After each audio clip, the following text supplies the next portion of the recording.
Hey guys, what's up? How you all doing? Hello, what's going on? Today we're going to try something different. Well, the name of the game is to keep on bringing out different stuff. So today I've thought about watching some Dota with you guys. How are we going to make that work? We're going to make that work because there is some really fun live ESL Dota 2 games going on right now. And I want to see if we can tune into those.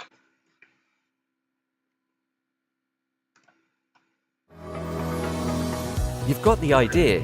We're gonna mute the games, of course. I'm gonna cast for you guys, and we're gonna go with that.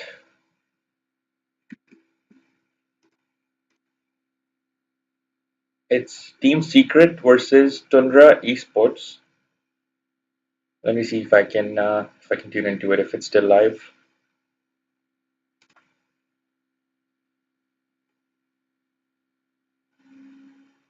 Is it okay? Hold. It seems like we've got it. Um, we're gonna go for a window capture. Window capture.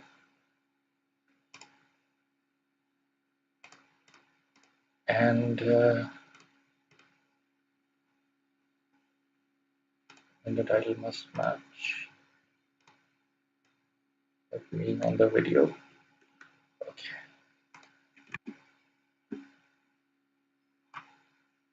So this is a live game right now from ESL Dota 2. We've got Team Tundra and Team Secret. And what I understand is from my slight experience um, and knowledge about Pro Dota is that both of these teams are like top notch. I know Team Secret is one that plays TIs often as well, and Tundra I think also is right up there. And so far on Team Secret, we see that they've banned the Alchemist, they've banned Doom, Beastmaster, and DK. DK is a patch meta, so that makes sense. Beastmaster too much.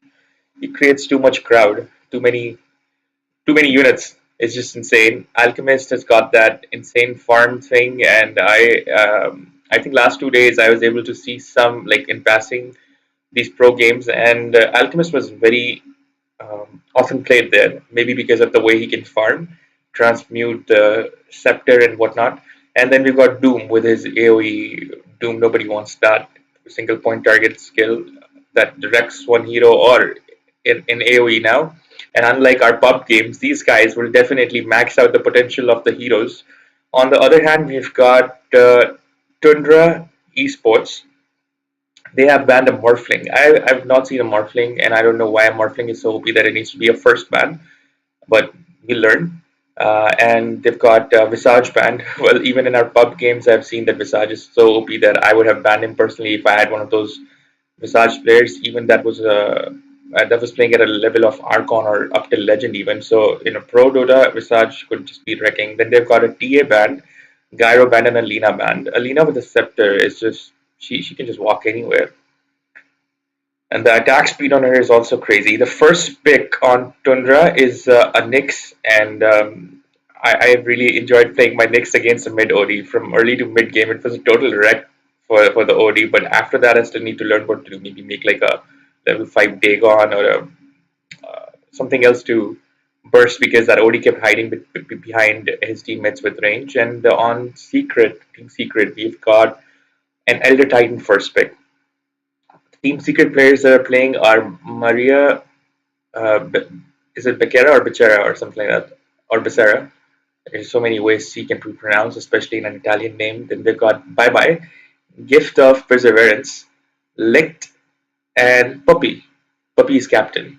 And on Tundra, we've got 33 Direcio, White Mon, BZM, and Suxa. I think I've seen BZM fans playing pub with the name, so the name is familiar. Except that none of the names are familiar to me. I'm coming across these names for the first time. Secret has banned the PA, and we're still looking for their next pick. Usually, captain's mode is very different, right? You ban 3, 4 heroes, and then you pick one, and enemy team bans like first three heroes and picks one. It's very different. What mode is this? This is not typical captain's mode.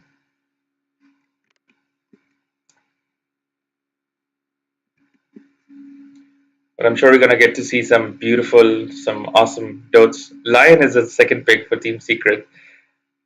Oof.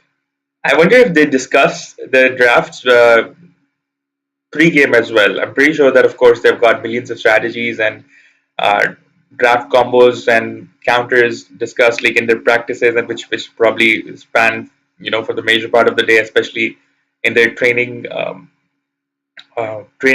months or weeks. But I wonder if they're having a discussion right now. I wish I could tune into those discussions of the players themselves. Then we've got Magnus and Lich on Tundra. This is ESL 1 Rally 2025 qualifiers. Can somebody tell me from chat what does that mean? Is this like one below TIs, or is it building up to the TIs, or is this like a seasonal tournament? I'm gonna Google this up too so that I can understand as well. Meanwhile, chat, feel free to educate me about it. So it's one Rally 2025 qualifiers.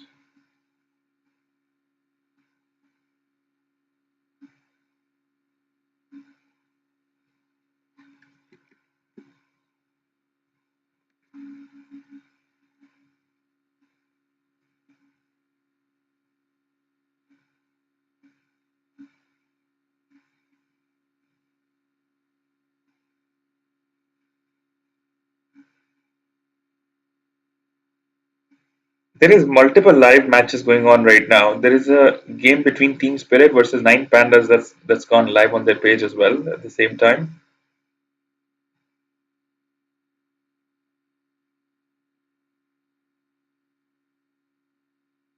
So on one side, the one side is Western Europe and one side is Eastern Europe. They're simultaneously streaming one more game that is it says CN. Is that China? Yakul Brothers versus Team Tidebound. But that one is already streamed done. Wait, no, that's not live. The live one is Nigma Galaxy versus Bad Rexon, and that's from the Mespa region.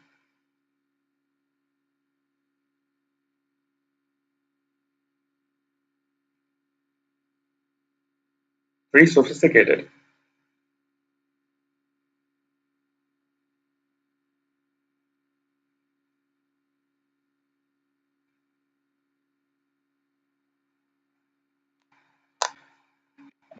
Getting back in our game, we've got Lycan and Invoker picks on Secret. Wow, Invoker is a big pick. And Lycan is also the same, it has the same effect that Beastmaster has, so a crowdy hero has been picked with units and whatnot. But enemy team has got a Lich for crowd control, I guess, and a Pango also does the same thing, also pretty OP.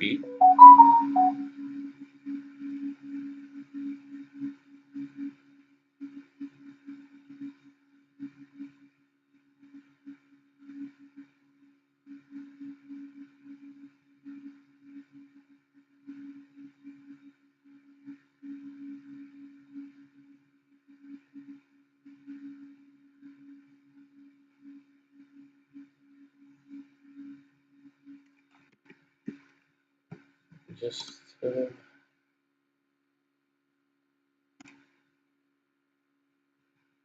Hey, Global says, who's the carry?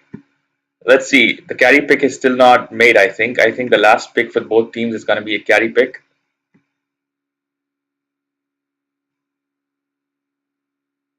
Let me quickly fix the title of the stream as well, because I think we could make it more.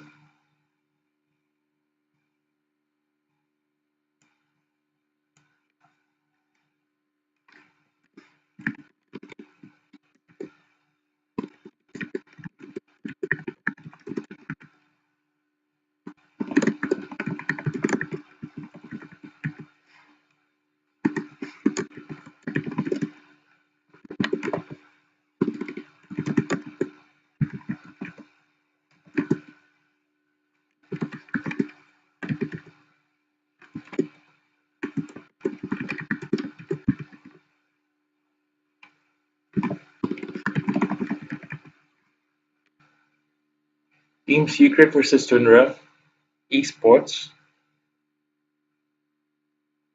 ESL 1 Raleigh, 2025 WEU close qualifiers. Okay,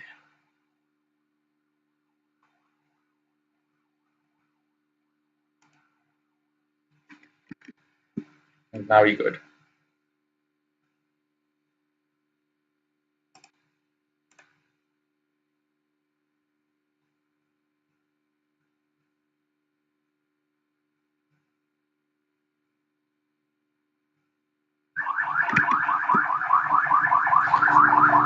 Okay, next bans by Secret are Enigma and BB. Nobody wants an Enigma in a pro game, in a lobby game. And then we've got a Bloodseeker and Ursa banned on Tundra Esports. Finally, I think we're about to see the carry picks. Hey Global, what's up, bro? How are you doing today? What's going on, man? Missed you. And how's your country? I forget the name. It was some sort of islands, right? Very difficult name for me. Tell me it again. The place where there's only 400,000 people, I think. Brewmaster pick for Tundra. Is that the carry? You never see that in pub games. While a Slark picked for Team Secret. Okay, so as a pubist, that is something I relate more to. A Slark carry, I understand. A Brewmaster carry, I don't understand.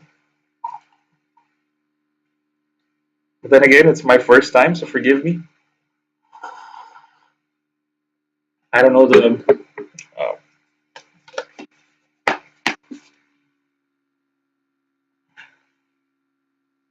um, what do you call it, delicacies of these pro games yet, and what kind of combinations are played. But we'll figure it out. Global says Tundra is trying to end by 30 minutes or early. How do you say so? I want, with every claim made, with every thought shared, and with every comment given, I want elaboration. I want, because I want to know as well. I want some elaboration on everything. I want you guys to give supporting arguments with your statements so that we can create some fun discussions out of this and throw ideas back and forth. So, what's usual time for these professional games to end? Do they also last for 40 to 60 minutes like pub games? I would think that they usually go faster, right? They really probably last longer because if a strategy from a side works, then it's not just gonna work like somewhat. It's going to snowball. And if a team lacks, it's pretty much gone, right? Very rarely you would see teams making proper comebacks. That's why you know hashtags like comeback is real are so popular in Dota because it usually never happens. And if it does, of course, they would make for really exciting games. Probably would happen when both teams are so good, so close, closely matched up. On this game, Global, can you tell me if which team is rated higher in general? Though is Tundra generally rated higher than Team Secret, or are both teams equally as good? Usually, do you know about any of the history of the teams? Like typically, which team has won more titles or more uh, competitions?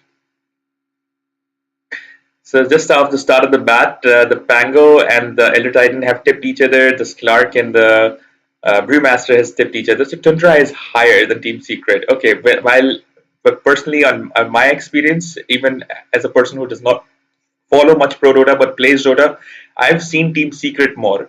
So for last 2 years, Tundra is rated higher. Okay, we see that Lich plus slightly harassing the Slark. Okay, their names showing a bit different than they did when the games began. Like this guy whose name is XN, it showed something different, right? I didn't read that name. We got some of those letters that disappear. Uh, okay, we got Secret Puppy. Secret Puppy. This is why my name was Horse, by the way, guys. Secret Puppy. Like it's a professional player, but his name is Puppy. It's just something just absurd, ridiculous, and cute. We got so many sponsors on this, like DHL. I know top administration of DHL in Pakistan. Maybe I should reach out to them because international on an international level they are supporting esports. DHL is right there, and Kidia Play Life. From all my friends in Rotary, I know a lot of people who are. And 1xBet is like promoting everywhere. You go on any website, watching anything, searching anything. 1xBet is right up there. Global says Puppy is Pro Dota 1 player. Oh, wow. But this guy is still playing Pro Dota and Pro in Dota 2 as well, right? Look at the way they're blocking the creeps. I never do that. I think I usually don't even know what the difference is when you block creeps. Can somebody tell me how much of a difference it makes when you block creeps? We got a Pango versus what's that? That's a Evoker. Oh, that's two of SF Ali's best heroes. A Pango on one side and a Evoker on one side. It's like watching two SF Ali's fight, except it's players who are even higher ranked than he is. Holy shit. So it means that I heard somebody say a while back, "Oh, first blood, let's go." Lion is gone. And Lich is about to get down too. Lycan is on the Lich's ass right now. Magnus comes in with that shockwave, but nothing happens. I think it missed. Um, Somebody said a while back that Pango is not a meta anymore, but then I see professional players playing it, so I mean it must be a meta. It is a meta in the with the definition that if pros are doing it, then it is right. Usually, meta has two definitions for me. One is that what is patch friendly, what is the patch favoring, and then two, what are the trends the professionals are making in that region of time. We've got Slark, Elder Titan on one side. Wait, if this is okay, a Stark and Elder Titan on this side, and on the other side we got a Nyx on Tundra. We got a Brewmaster on Tundra. So the Brewmaster is not their carry. Their carry is let me understand this. There's a Lich top with a Magnus. So they got a Magnus carry.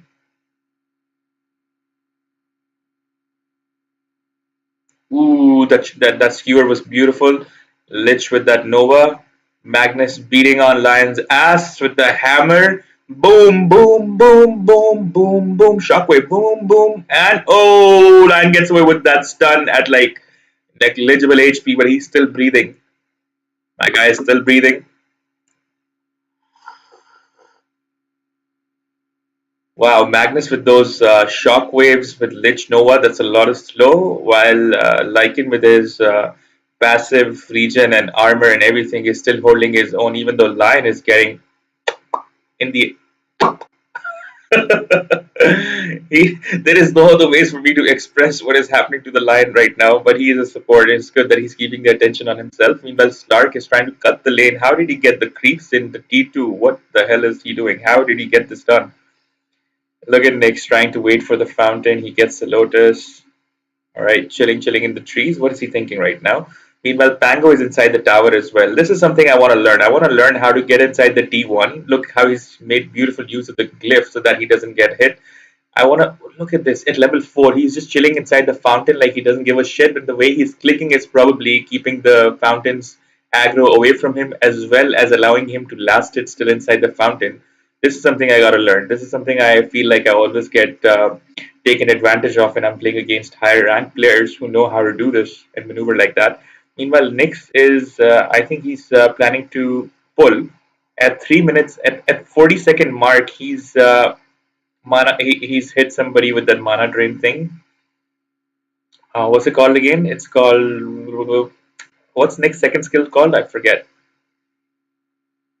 But how is he going to? What's the point of doing that at the 40-second mark? Is he just trying to weaken the creeps? Meanwhile, Magnus back on Lion's ass,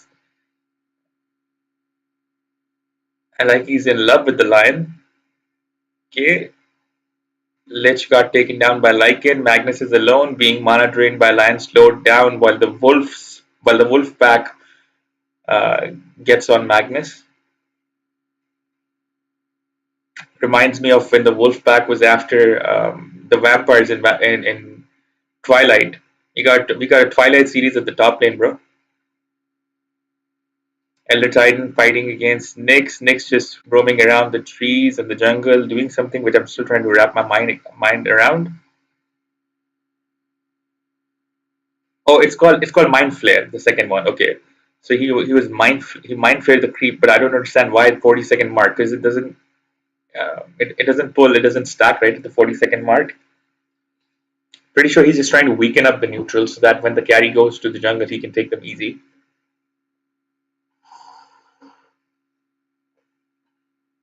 Meanwhile, we got Lion still sucking on the Magnus. We got a spell RG going at the top lane,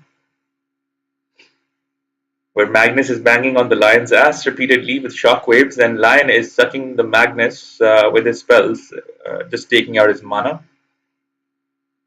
Now he's sucking on, reverse sucking, spitting on the Lycan.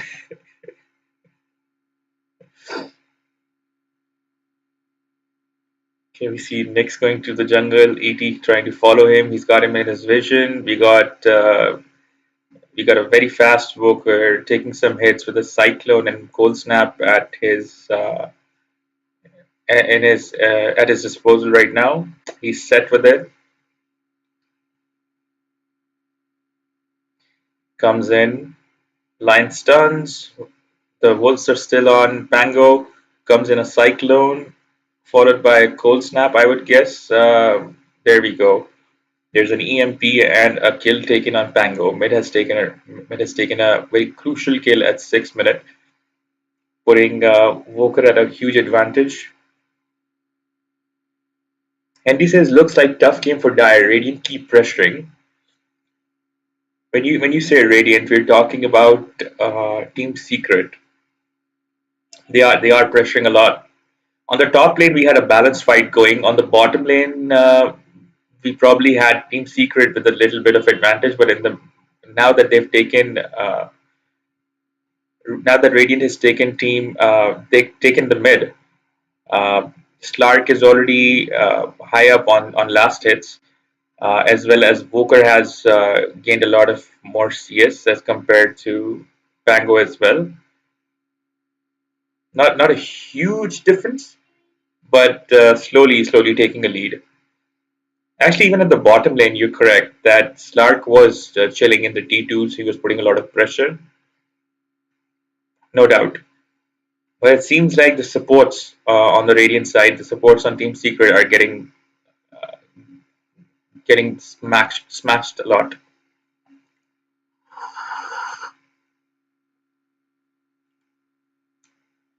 There we go. Are we about to see a gank on the Nyx? Boom, boom, boom, boom, boom, boom, boom. Abu Zada. Mente. Boom, boom, boom, boom. Gone.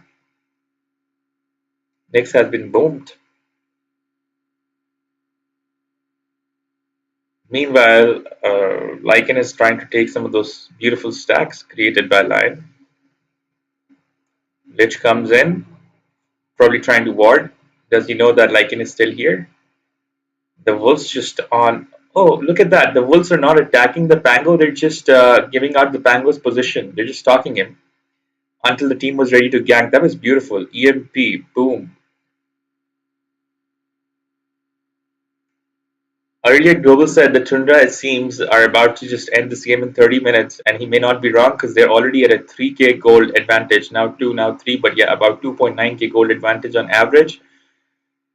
And 3k the moment you blink your eyes. Huge advantage for a ESL game. Mid tower's already gone. Walker's just farming the hell out. They've got so much control at the mid lane. All right, Pango comes in. They're trying to get the Lion. Boom, gone with Rolling Thunder and some Nyx. Stun. Lion couldn't even move. He couldn't stun the Pango because he's Rolling Thunder, and he can't stun the Nyx because he's got his third skill spike Carapace. Easy counter, more stun.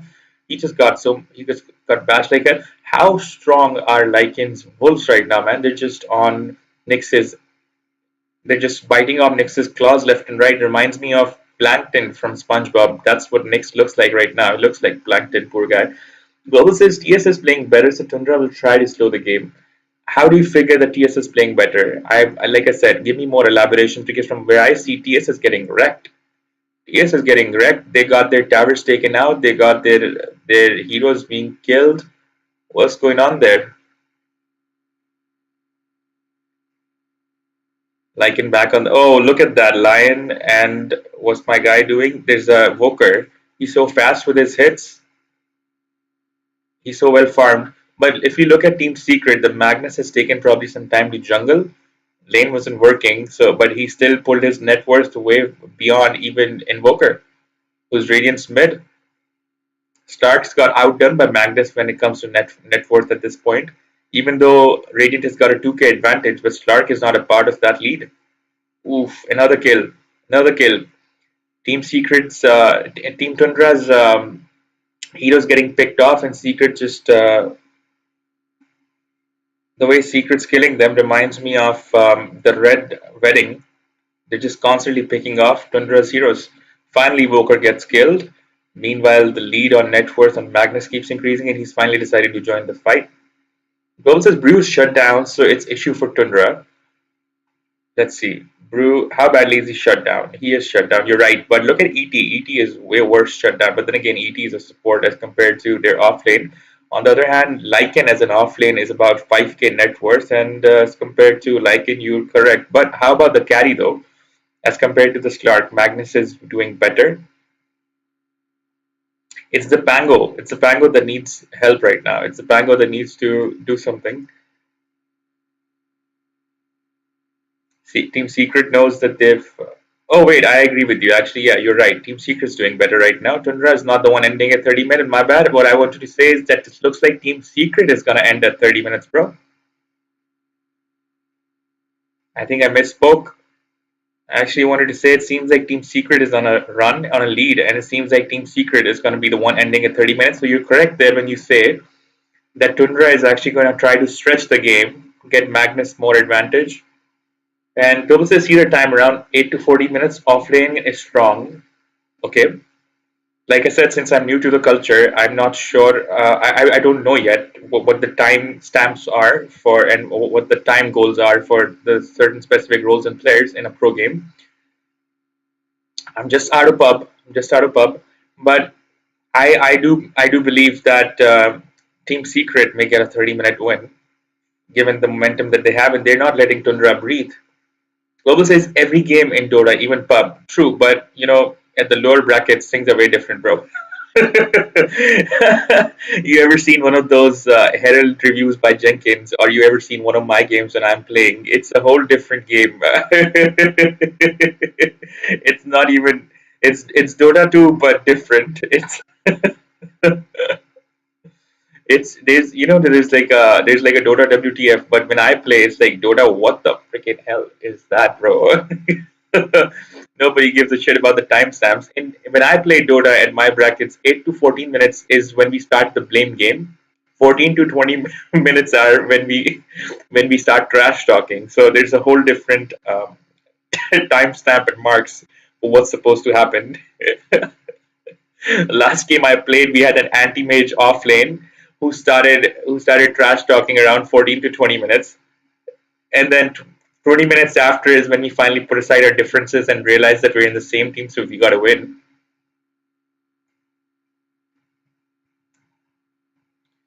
Meanwhile, we've got Magnus taking more lead. Oh, Magnus and Lion finally.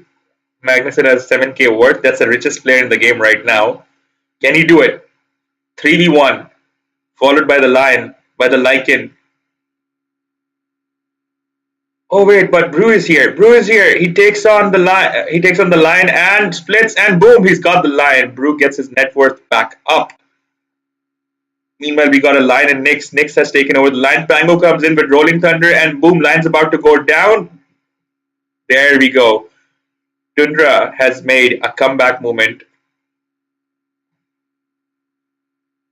or not. Team Secret gets it back. Pango with that double kill gets his net worth back up, but Slark is there waiting in the shadows, and he's finally almost maybe about to get the brew, but nope. He used depth shroud, goes back.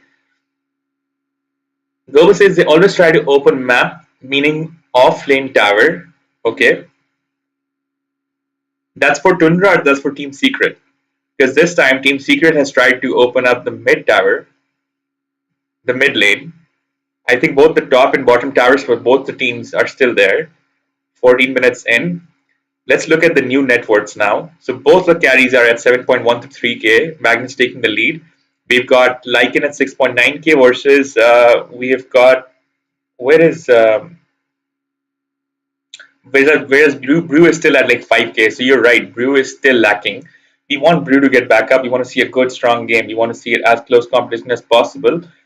And Brew gets taken out again. Wait, no, that was an Elder Titan. Elder Titan gets taken out again. What was he even doing? It's a fight in the mid lane, a proper fight. Invoker taking the huge chunk, giving out the huge chunk of the damage, takes out the Pango. Pango, who is slowly starting to make a comeback, dies again. He's been shut down again. Team Secret has taken over the map, taken over the enemy jungle, taken over everything. What do you have to say about this, Global? Team Secret has outplayed Tundra so far. They are wrecking it, bro. That Stark is really good. His name Anaya D. Oh, they're starting to take on Tundra's stacks. Magnus can't have those. Elaborate, Global. Why is the game still even? Elaborate. Meanwhile, Lion and Woke are about to gank a Brewmaster who is farming on Team Secret side of the map, gets taken out. It's warded. The portal is warded. Son, what are you doing? Brother, son, what are you doing? It's warded. They're going back up, trying to advance the gank. I wouldn't be surprised if Roche is taken real soon, real fast. They're trying to zero in on Magnus. Brother Sun Magnus, you still got your RP, but you're not strong enough to take them out alone. Nyx comes in. All right, Nyx about to size them up, find their location, go to them in Invisi. Slark's got an Arcade and a Diffuser. I like the build.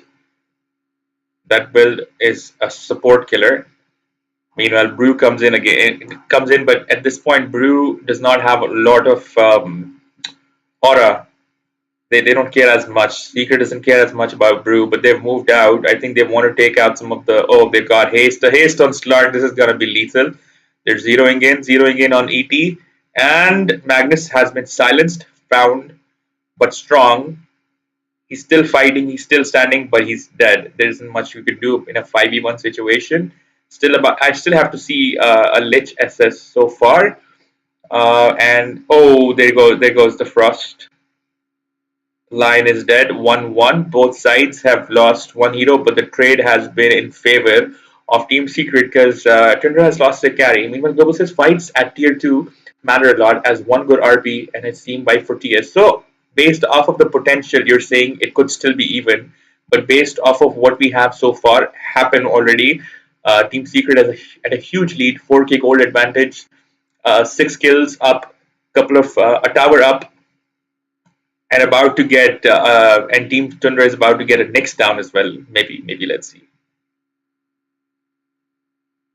The game's full on action. The game's full on thrill. Ooh, look at the bottom lane. Team Secret's still chilling. They're almost about. They're still after the line. I mean, after the Nyx. They're not ready to let go of the Nyx. The way Nyx is playing, if it was a bounty hunter tracking the enemy, maybe would have been better. But finally, Nyx has been caught. He's probably getting yelled at by his team right now because what was he doing, man? I guess Global says Nyx can solo kill Invoker once he is active. I want to see that. I cannot fathom, I cannot comprehend how that's going to happen, especially in this game. So if that can happen, I want to see it.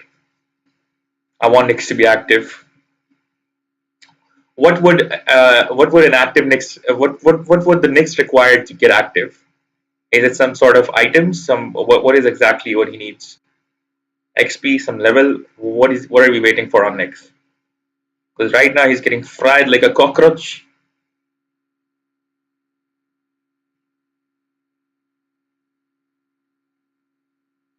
Team Secret has got complete hold of the map. What kind of items are we looking for on the Nyx to make a Woker kill solo Woker kill happen, especially in a game like this? Look at the placement of those wards; it's beautiful. There's a blue ward from Team Tundra up on the map near the triangle cliff. Why is that not taken out, or is that still Team Secret? Wards are placed beautifully. Looking at the net worth, finally Slark has advanced way past Magnus on a 10.7k, 6k gold lead on Team Secret. I do not see Tundra making a comeback right now. We're gonna have to see a proper five-man RP with some Lich SS on there with an ice shard or something, and then a huge uh, follow up. Finally, ET has been taken down, traded for the next. Lich SS and oof takes the Lich SS takes down Woker, still getting the Slark. The Lycan goes in, doesn't realize the Slark is incapacitated by Lich SS. It's a 4v1 situation. Lycan is about to get shut down. He still wants to take out Lich before he dies. He does. Lich gets traded, but Team Secret loses four heroes. That's a bad trade, bad fight. I don't know why Slark was getting hit by Lich SS. He should have had some sort of distance from the frost bounce. He should also have saved some skill maybe for getting away from it. He tries to take out the Pango, fighting a 3v2 with ET. ET is no good right now, he's paper. And Dole says that 20 minutes TMT and Roshan are objectives. Okay, we have reached 20 minutes, so now we need to see Roshan and TMT happen. Meanwhile, Nyx right in there, tries to take out the Slark. This could be a big kill for Team Tundra, but Slark somewhat survives, goes back in with the Orchid on Nyx, tries to see if there's some follow-up teammates on Nyx. Nyx is alone. Nyx is screwed. Nyx almost could have taken out a wicked six streak out of Slark and really made himself come up on the leaderboard when it came to money. There's only a 2k advantage after that last team fight on Team Secret. And if that kill on Slark happened and the wicked six streak was taken out, Team Tundra would have definitely surpassed in the net worth. I think comeback is real right now. That comeback is being made. A 6k gold advantage has been reduced down to 2k, and you're right, at 20 minutes since the TMT and RS is the goal, we're about to see Team Secret try to steal Tundra's TMT. Slark goes in on the Magnus, line fingers, and Slark gets almost taken out. That wicked streak is gone. That 1k gold advantage approximately on Team Secret is about to get taken away. Lion and Slark both traded by a Magnus who didn't even have a streak. Both traded for a carry and a support traded for a carry that's no good. I think Team Secret has started choking. They were on a huge lead. We haven't even seen some big plays. We've only started seeing some active Lich, and it seems like for some reason the Slark can handle it, man. He needs something to protect himself. A Shadow Blade. Where is the Shadow Blade, man? Where is the Shadow Blade? A Shadow Blade or a Cyclone, Yules, or maybe even an Agreen Shard. He needs something to protect himself. He can't just get taken out by a Lich Frost Bounce. Why do I forget what Lich SS is called? It's called Frost something, right?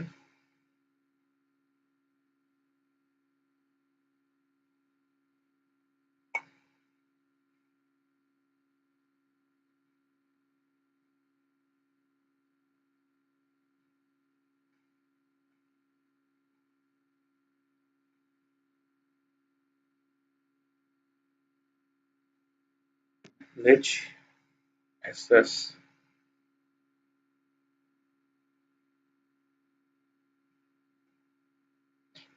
A team fight between Slark and five of the enemies, and he just throws it, man. He's just throwing.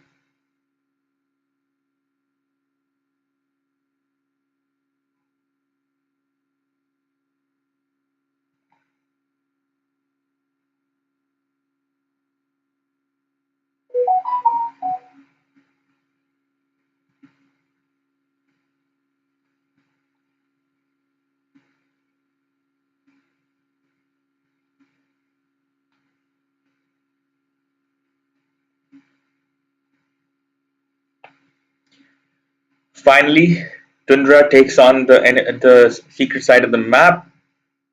Okay, the skill is called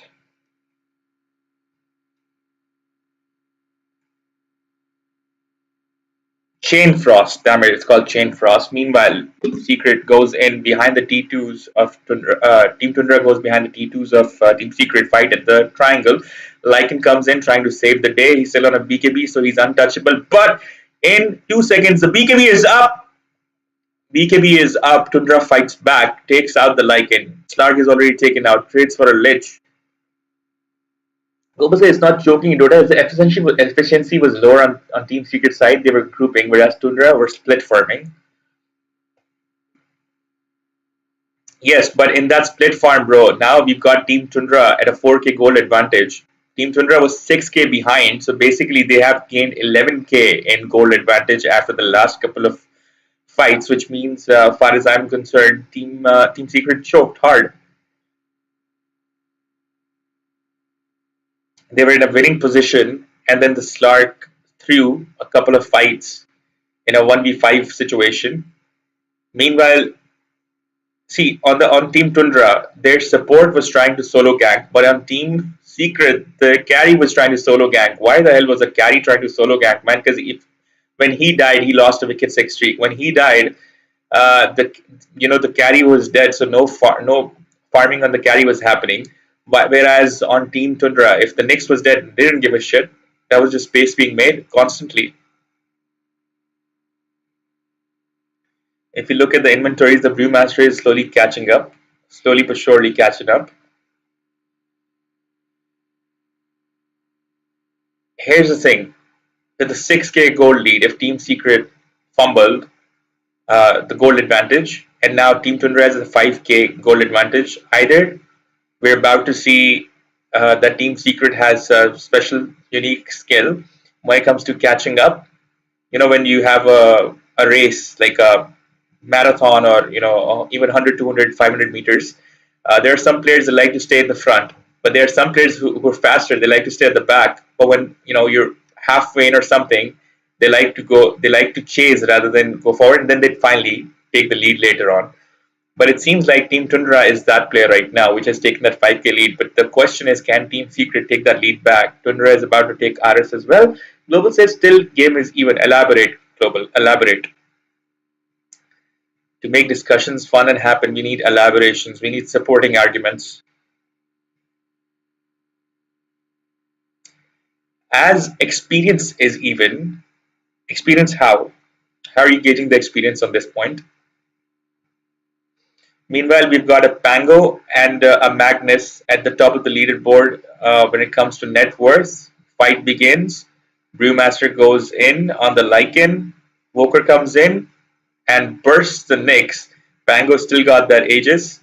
Lycan transforms. We got Magnus still trying to find a good position for some skills before he gets taken out, skewers away, line chases. Team Secret is just focusing on the Magnus for now, and the Magnus gets taken out.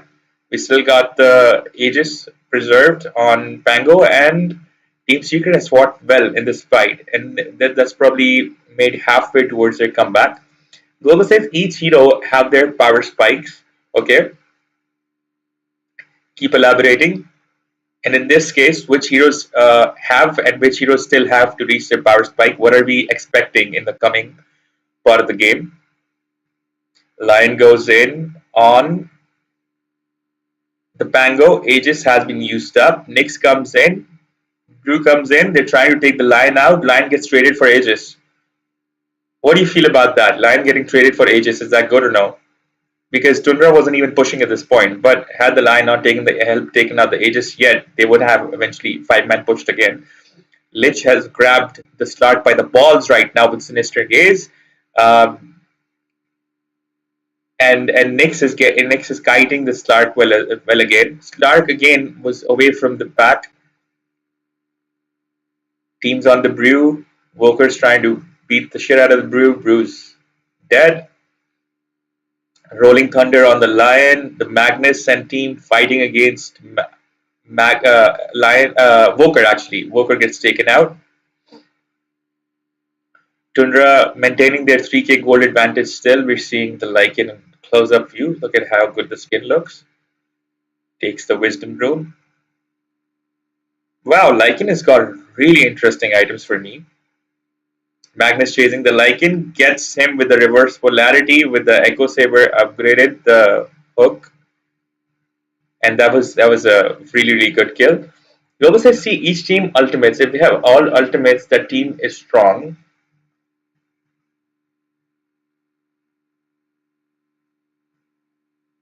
Yeah, but at this point, all the heroes are level 19 and 20. They get their ultimates at level 6. So I need more elaboration and understanding about what's going on. You mean like level 2 and level 3 ultimates at this time? Because that would bring them to a power spike again. Meanwhile, Team Secret has smoked up. This, this was smoked up, and I wonder what they're thinking. They're trying to go on the Magnus. They're zeroing in on the Magnus. They don't like the Magnus kill Lycan, and they're trying to avenge the Lycan. They're almost in there. They're almost about to beat the Magnus. And are we about to see the Magnus get taken down? He doesn't know what's coming to him. Magnus doesn't know what's coming to him. Line goes in, Hex stun, Orchid by Slark, Finger of Death, and boom, Magnus is gone. Sorry, Magnus. He was at a 17k net worth. He had to be taken down. Team Secret very smart with their gank. Global says he's on top bar. Well, on top bar, that's gonna getting cooled off, refreshed off cooldown, right? So only strong in the moment, though, right?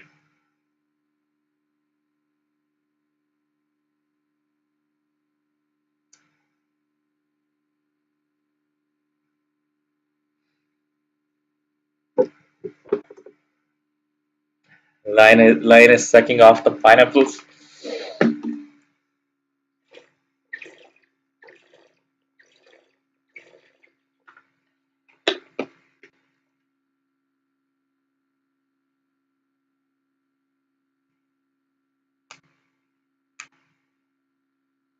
Team Secret, since Magnus is dead, is just fearlessly taking over the map.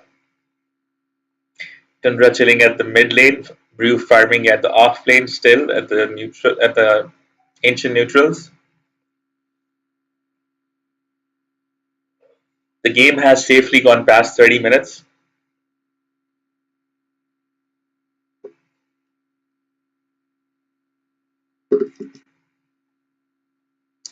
Now that Magnus is back, after Magnus was dead, Team Secret tried their best to actually farm up and destroy that gold advantage between the teams.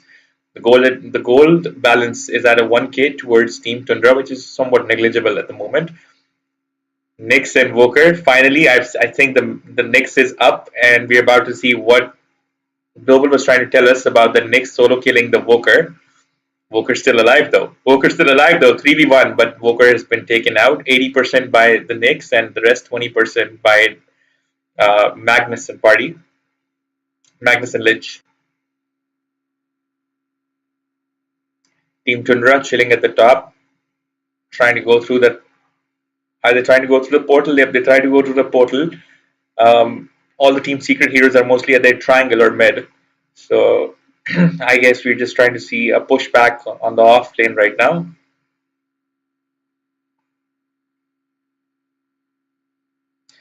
Global says he gave kill to carry. So you think it happened on purpose that Nyx actually could have killed the Woker, but instead he chose to give the kill to Magnus.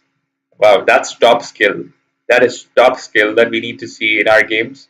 Global says Roshan is bot, so they will play bot, but it's going to be a while since till Roshan is back because Team Tundra already took out Roshan once, and he's not going to be back for a whole 10 minutes or so, right? So I don't think it's Roshan that they're after. They're after a good kill. There you go. After a good push, after a good tower takedown, ET gets taken out. Oh, can Lycan transform? I don't think Team Tundra is gonna let that Lycan transform, but he did. He uses BKB2 and getting killed with the right click through the BKB. That Lycan is trying his best. He goes in with that harpoon, takes out the brew. Start trying to gain stats, killing every hero he can just get around. That Lich misses the Chain Frost. Whoa! Start takes out the Magnus. Woker takes out the Nyx. Lich gets taken out in collateral by a bunch of heroes just whooping him left and right in a group fashion. Global says Tundra overextend. I don't think they have. I think they have. Oh wait, they did. My bad. I was looking at the other team. Tundra did overextend and they got their ass handed to them. So originally, Global would have thought that right now Tundra should play for Roche, take control of bot, play around bot. But instead, what I thought actually happened, because I'm the master of throw, I know how games are thrown, and I know how super decisions are made.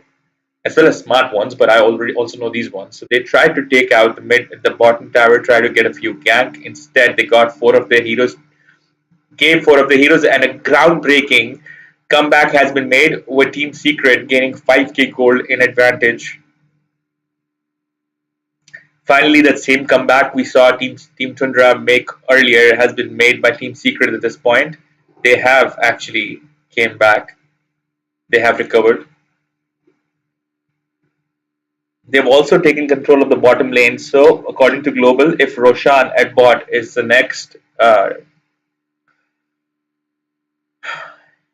is the next objective, then Team Secret is in the perfect position to make it happen for them.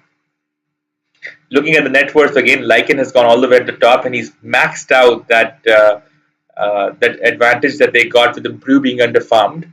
On the other hand, Slark and Magnus are still close by, and Voker has been overtaken by a whopping 5k by the Pango, and that is what's making the majority of that net worth gap between the teams. The 5k gold net worth or 4k gold net worth difference between the Pango and the Voker at this point. Roshan, Global says, is top now, but Roshan was taken already once, so Roshan is probably not respawned yet. I think he was taken around 28 minutes, no? Pango had the Aegis back then. Slark, no, Lion gets destroyed. Alright, seems like it's time for Team Secret to go to sleep. With their goal advantage, Team Tundra is trying to beat some secrets. Pango got DC. List got DC. What just happened? What is this?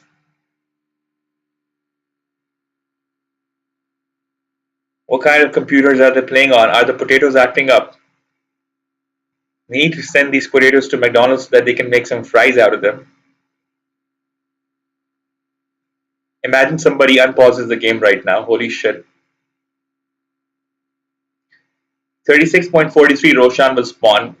Can you give me details and elaborate again? How do you know about this? How do you know that 36.43 Roshan will spawn? Is it that 20-second countdown under right above the map on the radar? Is that what signifies Roshan's spawn? I think so, right? Because it's exactly 36:23, and we can see that spawn countdown. Okay.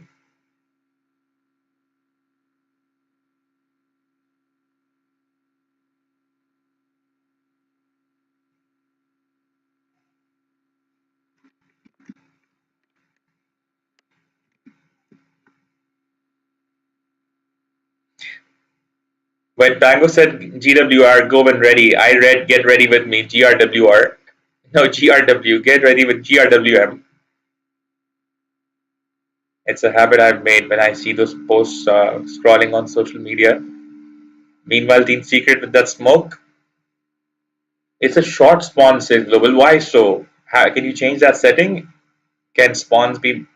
Oh, Team Secret goes on to Roche. That's why they smoked up. Meanwhile, Stark has also got a gem on him. He doesn't want to risk Nyx getting close anymore. He's done with it. He's dropped the gem. He's given it to ET. No, wait, to Lycan.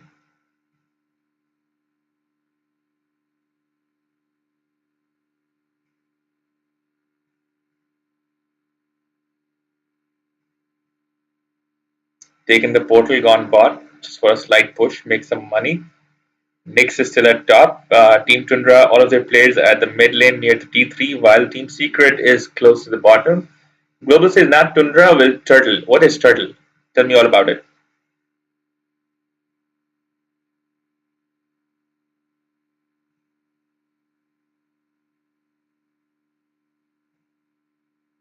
What is a Turtle?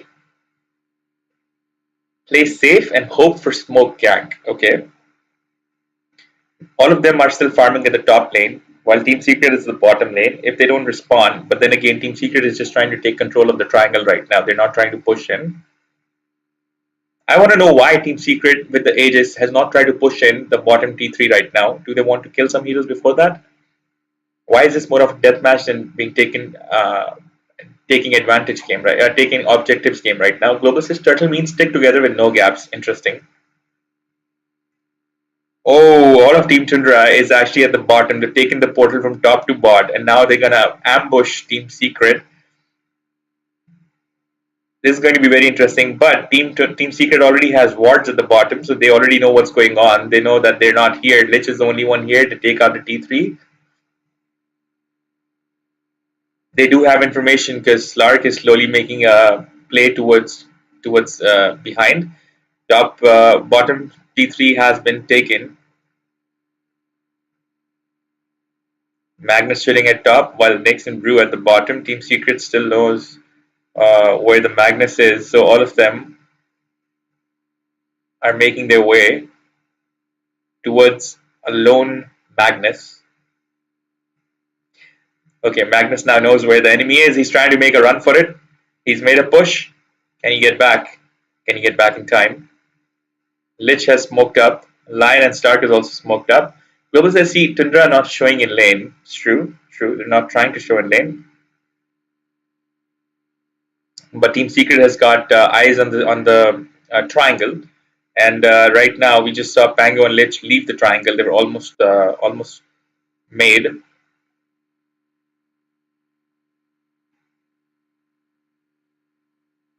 Okay, Magnus at the top jungle.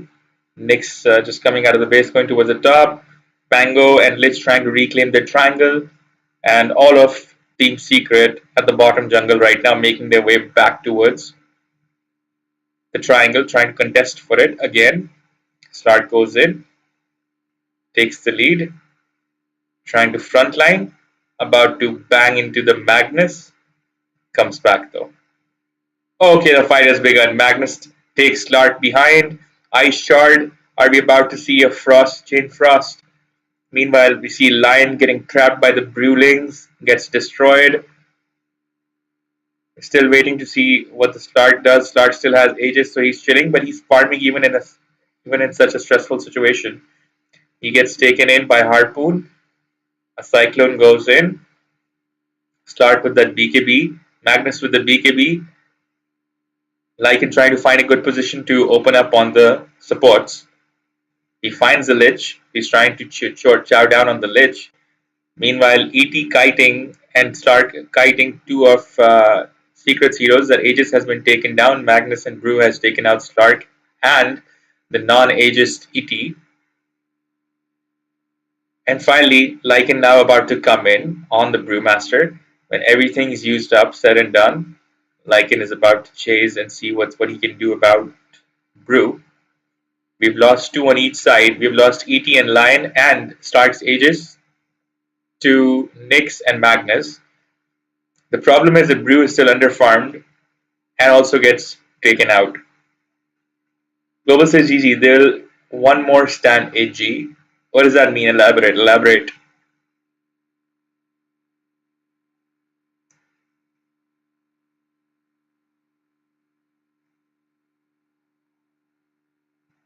The difference was the Brew. I agree with you that Brew, since he got shut down, after the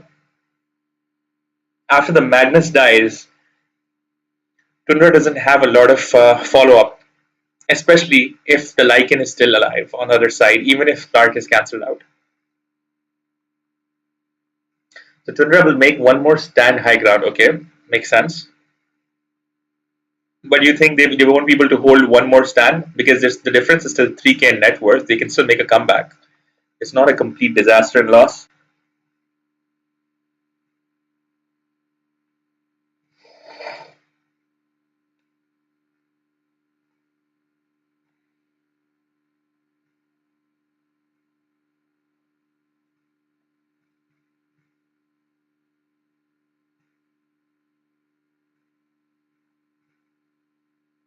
A lot of use of Stormcrafters, a lot of use of those neutral item with the smoke, the agility one. What's it called again, guys? Global says, see now, Team Secret giving them space to recover, so they will for another Ocean. Why is Team Secret? Are they doing it on purpose? Are they giving Team Secret? Is Team Secret giving Tundra space on purpose for getting another Rosh?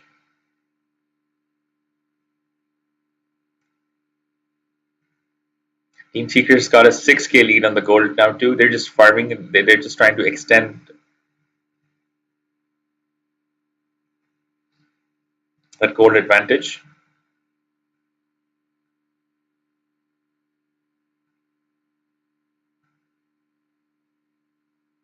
Oh, Global says they're not confident that they can finish the game right now. Smart, smart. Some risk has to be taken. Slot goes in on the Knicks. The ward was placed a second after, so Knicks got away.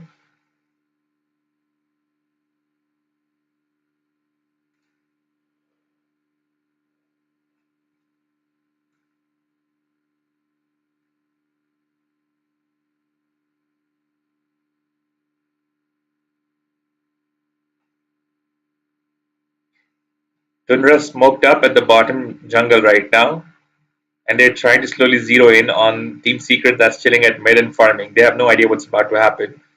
But Tundra goes back a little bit through the triangle to the mid lane.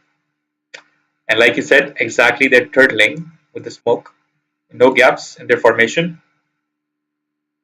Except the Pango is at the top lane now. Magnus has split off to go to the top lane to farm as well. Global says all concepts of game apply, but helps to Archon they're not aware. It's true.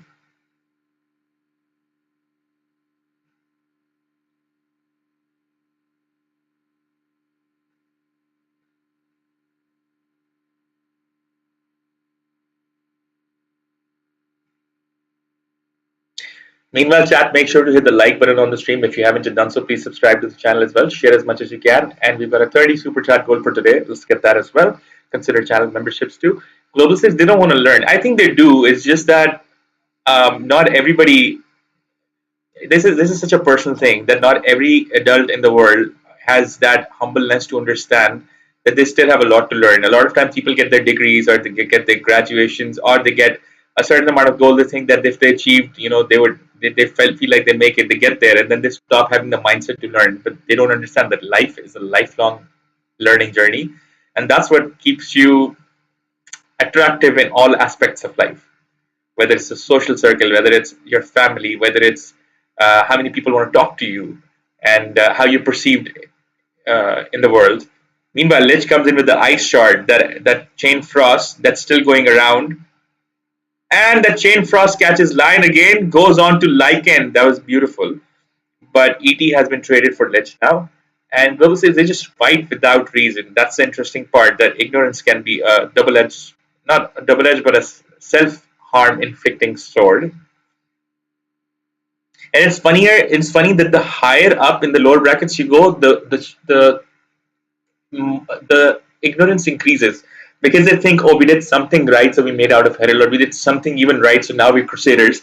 I've seen Heralds that are better than Guardians, that are better than Crusaders, because that's how they think. They think, oh, because now we are out of Herald, they're worse than us, or now we know way more. While they don't know shit still, until, like you said, they're maybe out of Archon. So I've seen the worst kind of ignorant attitude from Crusaders who think, oh, that's why you're still Herald. That's why you're still Guardian. Bro, you're still Crusader too. Like, relax. And 5 days later, you're back to Guardian. So now what?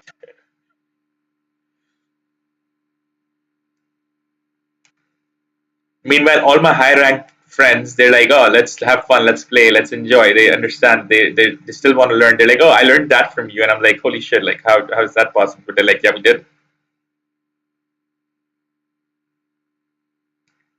Team Secret has got their ages 4K goal advantage, which is negligible right now. Tundra trying to make a retreating. I want to see a scepter on the Lich.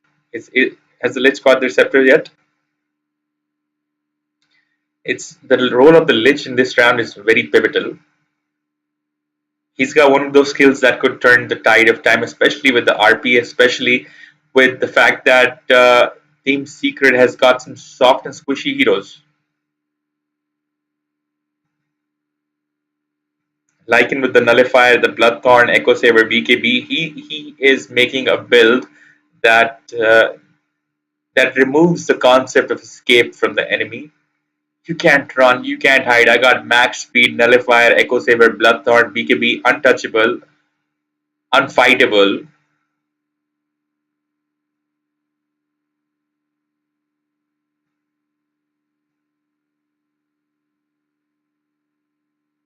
He's a total support destroyer right now. Global says Lich won't get Scepter. Their Hex or Refresher. I feel like Lich should get a Scepter because they got some heroes that can't be caught unless if caught in an AoE. And especially like a Slark can get totally destroyed if even through his SS he can be incapacitated by Sinister Gaze.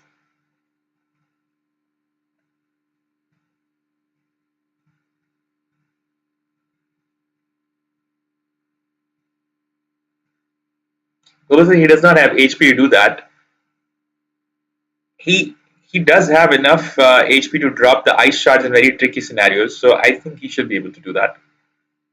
I've seen him drop 2 ice shards in fights too. Lycan goes in, that Bloodthorn on the Brewmaster, ET with that SS, silence on the Nyx. Bango trying to get Lycan with the Rolling Thunder, but not able to do that. Lion comes in with the triple stun with that Aghanim Shard and Soul Sucking from Magnus. Magnus with that BKB is about to almost get taken out. He almost got. Oh wow! The way the Magnus escaped that leash with the last couple of seconds of the BKB. Clark still with the Aegis. There's nobody taken down. There's just a lot of hitting that happened, a lot of close kills, but none actually taken. Global says, see how supports play. They use spells and just go Glimmer. It's true, but he can do the same shit with Scepter as well. Once the BKBs run out, the Lich Scepter has no counter. And Lich can still cast spells through it.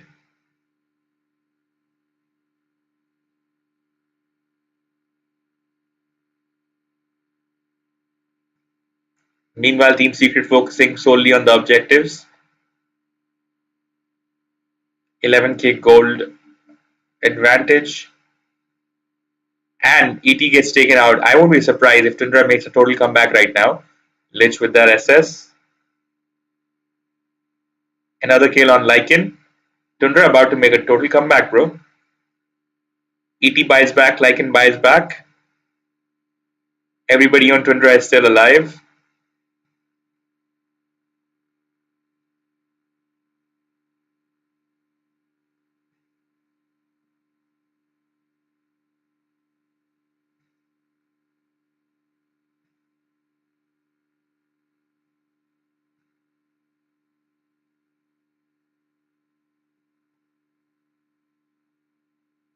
This has just got way more thrilling. Are we about to see a comeback from Tundra at the last second? All game, Team Secret has dominated. Uh, Magnus goes in on the Slark. Slark in trouble, gets a shockwave. Bango moves in, stuns, and destroys the Slark. There is so much incapacitation. Slark can barely move, but it's still fast. He's still got the Aegis, and he can still get some follow up. Okay, we're seeing Team Secret come back. Slark is turned around as well. Magnus gets the RP on the Voker, pulls him in. Bango goes in. Nyx with that stun that misses because Voker has already used his BKB. That nullifier from Lycan on the Nyx, and Nyx gets taken down. Team Secret in position. Lich comes in. Ice Shard SS, but takes out the Aegis on Slark. Bango waiting for Slark to come back. Brewmaster still waiting on Slark as well. Team Tundra is trying hard to catch that Slark right now. They're being uh, hindered by a Voker on the way, so now they've taken the Voker first. Brewmaster goes in on the Voker along with Pango, takes out the Voker. Voker has died back at this point. Pango is in his peak form right now. Lich goes in with one more Chain Frost because of death. Chain Frost on death. Lycan in his invisibility from that Depth Shroud. Okay, it's a 2v3 with Brewmaster and Nyx, and they've taken out the Lion. Lycan has also been taken down. A dieback on the Lycan. Dieback on the Voker as well. traded for Lich. Tundra is making a total comeback right now. This just got exciting. 3k gold advantage on Tundra as well. We can see some total class play here. Nyx waiting for the maybe the Brew to take on the Shield rune,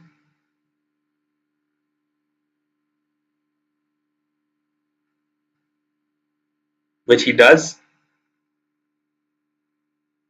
If Slark dies right now, it's about to be game over for Team Secret.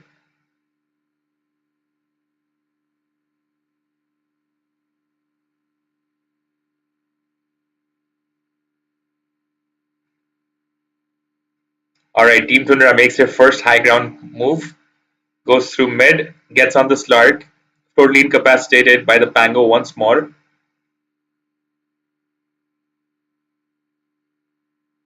Team Tundra has sent the Slark and ET back in their fountain. Stay there, kids. Let us take out let the big boys take care of the buildings. You guys stay here. Slark back in. Is he gonna get pulled once again? He gets skewered. He gets banged by the Dagon and burst by Team Tundra. The Lion could keep watching but do nothing. Lion in a Ghost Scepter form maybe is about to get taken out. That Brewmaster goes in on the Lion. This is about to be game over for Team Secret. Lion dies back. Walker is the only one standing. ET is pretty paper right now. We've got all 5 from Team Tundra. They've gone straight for the finish. They're like, screw the racks. We're going to go straight for the finish. Pango goes in with Rolling Thunder, enters the fountain, does not give a rat's ass about the fountain's attacks. Team Tundra straight on the Ancient. Team Secret, I don't know why they bought back in the last fight, but it is what it is. Lion has bought back, Slark has bought back. We got Magnus and Lich down. Pango showing some class play, bringing it home for Team Tundra.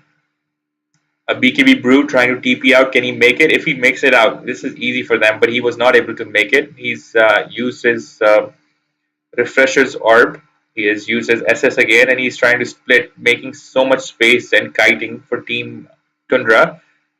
Now he's got one more BKB as well that he could use when time is right. He's still alive, and Team Secret is highly disappointed by the Brewmaster making it out because they almost had him in his grasp. It was better if they let him TP out because now he's just made and bought so much space for the dead Magnus and Lich to come back. Global says they won't take melee racks as it refreshes Glyph. Oh, that's new news for me. That's something new I've learned today. The melee racks is what refreshes Glyph. Because I used to wonder if the towers are dying, why isn't the Glyph getting refreshed some of the times? Team Secret is just confused at this point. How they're going to win to me is a secret now. Tundra has got a 12k gold advantage. Bang, bang, they've got it.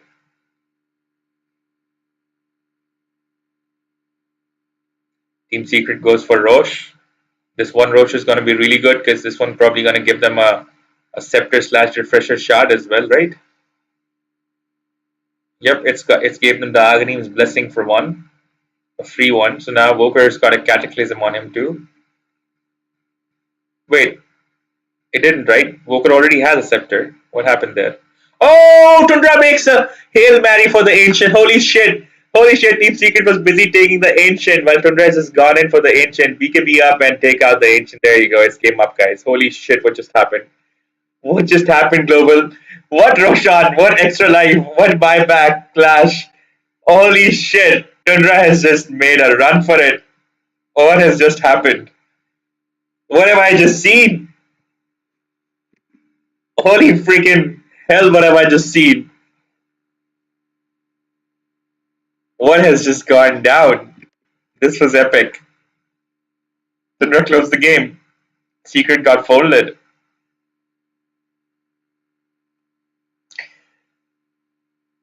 Oh!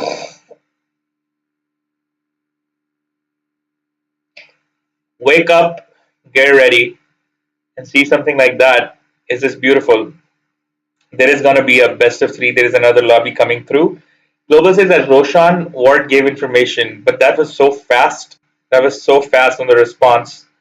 That was beautiful, man. That was beautiful.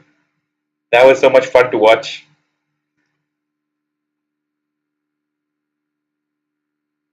Team Secret dominated all game, and we call this a choke. They got choked.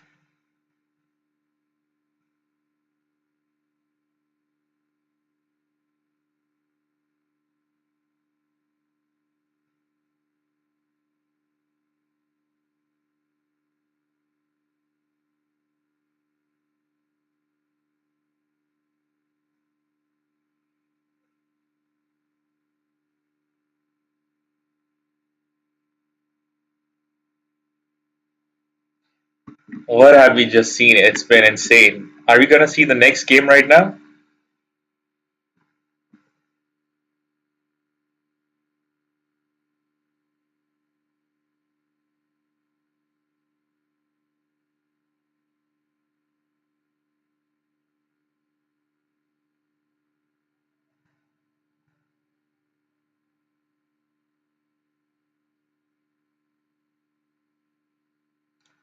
What a game that was. What a game that was. Oh, it's a zero fun. The next game is starting in 7 minutes, guys. I'm about to get some snacks for the next round. I don't know what you guys are doing, but if you guys want to get some snacks or move around before the next game starts, let's do it. Let's freshen up, get some snacks.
And we are back.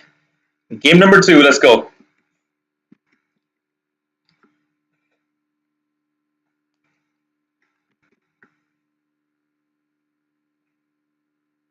Tundra has got the same, almost same bans so far. Alchemist is banned, Beastmaster is banned, and Visage is banned. Last time Secret banned the Morph, but this time Tundra has banned the Morph, and last time Tundra banned the Doom, but this time Secret has banned the Doom. They've also banned the Nyx. They don't like the Nyx anymore. They've picked the Voker again, and they don't like what the Nyx did to Voker last round, so they're like, oh, screw it. We don't want the Nyx again. Too much hassle picking up that gem. This time Tundra has picked a Lycan. Last time Secret picked a Lycan. Secret has also banned the Puck. Whereas nobody played the Puck last round, and I don't think anybody banned the Puck last round either.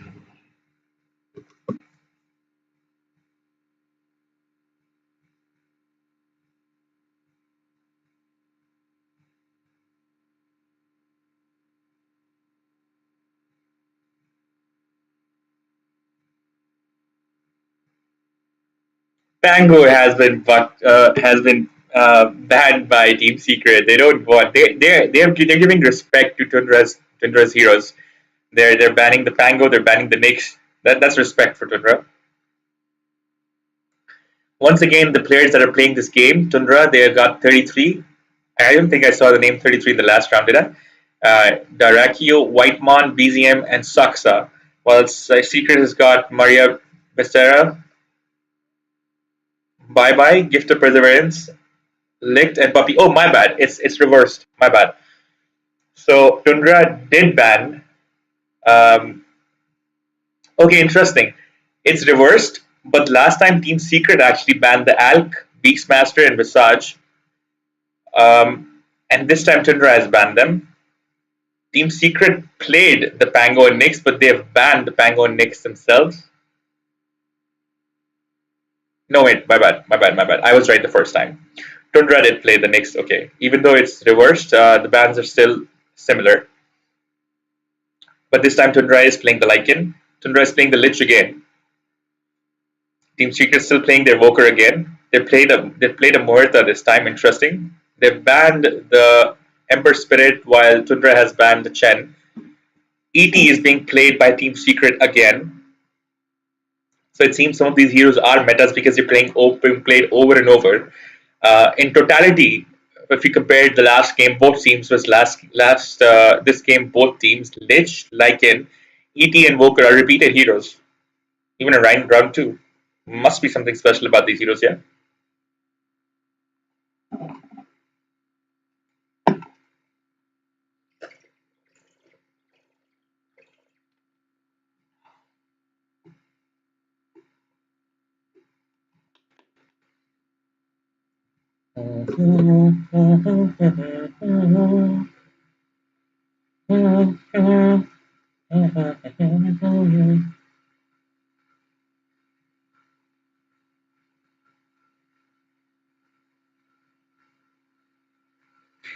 Next pick by Tundra is an NP. This is gonna get really interesting along with a Rikimaru.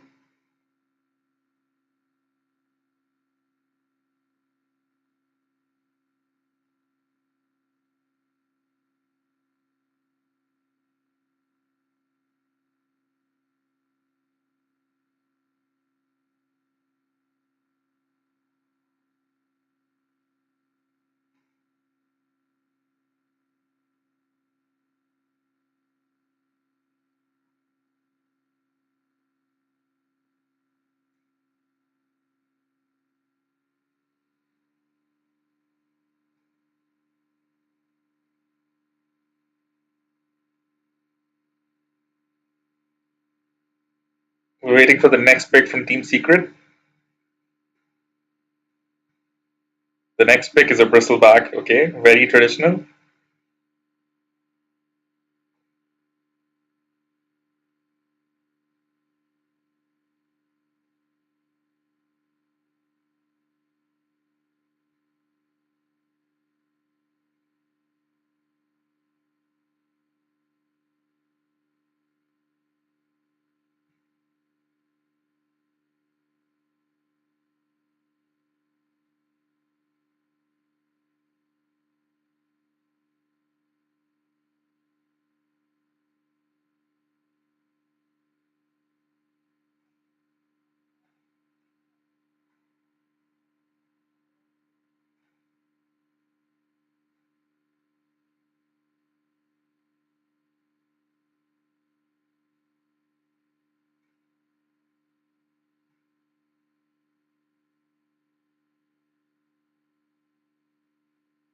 Team Secret has banned TA.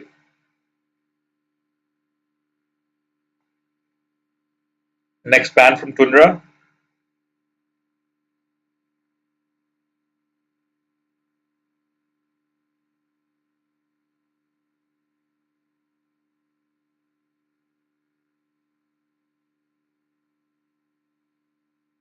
is a gyro. Okay, interesting.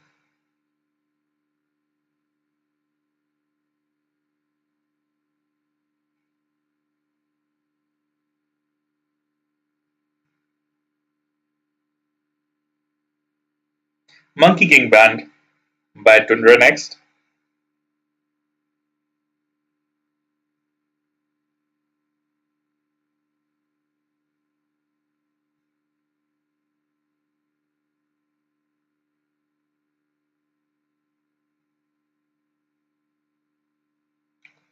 Final pick by Team Secret is a PA. Oh, I want to see a PA played in a pro game. That is going to be really fun for me because I love playing a PA. It's one of my favorite heroes. So I think I'm going to learn a lot from this round. Magnus banned from Team Secret. They don't want Tundra to play their Magnus again. They banned three heroes from Team Tundra's roster last round, which are Magnus, Pango, Nyx. That's a lot of respect. While Team Tundra has banned none of the heroes that Team Secret played last round. Now that's some confidence. They don't see any of the heroes to be repeated as a threat so far.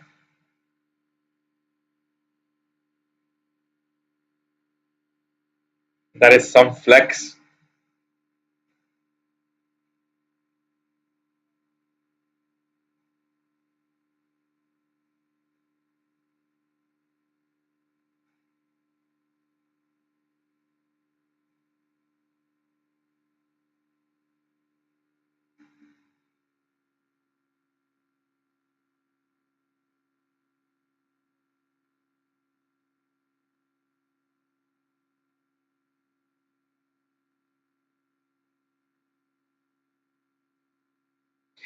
Final pick by Team Tundra is a Spectre. Wow, this is going to be amazing. The lineup looks fantastic, exciting.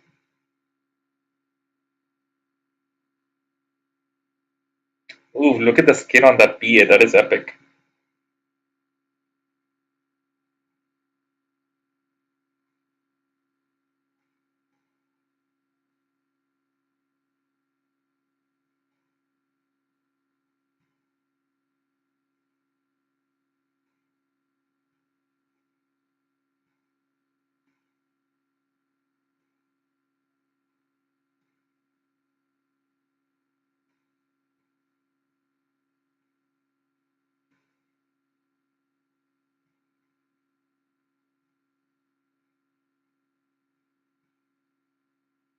Global says I like Tundra's draft better. I think if they'd taken out the ET, I would have preferred Team Secret's draft as well. BB is an easy shutdown, but I think that's why they picked a PA as well because Shard on PA is the easiest shutdown for a BB. Global says PA will suffer. This is about to get interesting.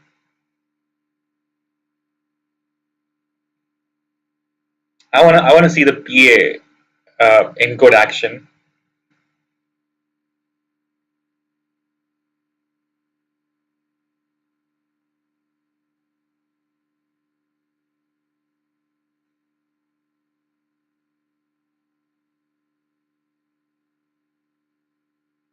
Look at the skin on the Lycan. Global says they have a fast global lineup. That's true. They have an NP, they have a spec.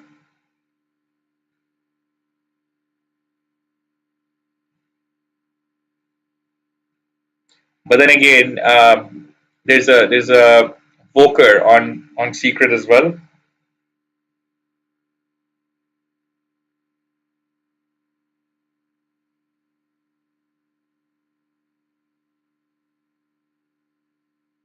Smoke on Tundra.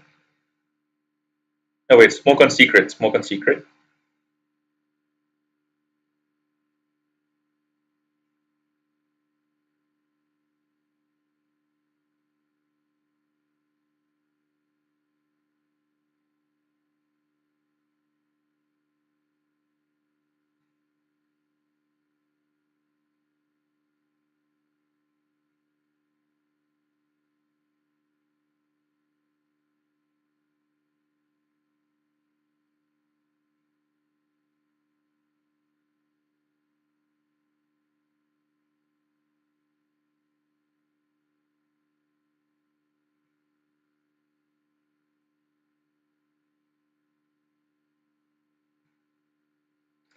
Globals is PA Orchid by Spec and Sprouted by NP. She'll die fast, but of course she's gonna build a BKB for that too.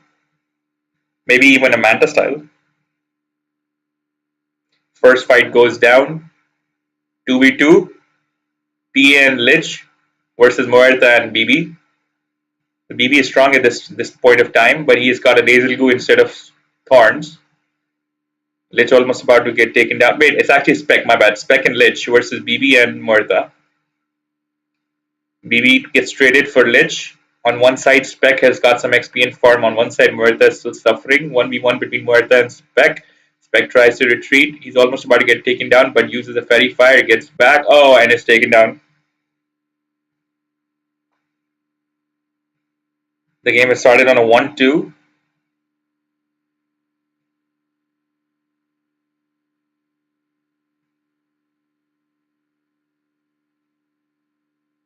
It's a fast starter because they've already got they've already sized each other up in the first game.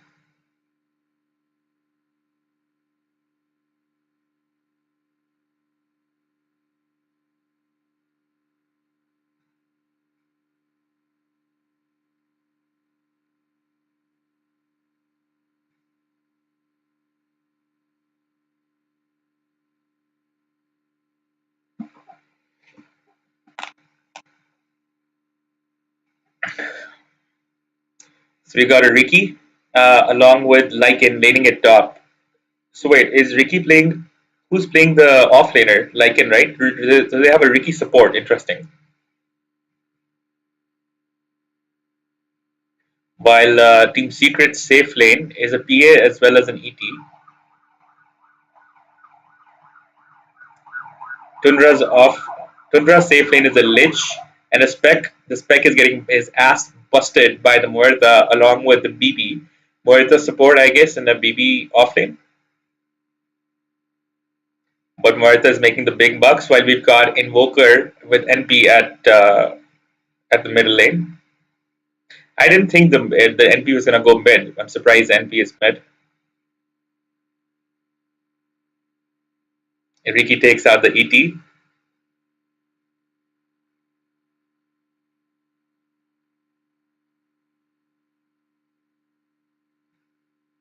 NP for Tundra, while Voker for Secret. I think the Voker guy is playing the Voker again in this round. Yeah, he was the same guy was Voker in the last game too.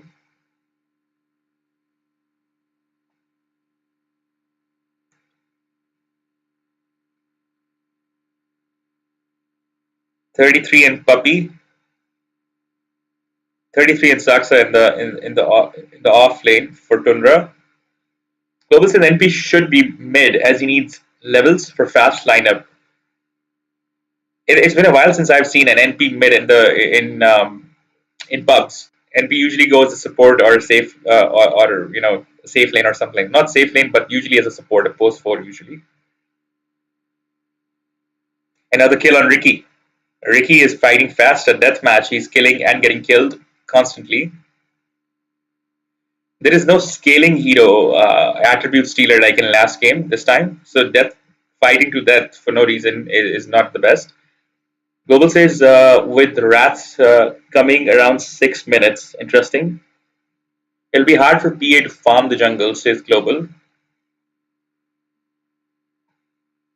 And Sean says ET is OP here in my Divine games.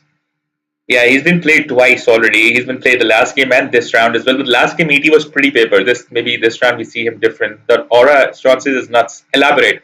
So chat, every claim made, every support, every comment given, I want to come with supporting facts and elaborations that we can have some fun discussions on it.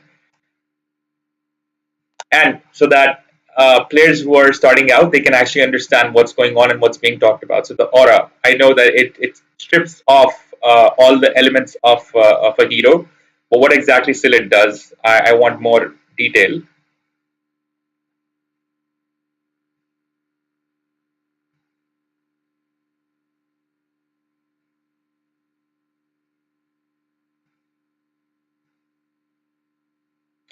Two for 1k lead for Tundra, not too big right now.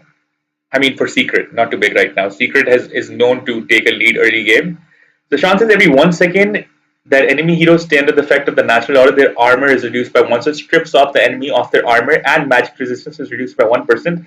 Stacks up to 20 times, so you can reduce 20 armor and 20% magic resistance. The longer the fight goes, the stronger the aura gets. Holy shit. And chances the harder it is to fight um, into ES team. You mean, what's ES again?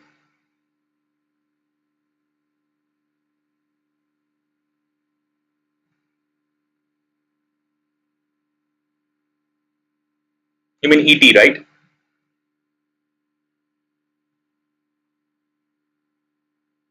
Yep, yep. Just making sure. Just making sure. Of course. Yes, yes, yes, yes. All right. Let me see the PA. Let me see the PA into some nice action. ET goes in on the Lycan, especially against the Lycan in the enemy team. It's really good to have something that reduces the armor and magic resistance, because that guy's got huge amounts of regeneration passively and armor. Chances and all that, not including any items. It's true. Global says 80 plus Bloodseeker is too much. We'll make it happen in pubs. We'll make that happen. Meanwhile, the BB is farming up.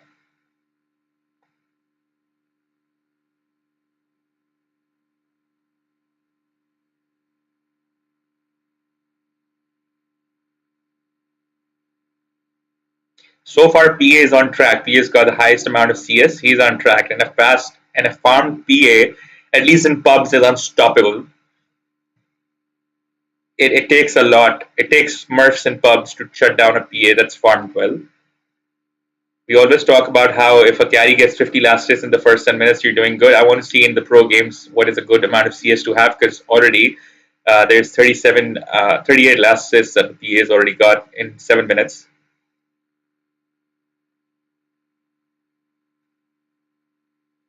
Lycan backs up. A null talisman on the Lycan to spam wolves. Fight for the wisdom rune. Ricky steals. Takes out the Muerta, who has made a greedy move there. Global says for pro games, it's 70 to 80. Wow.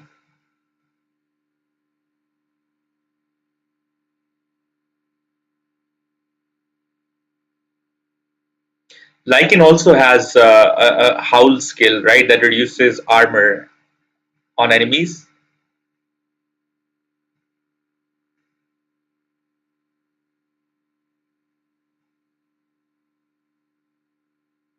Between the Spec and the PA, Spec has got no last hits in comparison. PA has already got his 48 last hits, 16 denies, damn.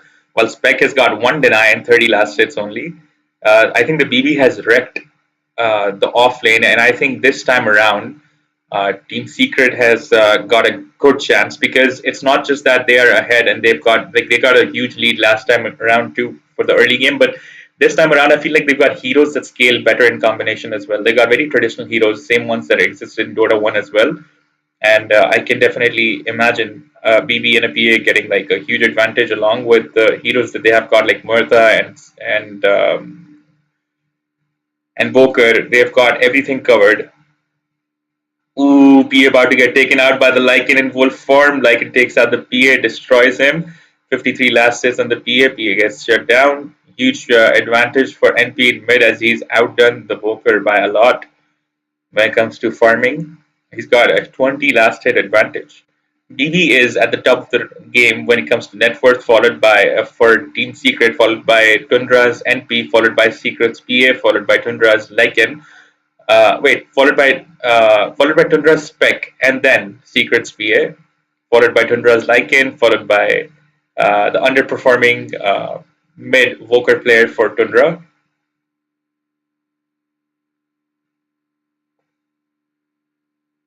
We're about to see a smoke gank situation from Voker and Muerta, who are coming in at the top lane trying to get that PA again. No, wait, I mean, they're on the same team. My bad for the Ricky. For the Ricky and Lycan. They go in on the Lich. Voker goes in on the Lich. Muerta follows. Boom, boom, boom, boom. Follow up. They continue to follow up on the Ricky. They don't have more stuns, I think, right now. ET puts Ricky to sleep. Lycan comes back in. Most of Team Secret is chilling at the top lane right now, but they're dispersing.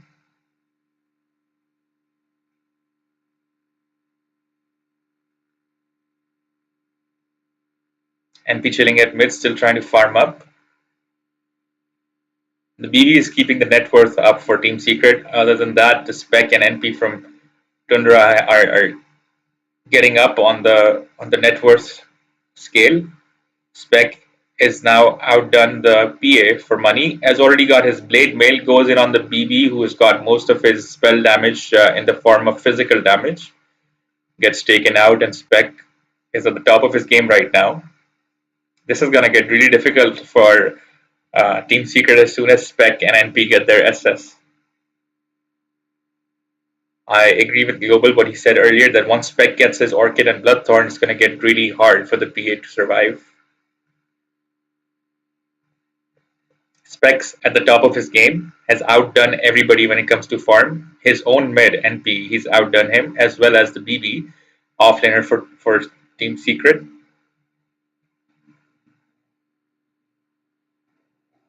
Let me tell you a secret.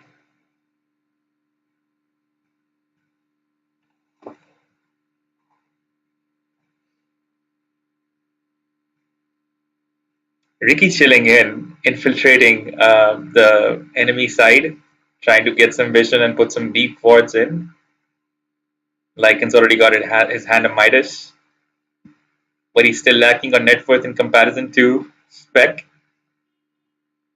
NP trying to pull in the bucks, getting the business up.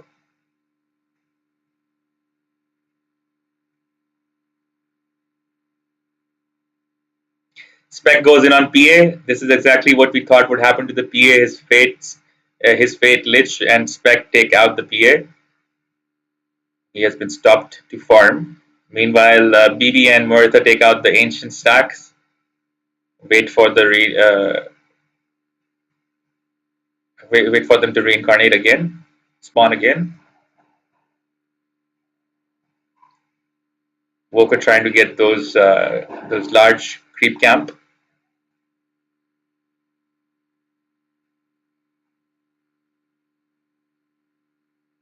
The Wolves try to steal a kill or two. Wolves go in on the Woker, trying to harass him. Global says Midas Lycan is not as strong as BB of same net worth. Yes, and even with the same net worth, BB has just pulled in equal net worth. Otherwise, he was actually lacking now because Spec is strong enough to take him out and the PA out right now, especially with the supports. Spec's build is a direct counter for PA and BB because he's already got his blade mail like 5 minutes ago. What can a PA do at this point? She's not gonna get his BKB for a while. Spec goes in again, about to turn that blade mail on. There we go. Who's gonna touch him? That's the question. Even Muertha can't touch him with that blade mail. Easy exit. Ooh, Ricky had gone in on the Muertha, but Muertha turned ethereal using her SS, and Ricky got denied the kill. Secret goes in on the Spec. Can you take the Spec out? ET misses his SS. Another, the cooldown on Blade Mail refreshes. Spec goes back. They take out the Muertha as well. Muertha does not have another SS. NP and Lich try to take out the BB. Lich got sacrificed. NP gets the kill. Goes higher up on the scale of net worth, followed by Spec.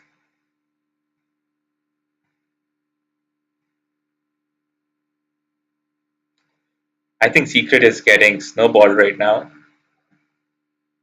Meanwhile, NP has almost got her Mjolnir as well. That Mjolnir is going to wreck the PA furthermore, as well as the BB actually.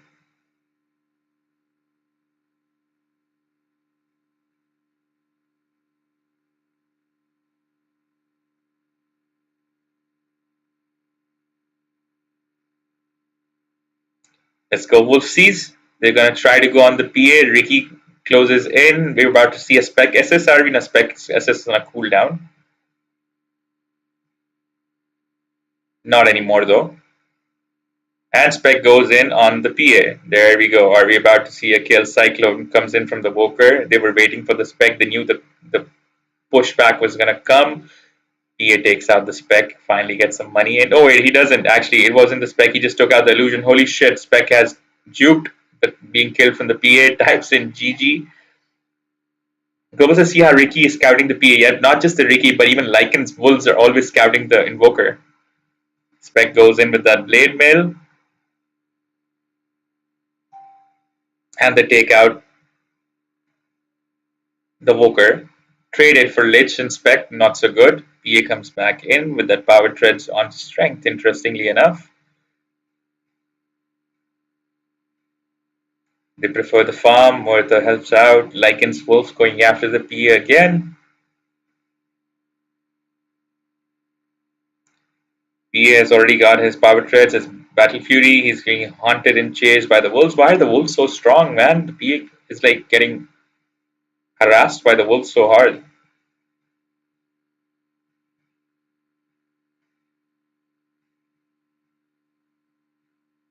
Muerta just waiting in the shadows.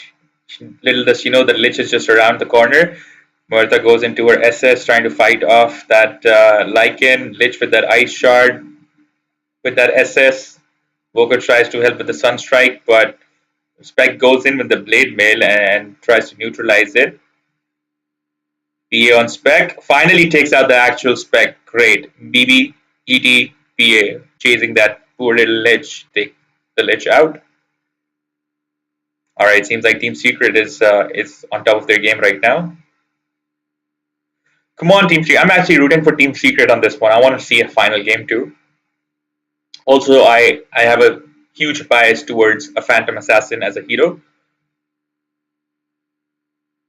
BB not so much. I hate BBs.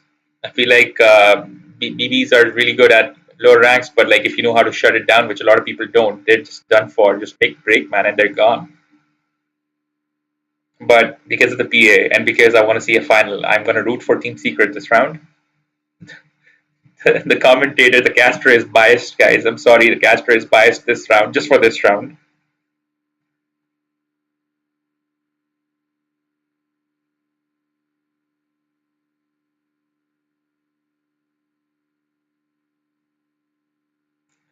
The Lich player is playing Lich again. Never seen heroes. I never believed that I would ever see hero spam on a professional level, but that is true. We're seeing hero spam on professionals. Spec being chased by the ET. Like we talked about, his armor slowly going down, his magic resistance slowly going down, gets burst. Ricky still in the picture, still trying to chase, but there is wards there. Ricky is being hit by Nasal Goo over and over. Team Secret taking total control of their own triangle. Tundra still trying to overextend. Tundra does have a problem with overextensions. While Secret has a problem with not risking enough, they're playing it too safe. Global says that's the reason BB makes Yules into Wind Waker. Interesting. Is this BB making that? I have never seen on the rank brackets that I play a BB make a Yules or a Wind Waker. I have never seen it. But that is some good knowledge that I've received from you. That is a good counter for being broken very easily.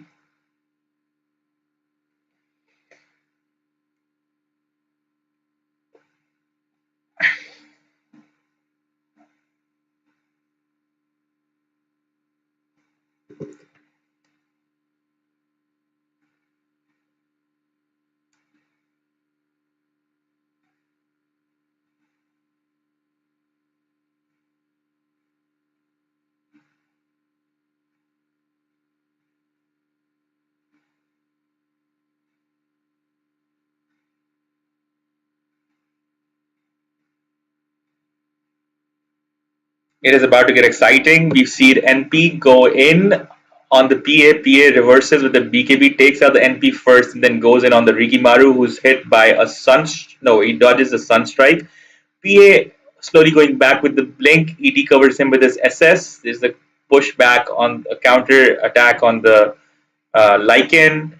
BB takes out the Lich. Wow, last game, Team Secret had a huge problem with that Lich, but this round with the BB, they're shutting down the Lich hard. BB takes in on another kill. Ricky is taken down by the ET. That's touched by the BB, who's very rich now, as rich as almost the PA on the same team. Team Secret actually doing really good this time around.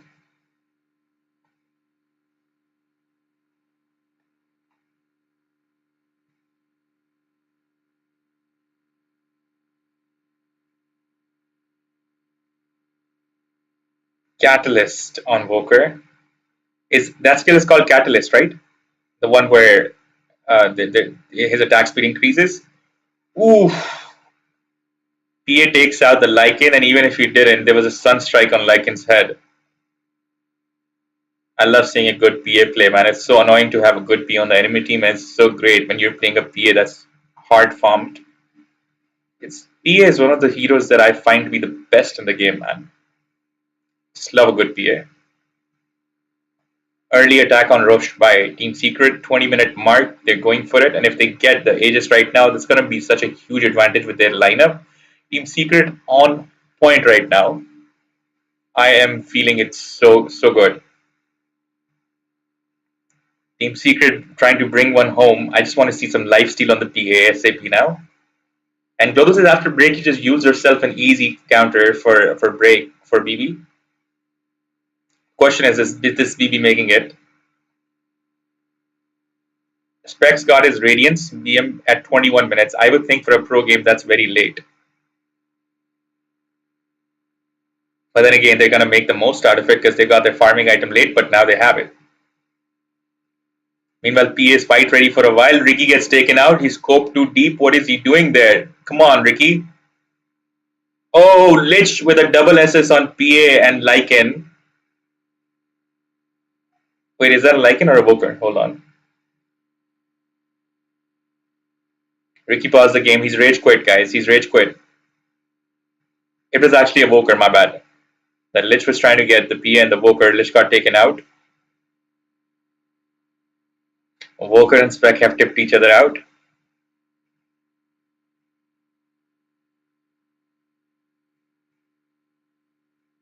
That Spec set is so good.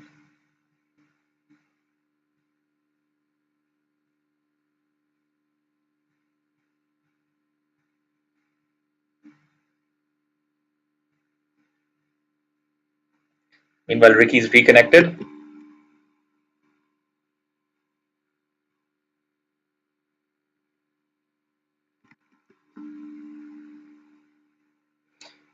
Get ready when you are. Go when ready. Get ready with me. Spec going in. He's lost his mind. What is he doing? What is that move? Where is he going? Why is he not taking this time to farm up? Meanwhile, Team Secret at their triangle. They've smoked up. They're going in. And PA is already advanced up to the enemy jungle. He's going into the mid lane. Tries to get a jump on the NP. Are we going to get it, guys? Let's go. PA goes in on the NP. And what happened there? What was that? Was that an illusion? He just disappeared. Did he TP out? What happened there? Oh, maybe he's got a Shadow Blade or something, right? They gave Murtha, even though PA was low on HP, they gave Murtha that regeneration. Can somebody explain what happened there for me? Oh, because PA's got an Aegis already. Okay. Still though. Still waiting on that Morbid Mask on PA. Mid tower taken, easy, no defense. Tundra gives. PA goes bot, finally gets a jump on their NP. And NP uses a pike and just TP's out. Wow, NP is playing so pro. I mean, he is a pro, but he's showing some class moves there. And furthermore, he tips the PA. There we go. BZM, let's go. BZM is showing some class. He has twice tried to gank up on the NP, and without a scratch, the NP has moved away, created some space there for the team as well. BB gets jumped on. Usually in pubs, we're like, don't touch the BB, just ignore the BB, just stay back from the BB. But here, we see the BB get jumped. Ice Shard. We're about to see ET uses SS. We saw Chain Frost on the BB as well. Spec. Lich gets taken out. BB's got pissed. Like, why are you touching me, Lich? Don't touch me, son. Brother, son, don't touch me.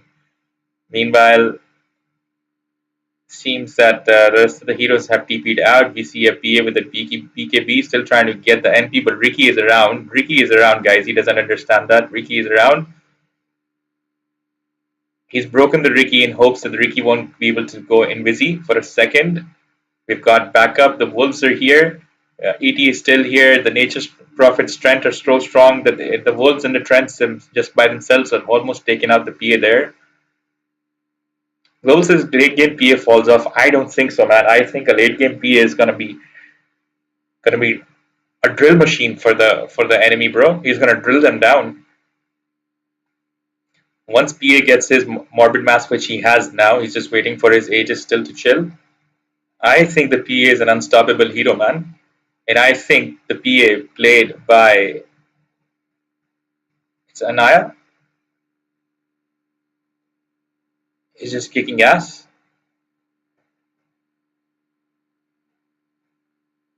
Global says she gets uncontrolled. Let's see.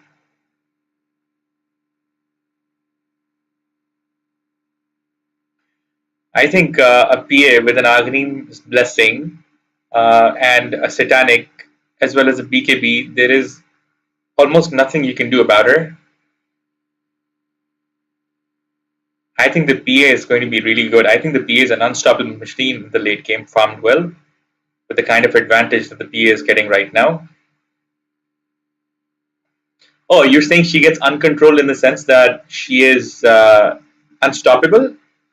When you say late game PA falls off, or are you saying the PA can be stopped easily and is not impactful at the late game?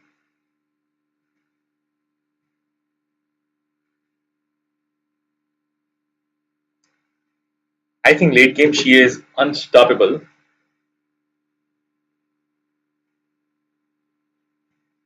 She will need nullifier, says Global. Well, every hero needs a nullifier at some point, right? Because the supports are gonna make all these items to get away. But she's a perfect player for this game because she got a break. She can get a Satanic. She already has evasion.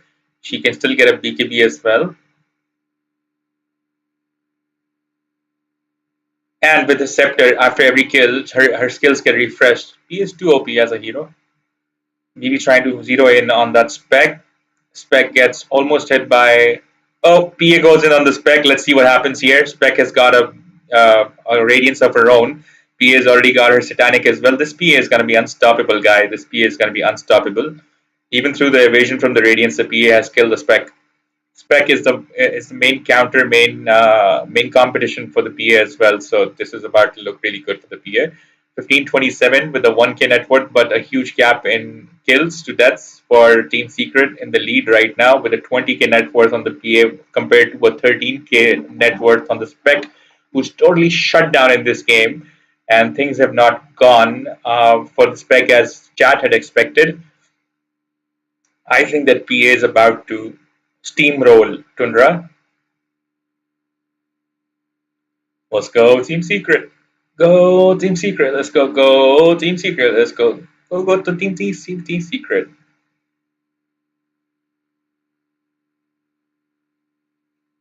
Ooh, Martha taken down by. Wait, who took down Martha?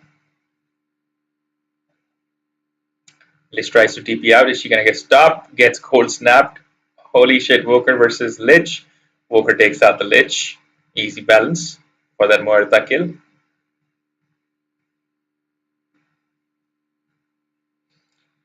Global says game is still even, but I think Team Secret is a huge advantage because comparing the two carries, the PA is at like a 7k advantage right now. And once again, PA is the kind of hero that's gonna. I predict a PA rampage in this game. I think the PA is gonna rampage in this round.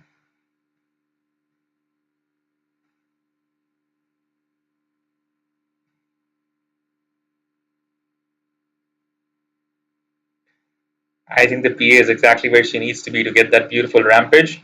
Global says, bro, you underestimate Ricky. The Ricky is playing a support role right now, and we've got a lot of heroes on on Secret that counter the Ricky really hard. For example, you've got that AoE skill, BB and Woker, plus you've got the Muerta that can just turn ethereal and is untouchable for the Ricky. We've got BKBs on every hero on this side, so there's smoke's not going to work either.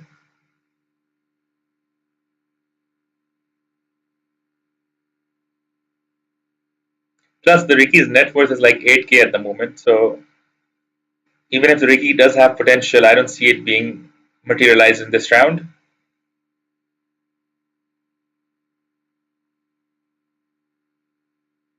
PA goes in on the tower, doesn't want to be stopped. I think Tundra is trying to give away that T2. Ricky comes in. We're about to see some Ricky spec comes in with the Orchid. PA turns back with the BKB. It's about to be spec and Ricky versus PA, but PA doesn't have backup. We've got the BB, ET. We've got the Woker. Everybody is here. Global evasion from smoke with shard is just too much. But with an MKB, it can be fought off. With a BKB, it can be with a BKB and an MKB, you can be silenced, and the evasion is not going to work either. Let's see how hard it hits the PA. PA's got 85% or 80% evasion of her own, so that's already a challenge for the enemy. PA goes in, takes out the Lich, takes out the NP this time around, actually. We've got Ricky versus Muerta. BB gets Rod of Autos, is destroyed. PA is godlike right now, I'm telling you. Parker is killing it.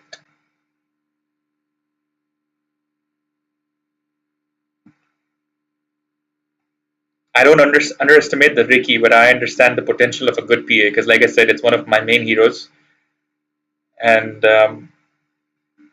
if shut down early, that's a different story. But PA is unstoppable, and she's still got that huge lead as compared to the spec at this point. She's got a 10k gold lead right now. Still middle game, true, but PA's items put her in the point where she needs to be at a much later stage of the game. Whereas if this Roche gets taken again, oh boy, if this Roche gets taken right now, I don't even know what to say for Tundra anymore. I think I'm gonna call it time of death, 32 minutes. PA's got that Aegis again, bro. And PA's got a butterfly. My understanding was that butterfly did not stack with PA's natural evasion. Is that not true? Does the butterfly stack up? PA's got a butterfly because if she gets broken, if her evasion gets broken by Silver Edge, she still has a butterfly, so they still have to make an MKB or Bloodthorn to get through to her. Very interesting.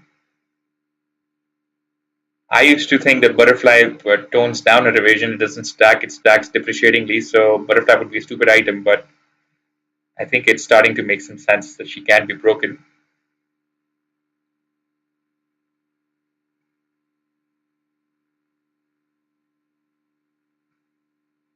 Aegis PA trying to find some enemies to kill. She's just owning the map right now. She's just everywhere. Ricky's trying to go after the PA. Let's see what happens to him. As soon as the Ricky gets rooted, he's shut down. Meanwhile, we've got Woker versus Lich. PA goes in on the Lich, gets the kill. Muerta and PA go in on the Lycan. I mean on the NP. On the NP, Ricky is waiting at the back too. Let's see if Ricky can do something about this situation. PA goes in, gets spiked, gets stunned inside the trees, the sprout. P is still trying to fight out the NP. Ricky comes in with that smoke but makes no difference. Mortha gets taken out at the back. BB and PA and still open with Voker on the side as well. That one NP trend at the back just trying to cut the lane right now. It's being ignored. PA still got the Aegis. I think Secret's about to snowball. They're much more confident with their pushes this time around. They're much more on spot, on time with the objectives. Roche is being taken smooth and at the perfect times as well. That PA is single-handedly carrying Team Secret right now. Doing an amazing job. Hit with Catalyst. The PA is unstoppable right now.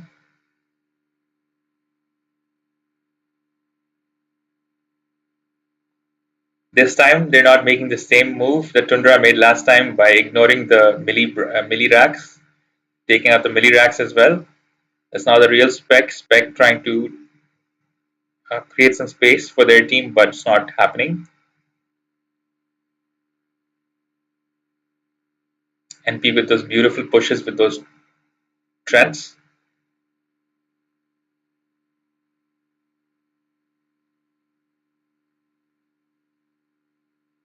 PA still on those melee racks, has not been able to take them out. BB frontlining for the PA, doing a great job. We've got the Voker and the 80 at the back. The range racks taken out. NP comes in. They try to burst the PA. PA puts the Sanyasha back in the pocket and is about to go with the BKB.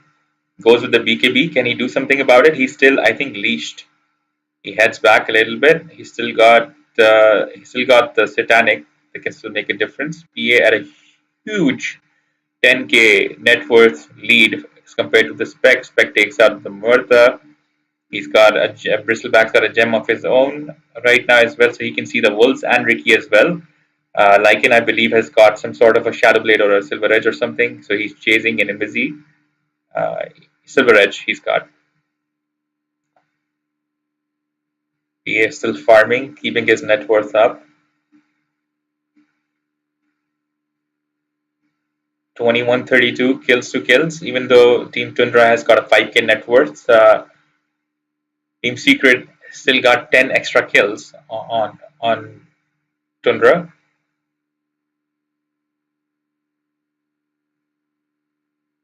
The question is, can Tundra shut down the PA? Can Parker get shut down?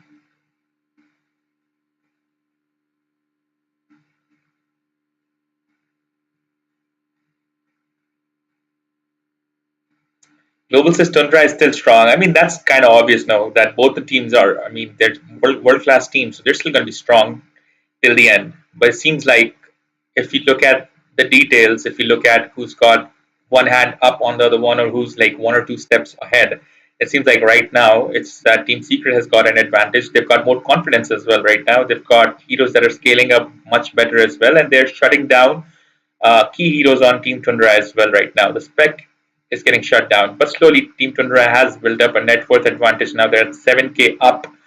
How so? It's the Lycan. The Lycan is pulling up the big bucks on Tundra, as well as the NP, as well as the Spec. But Team Secret is being held up just by the PA. If you look at the top four in net worth, there's a huge gap between everybody else and PA.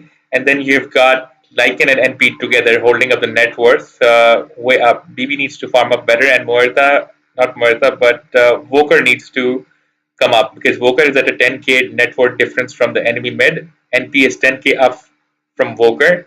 But at the same time, PA is about 10k up from the Spec. Global says for TS, for Team Secret, Muerta is very important. Yes, that is true for sure. It's very important, but I think at this point, Team Tundra has got a couple of Bloodthorns, and they've also probably got a Nullifier. I think, if I'm not wrong.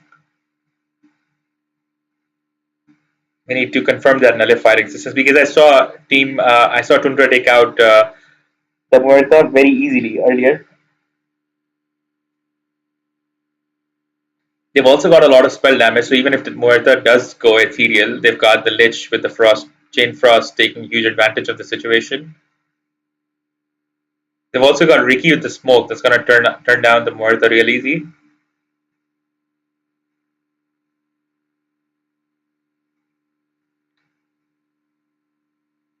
It's been a while since I've seen a big change on itemization. Oh, PA almost screwed himself up with that solo TMT take. Almost got killed and threw the game up. All right, ET has got the shard, and this time they almost got Murtha killed for the same situation. I need to see a big change, a big increase in itemization on the PA. I want to see an Aghanim's blessing on the PA along with the Moonshot Eaton.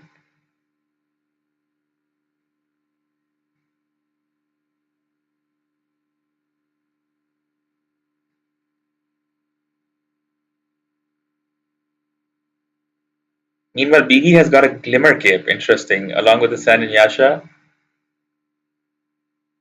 and an Assault Cuirass, along with the Vanguard. Interesting items. Okay, the Glimmer Cape came in handy there. ET with the SS and stun. He's initiated. BB goes in. BB goes in. Muerta comes in with the SS, just being kited around. I don't know what she's doing right now. She's being kited around, being chased by Specs Illusions. Come on, Muerta girl, do something. She misses her third skill. Lycan being taken out, gets jumped by the BB, chased by the Voker as well. Ricky needs to be Rod of Atos. Come on, Ricky, let's go. Secret is confidence. They're gonna take out the Ricky. Voker gets a double kill there. And Secret is about to snowball now.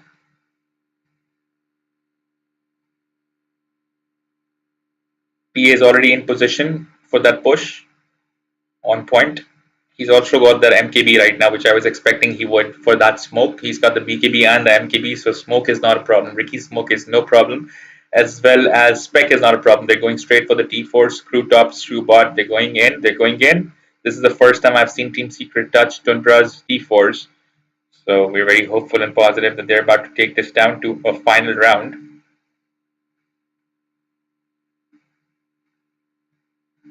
Alright, Secret gives the BB. P is still on those T4s. Team Secret solely focusing on the objectives. And Spec gets taken out. That break was too much. That break was too much for the Spec. Meanwhile, PA trying to take out the Lycan at the back overextends, but it's okay. Team Secret, I want to see them actually make more confident moves, so it's good. Alright, the Ancient is wide open. There is no glyphs. If Team Secret goes all 5 on the Ancient, it's about to be game up for Team Tundra. Lycan has been hit by PA Dagger. PA has been broken, but has still got that Satanic, so dispels that break, goes back in, Lycan down. Team Secret is almost about to take down that Ancient. Alright, Voker with some of his skills and a BKB shuts down the defense and wrecks the Ancient. Holy shit, guys, that was what a game that was. What a round. That PA was unstoppable. Unfreaking stoppable. I think we're about to see a round 3 on this situation now. That was so good. That was so good.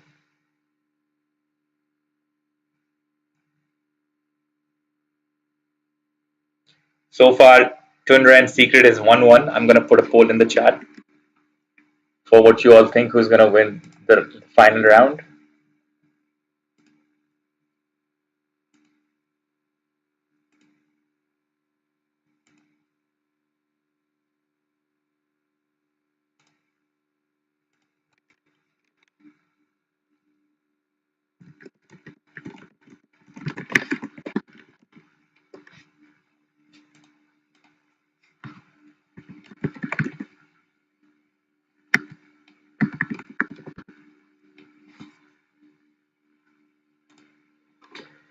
So we got a poll in the chat about who's going to win the final round. Is it going to be Team Tundra or is it going to be Team Secret? And you know what? I'm going to make the first vote on this.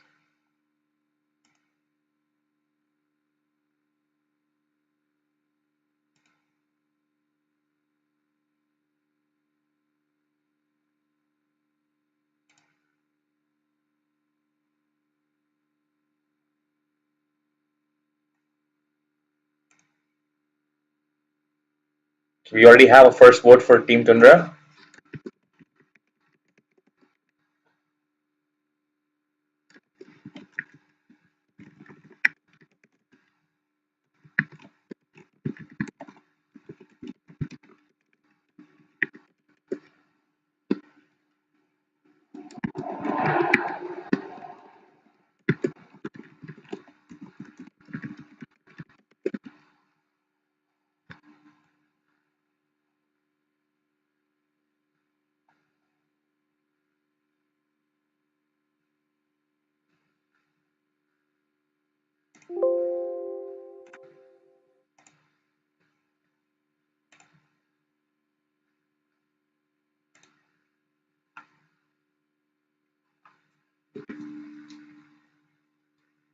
Let me make a vote for my phone.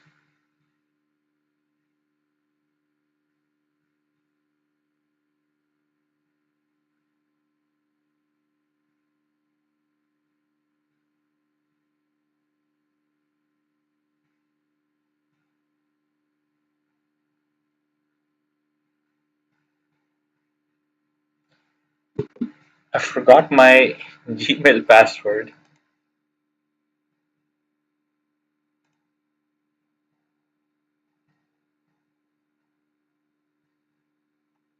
Uh,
Global says normally PA versus Spec. PA has 47% win rate. I think ET and Muerta made the difference. Now I think that PA was just too good, man. He was 10k advantage for most of the game and just never let down.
Global says ET and Muerta were able to control the team fight better. I think Muerta got shut down pretty hard though.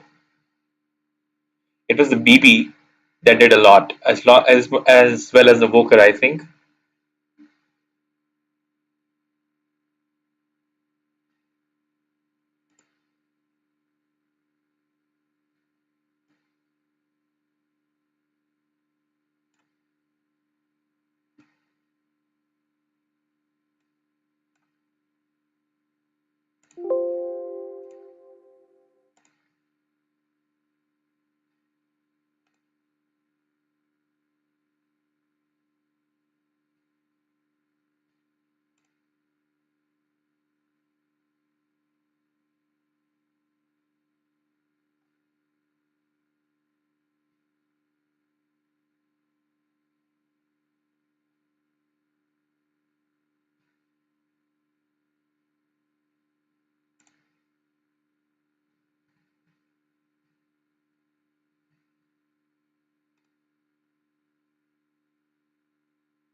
Global says when she goes magical in Earth and five-man split Earth, it's not the damage they do, but stop the power spike of other team. But I feel like even when she went ethereal, when she went magical, she was not very impactful. She got folded so hard, man.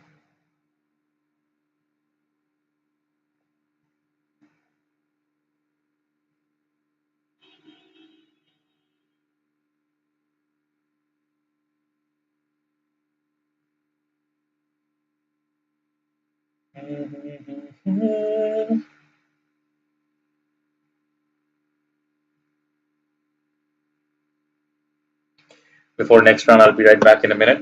Again, let me get some snackies.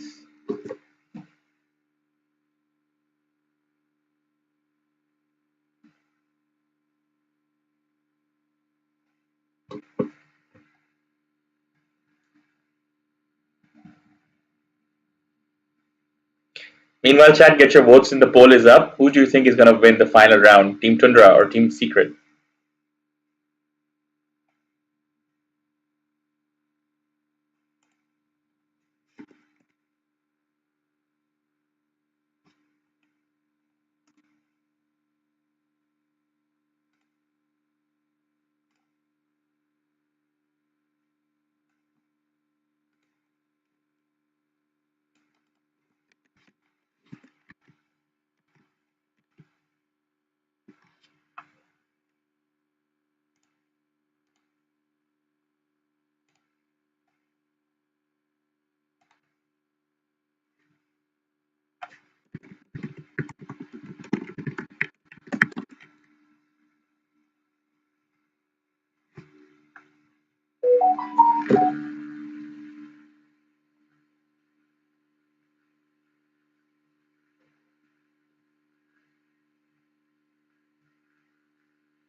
Okay, there were a few things I had to take care of that are done now.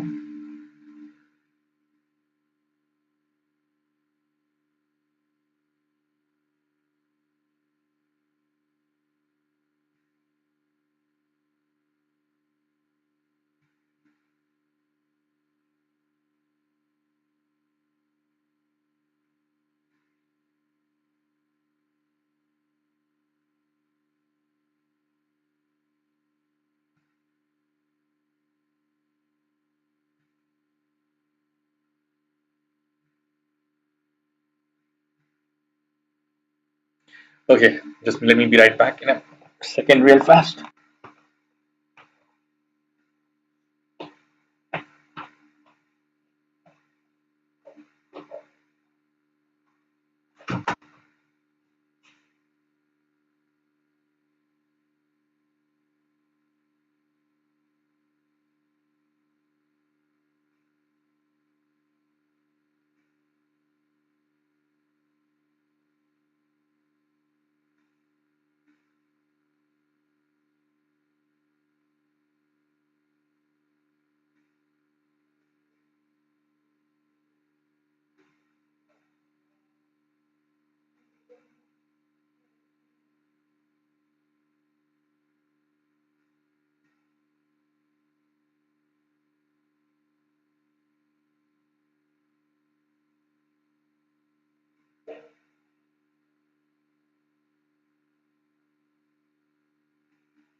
Alright, guys, we're figuring out food. Round next. Let's go. Everything is set where it needs to be. So let's see. Team Secret so far has banned Adum, Alchemist, Nyx, Magnus, Lion. Tundra should have banned the PA though, but they have banned the BB, Voker, Gyro, Chen, and Lycan. Team Secret has picked a Morphling first. I saw that Morphling was banned in the last two games, so it's going to be very interesting to see Morphling being played. Beastmaster was also banned in the last two games. So going to be interesting to see a Beastmaster play. The advantage of a Beastmaster is that his SS goes through a BKB, but usually people make a Linkins on Morph, so I don't know if it's going to work on Morph though. According to chat, Muerta was a hero that worked very well in the last game, and Team Secret's victory had a huge hand, and they are doing it over. That's a game. That's amazing. Global says, bro, last game's Spec played like me. She only got like 50 last hits at 10 minutes. But again, you got to keep in mind that she got 50 last hits um, playing against Team Secret, though. Is you think you can make that? If you can make that, then yes, she played like you. If you think you can't make that against a team like that, then Bat Rider and Phoenix being played by Tundra. Phoenix is a really good hero in a team game. That egg, especially with the scepter, is too OP. So if she can protect her tank and bait the egg while having a follow up, like a good follow up that is just not counterable, like Enigma or something like that, or maybe a cataclysmic Voker or a hero with a good cleave attack in this situation would be epic. Or an ES, an Earthshaker. Oof. Elder Titan being played by Team Secret this time. Again, Elder Titan has been played by Team Secret all three rounds, it seems. So far, all the heroes that have been repeated in the last two rounds are not repeated this round. Lycan has been banned by Tundra. Lycan was repeated in two games. Chen is banned, Gyro is banned, Voker is banned, BB is banned by Tundra. So yeah, they don't want the Team Secret to pick their BB again or their Voker again.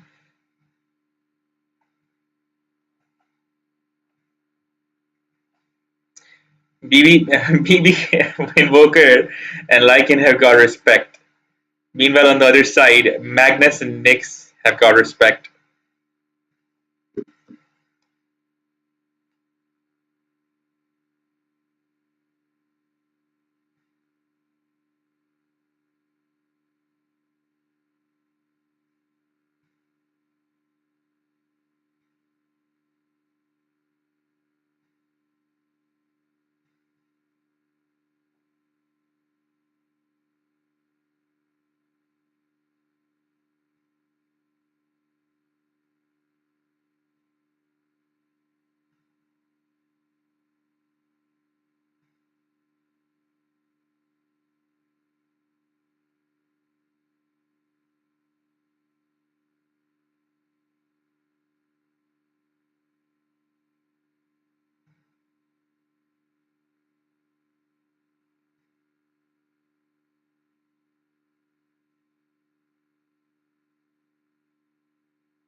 Next pick by Team Secret is a Puck. Wow, Puck was banned in the last round.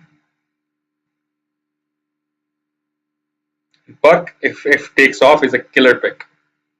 One of the most OP heroes in the game, actually.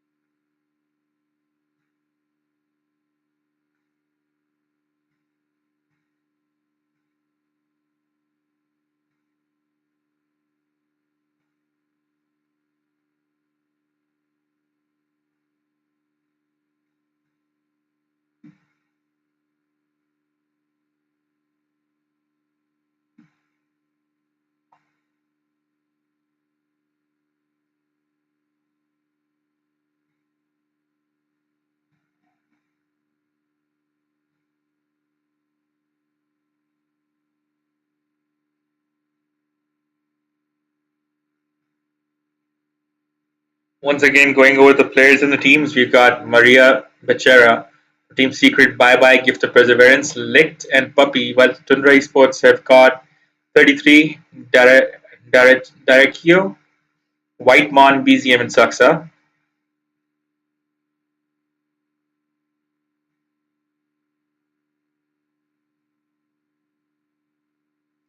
Funny thing is that they've all got different guilds. I wonder why. Maybe they run their own guilds. MK has been picked by Tundra, who was banned last round.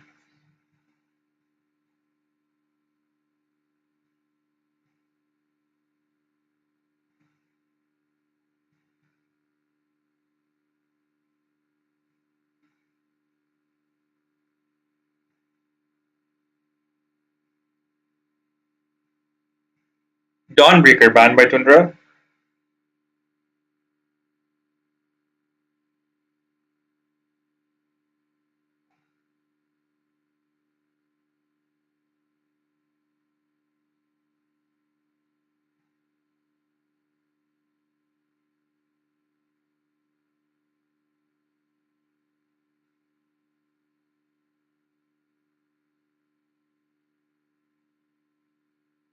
TA banned by Team Secret. Nice.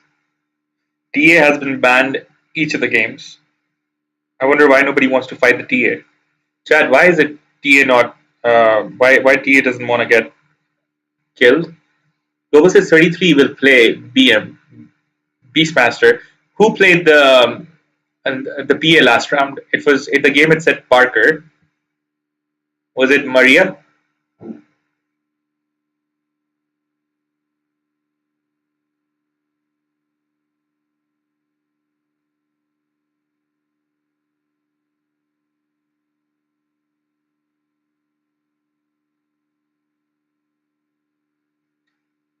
Parker is post carry, but why don't I see the name Parker in the list?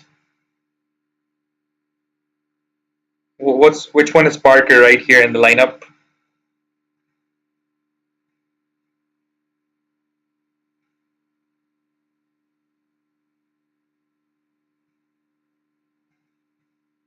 Meanwhile, a Spec has been banned by Team Secret, and Timbersaw has been banned by Tundra.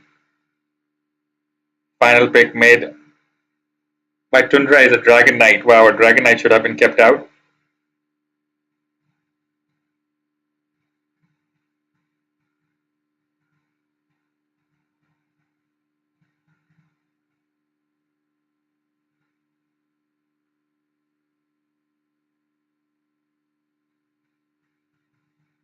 Final pick by Team Secret. Tide Hunter, what? Okay, nobody saw that coming. Well, since they've already got Morphling as a post one, they picked the post one first, it seems.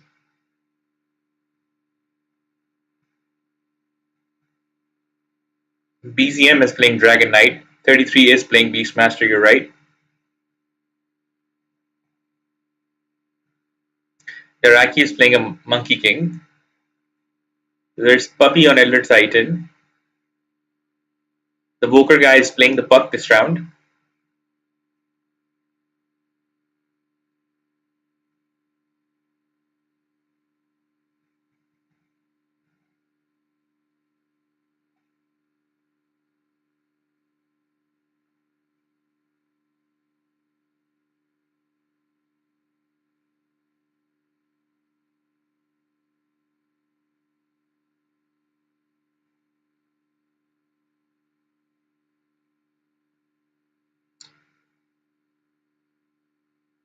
Mid DK, you think?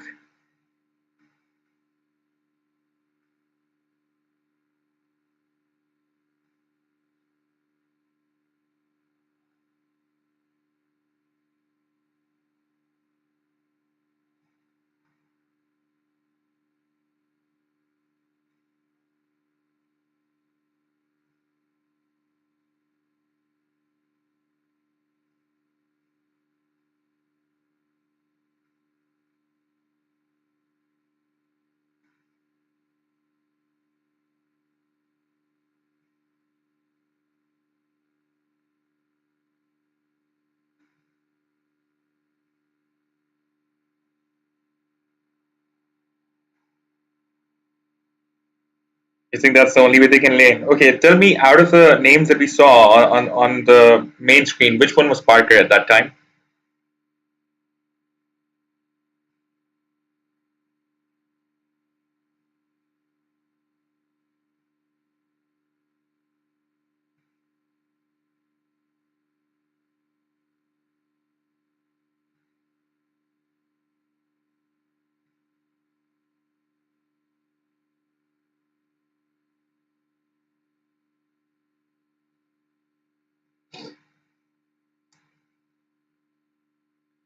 Tundra with the smoke.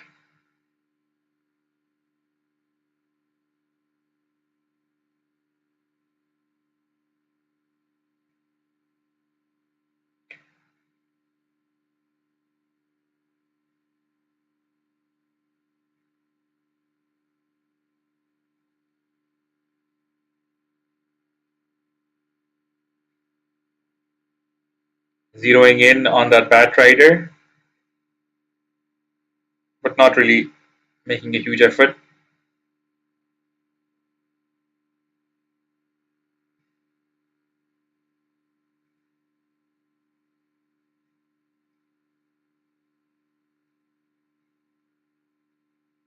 Globus says Parker will morph, so that ever pub name he wants to use as he might be stand in.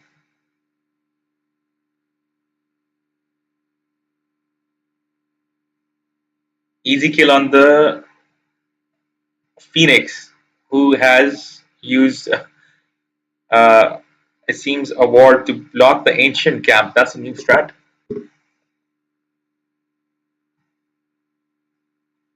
Dragon Knight versus Puck at the middle lane.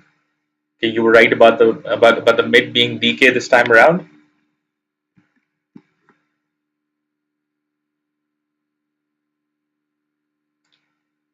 You got Phoenix and MK top,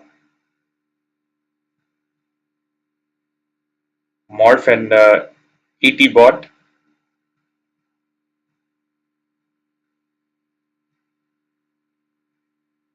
Mortha and Tide top for Team Secret, and we've got MK and Phoenix for Team Tundra. Phoenix gets taken out a second time, traded for Mortha. Tide gets the fat bucks, survives the MK. Okay, I want to see what the Tide does in this scenario because there's a lot of times when we get our butt kicked and then we don't know what to do here. We keep going back in. I think Tide's back. Tide's still there though. He's probably just going to play it safer. Meanwhile, over here, we've got the ET and the Morph fighting against the Bat Rider and the Beastmaster. Also, Beastmaster offlane is very difficult. I played a Beastmaster offlane in a tournament myself and I got wrecked. I got wrecked. Tide will just get the XP now, okay? But as an offlaner, it's very important for him to get the money too, right?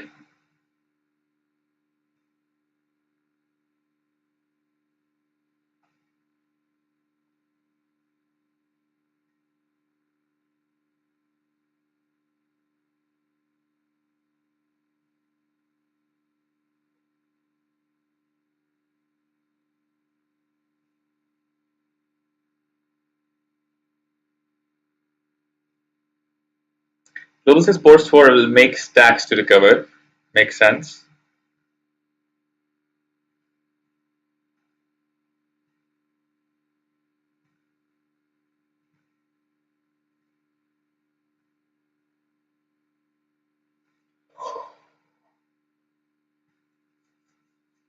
Alright, Muerta showing some action. Tide has got some HP back.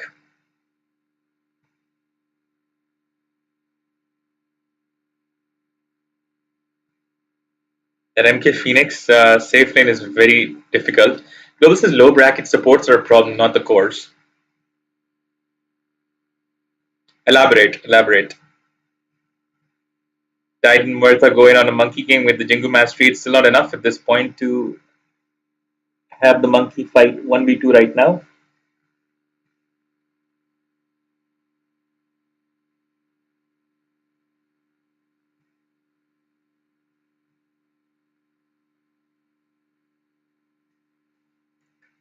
Buck getting pushed into the tower by the DK.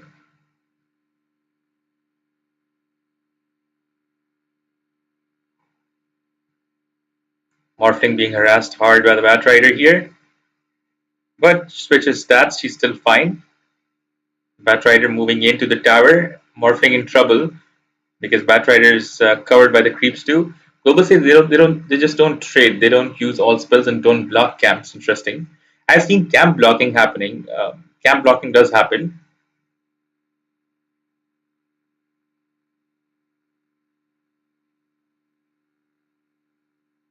And yeah, they don't trade though. In fact, they'll take the kills when they get a chance.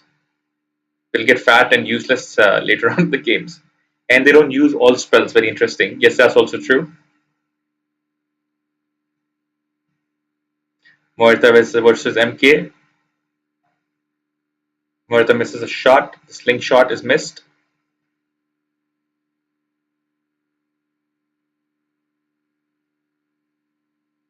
Wilbur says C post 4 trading with post 1 not off lane.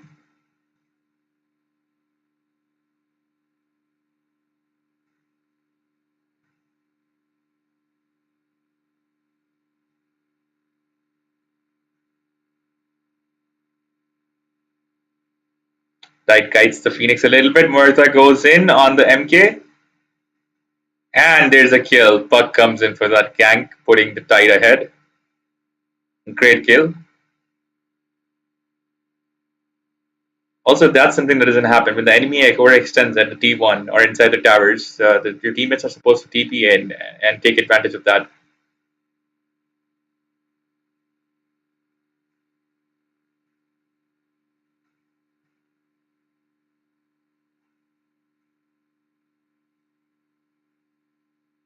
The ET trying to help the Puck get a kill at mid. Tide TP's out from there. Goes back to safety. Morita is being chased by the Batrider who's coming for a gank. That DK looking for the easy money. DK looking for the easy money. Phoenix comes in. Morita loses a life. Meanwhile, the Beastmaster is taking all the farm that belongs to Morph. Global says directly is stupid carry. He'll sub-perform also this game. Why so? They must be so good, right? All pro players must be so good, no? Was he the same guy who played the Slark in game 1?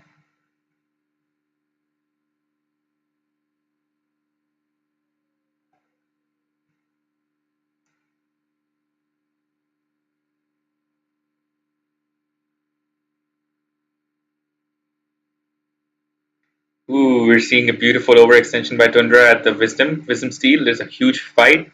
We're about to see the first death on MK. MK is dead. Tundra loses a hero. They're about to lose another one. They're about to lose the Batrider as well, unless the Bat can do something crazy to help it. But nope, they've lost the Batrider as well. Parker played the Slark. I felt like the first game Slark was making very bad decisions. In the second game, Parker covered up with his PA, but the first round, no, that was horrible. What was Darekyu's hero in the first round?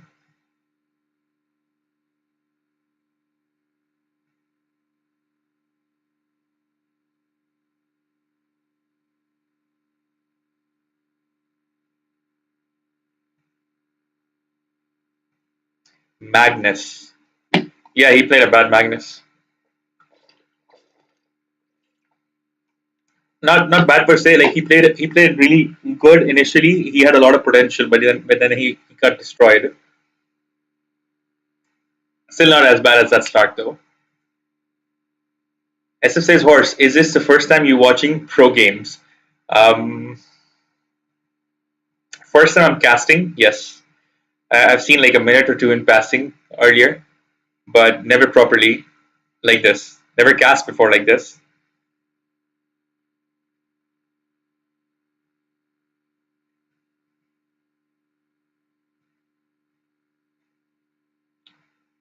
I can't really think of another time that I've seen a pro game properly. Yeah, that's true. SF says if that's true, your analysis is on point. Thank you, bro.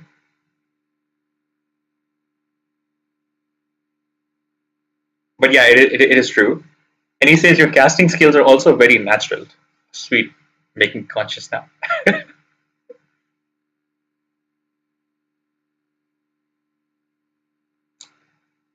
Back to the puck, who's got a haste in the bottle, pretty interesting. Saving it for a fun occasion.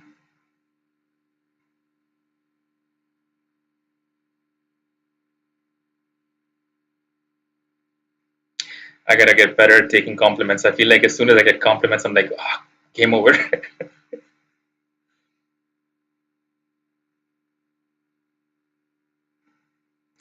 DK getting about to get taken down by 5. They're done with it. Team Secret is done with the DK. They're like, just either we get the DK or we get finished in the process. It's over. We're not putting up with this shit anymore. The puck is slowly getting farmed up. On one side, we've got the puck who's sort of struggling against DK, but we've also got the Morph on the same side who's farming up hard, which is great because over time you're going to need your carry to be strong. And granted, the fact that Morph got banned for the first 2 games. Oh, I want to see that egg. I want to see that egg. Is it gonna work? Is it gonna work? No. Puck goes out. Egg does create some space, but it and the space is also used well to take that puck out. Maybe Tide comes in with that SS. Puck goes out, illusory orb, and goes to safety. Very good attempt by Tundra to take out that puck. And now, since the puck is not there, DK is gonna build that advantage further. Global says he lasted for 10 minutes. Okay, interesting. Let's look at the last hit top charts. We've got the Morphling 92. We got Beastmaster second. We've got a fight from Tundra again as usual, overextending. But this time they've got a Bat Rider who snagged that. What was the hero that Murtha trying to take her back into her cove, but she gets taken out instead. But now that I've seen 2 games already, what I can understand is that Tundra does have a weak starting and Secret does have a higher acceleration at the start of the game. Even if their mid is going to get taken off, they're still in trouble if their carry is not performing well. But this time around, their carry is performing well. So Tundra is in deep trouble at this point. In the counter attack, Secret takes out the tower, even though it seemed like Tundra had that mid tower in hand. I can see properly the tower. I think the tower is still standing for Secret.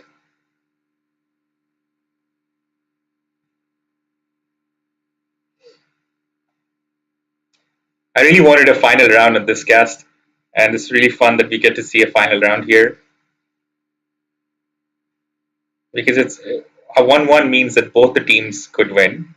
It means that both the teams hold the potential to take the game out, and both the games were won in a fashion that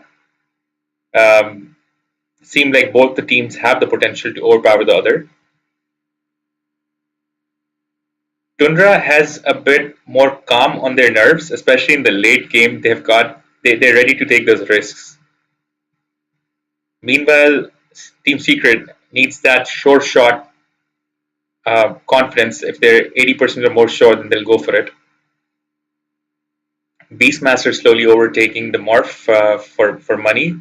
Beastmaster on one side and Tide on the other is suffering a lot since the start of the game. We're still waiting for those stacks that Global talked about that's going to help the Tide Hunter gain some recovery, because right now the Beastmaster is at the top of the charts, 7k net worth, while Tide on the other hand is only 5k. Granted, Tide's beautiful SS, that Ravage, he does hold the potential to make things even.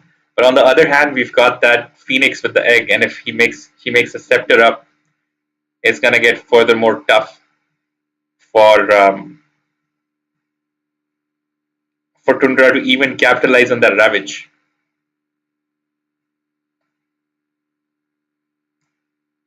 The only thing you don't need in this game is Phoenix coming in with that egg and saving that DK. And you go in and you get ambushed by Wukong's command there, as well as a Beastmaster SS. Global says BM must have taken the stacks then. It seems that he has, because he's up at 7.5k and he's got his hand on his own stacks as well. That Beastmaster is going up faster than ever. He's got the Helm of Dominator as well, and an SS that is unstoppable even on a BKB. Quick question, chat. Do you guys think, do you guys know if Beastmaster SS can be blocked by Linkins?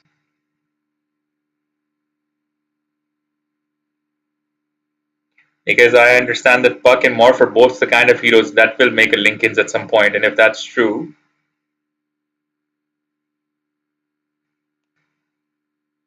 then Tundra's going to run out of options to use that Beastmaster SS on, because ET, Secret wants ET to get targeted or Tide to get targeted. Muerta's going to go Ethereal. You've only got the options of Puck and Morph as weaker heroes. If they have Linkins, you're stuck. There's a great take by Tundra on the RS. This is the problem with the heroes that have got units on them, that they can front very well, and Tundra has taken good advantage of that by taking out that RS at 15 freaking minutes. That Helm of Dominator came in huge handy, and Beastmaster now has an Aegis at 15 minutes, as well as an 8.5k net worth, which puts him on a money security. It's beautiful.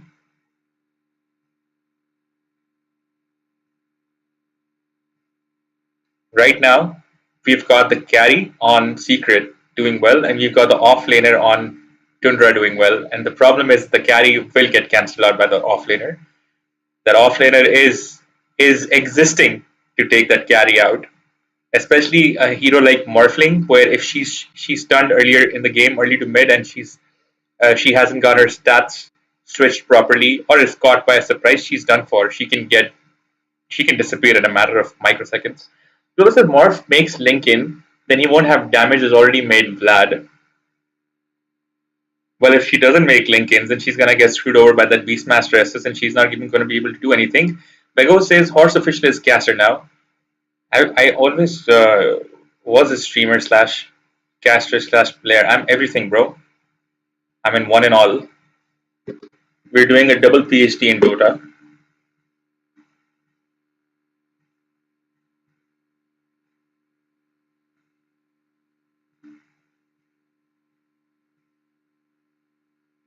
Meanwhile, I think the draft on Tundra is pretty epic right now. Ooh, the Dragonite gets shut down again. 5-on-1.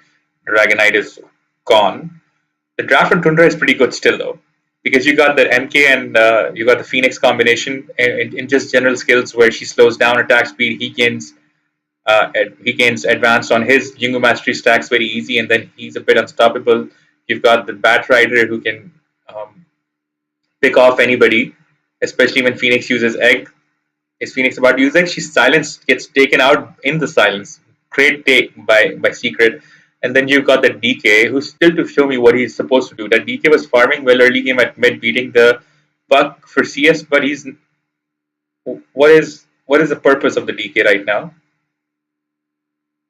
This patch around, what was the Bad Rider doing there?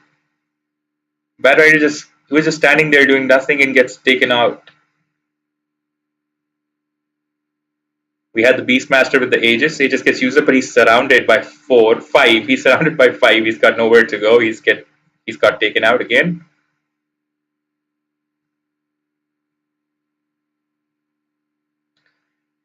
Even though Tundra has got a superior draft, far as I feel like their smaller skills synchronize well, their bigger skills synchronize well. That DK is a bit of a bone in the throat, a thorn on the rose, as you will, on that beautiful draft of a rose, because that DK, my friend, I don't understand. The patch is this patch. The DK is meta friendly, but in this certain draft, I don't understand what he's gonna do. Maybe he'll change my mind, of course. Maybe he'll show something. They must have something planned up. But for now, okay, time to see some DK action.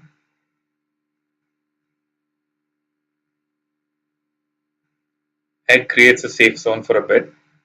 Bit of zoning done by Team Tundra, who are 14-3 right now.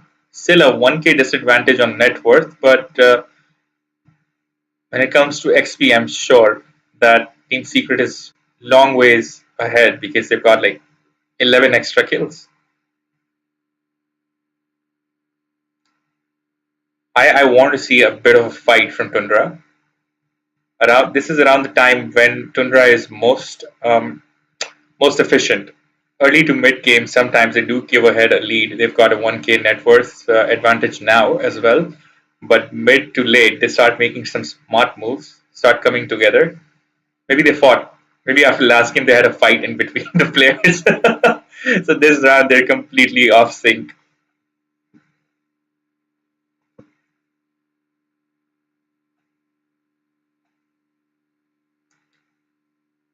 Fairy Fairy Morph actually made a Manta style. Okay, so no Lincolns, no BKB, but she's going with the Manta. Gives her agility advantage, speed, gives her more stats to switch between strength and agility, and vice versa. She is actually going to make a Lincolns. I can see it um, in her quick buy queue. Global says a Honda. Nah, she does have a phylactery, and she is going into a Honda. She is, but I see Lincoln's queued up in her quick buy. It's a must. I mean, they have a Beastmaster. They could have any skill, any point target skill to block her, and she's gonna get destroyed right off the bat. She's gonna have to get a shard as well, real fast, which is good because she is long ways up when it comes to the gold and net worth. Question to the chat: why did Morph just destroy that blue ward? Because blue wards being destroyed don't even give money. So what's the point of destroying it?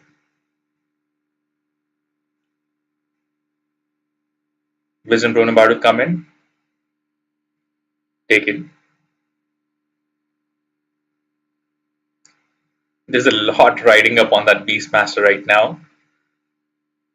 MK also needs to step up. So far, Parker has showed some beautiful skill on his PA, but with any other hero so far, he needs to come up. I'll be less criticizing now. I'll be more encouraging for the rest of this round.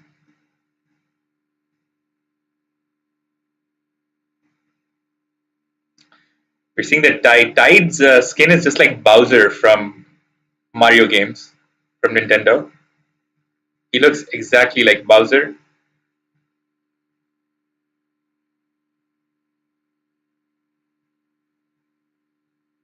Team Secret with that beautiful smoke, chilling around the river, going in, initiation with the Ravage, Morph comes in, boom, bada boom. Muerta goes in with that silence and the Phoenix. Phoenix couldn't do shit. Monkey King destroyed. Secret about to snowball this round. About less than 30 minutes, we're about to see a Barracks takedown. Morph has got enough damage that this Barrack takedown could actually turn into something more as well. Global says a GG. Oh, Bat comes in, takes down the Morph. That's exactly what I meant about the point target skills going to destroy the Morph because they don't have one but two. The Beastmaster SS as well as the Bat Rider SS. Morph, even the strong as hell, got shut down by one point target skill. Beastmaster using that headdress, what's called the head thing? I forgot the name. The helm of the Dominator to take out the Tide. The Golems were pretty good in taking the Tide out. Meanwhile, DK still to show some skill is chasing the ET. Does DK have a dagger on him? That Bat Rider skill just pushed away the ET. Meanwhile, DK does have a dagger. Okay, DK goes in, tries to surround the ET. ET is fat. Monkey King trying to farm. He knows that ET is a short shot take. Just leave it for now. Take advantage because they're still dead.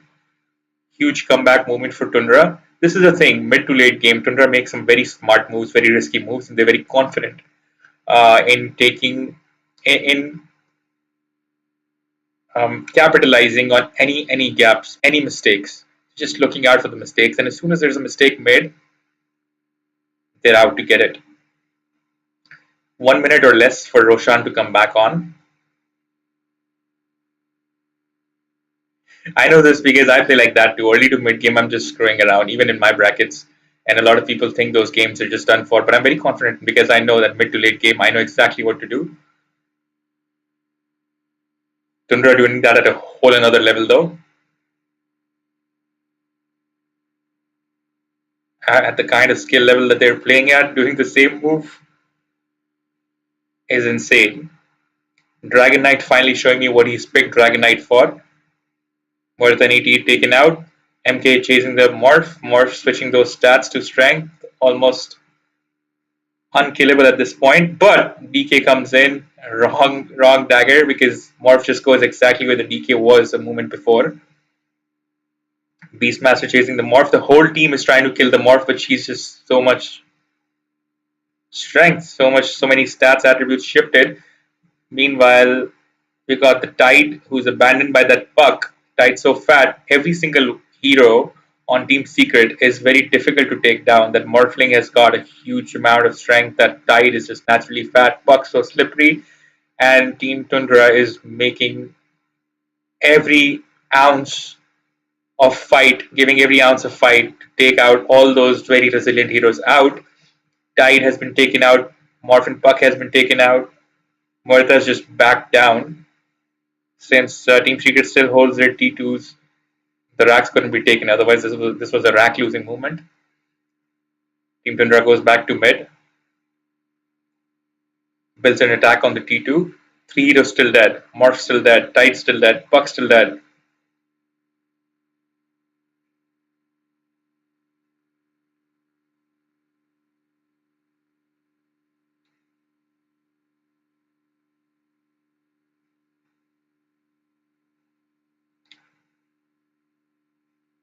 Tundra slowly starting to own the map. Morphling is at 16.5k net worth. Oh, we see MKSS finally, but doesn't do much. Creates his zones and no wait, it does do something. My bad. MK is on Tundra, right? So they took out the Muerta with that MKSS. Muerta's skill mostly do zone as well, and MK's SS was used solely for her. I was hoping to see some 4 or 5 man Wukong's command. ET getting jumped on by who's that Beastmaster, but then Tide comes in, Morphing comes in, Beastmaster uses his BKB to back up, just pushing the lane further. Meanwhile, we've got a Phoenix and a Dragon Knight chilling together. Phoenix item so far, or Sora Crest, is her Drums of Endurance. She's going into a Youths, into a Hex. Where the Scepter at, girl? Show me the Scepter. We were about to see a proper snowballing done by Team Secret just moments ago, just maybe 4 minutes ago. Roshan is back up as well, but we saw Tundra give a very good defense and a counter attack.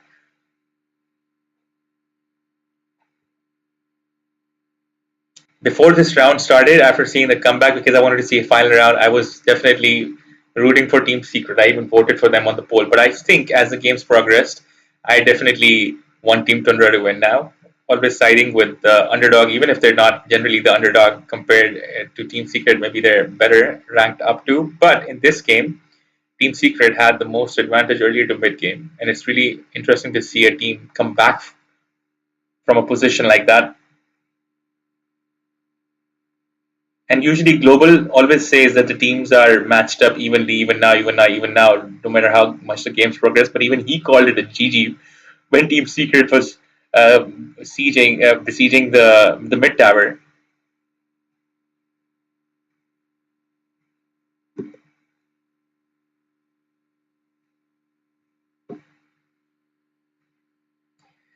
Look at that Tide just chilling, looking cute.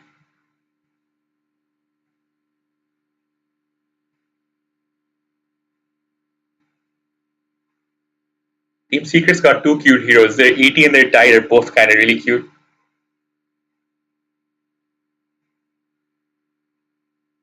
Oof, is that an egg? No, it's not an egg yet. The Phoenix has got really good positioning with her skill, with the sun rays.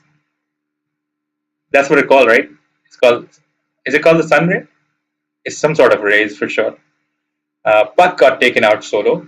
Team Secret trying to throw it real hard. I think their confidence broke after that comeback push, counter push from Tundra. We're seeing an attempt to take out the Monkey King on a BKB though. Tide can't use his SS if the Monkey King is on a BKB. Monkey King playing very confident. Now, after that counter push, the biggest change we're seeing is the Monkey King being very confident now. Or maybe it's post BKB MK. We're seeing a BKB and a gem on the Beastmaster as well. The gem is for who? I think it's just to deward, just to create more blackouts and power cuts for Team Secret. Okay, Team Secret on the hunt. They're turtling up now, as Global says. Or not exactly turtling up, but pushing rather with the smoke. Okay, a mix of both.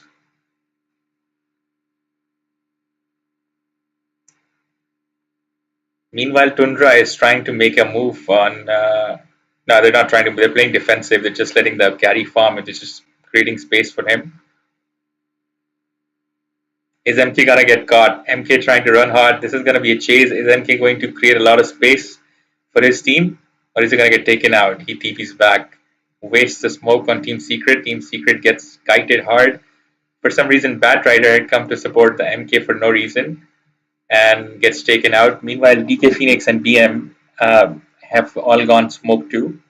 They're going towards the bottom lane, and I think this smoke is just to get towards Roche without giving a lot. We can see Tundra going towards Roche. This would be the best decision right now. Bat Rider kept their team top and confused. Meanwhile, Secret does have a bit of an idea that there's something. I mean, Roche is an objective right now, so they come in. There's a team fight instead. DK front lines. We're seeing the Beastmaster trying to go around Team Secret, trying to ambush. Everybody knows that Tide's going to be hitting with a Ravage. Most of the heroes on Team Tundra have got their BKBs, but whoever gets hit with the Ravage is going to be struggling hard. Tundra goes back trying to take the RS again. Are we going to see a contest at RS? We should be seeing a contest at RS, but Team Secret just backs down. They're giving away RS. Roshan is being given. Team Secret go up.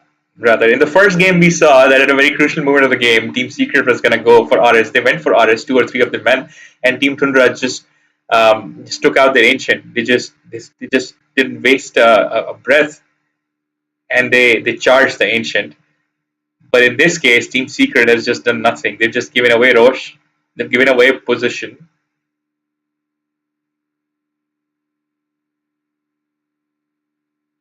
Critics says White Mon is Philippines' pride #1, post 5 player, fun guy overall, and 80% of the time, the brains behind ganks. White Mon was the guy playing the Lich last round. And this round, which one is he?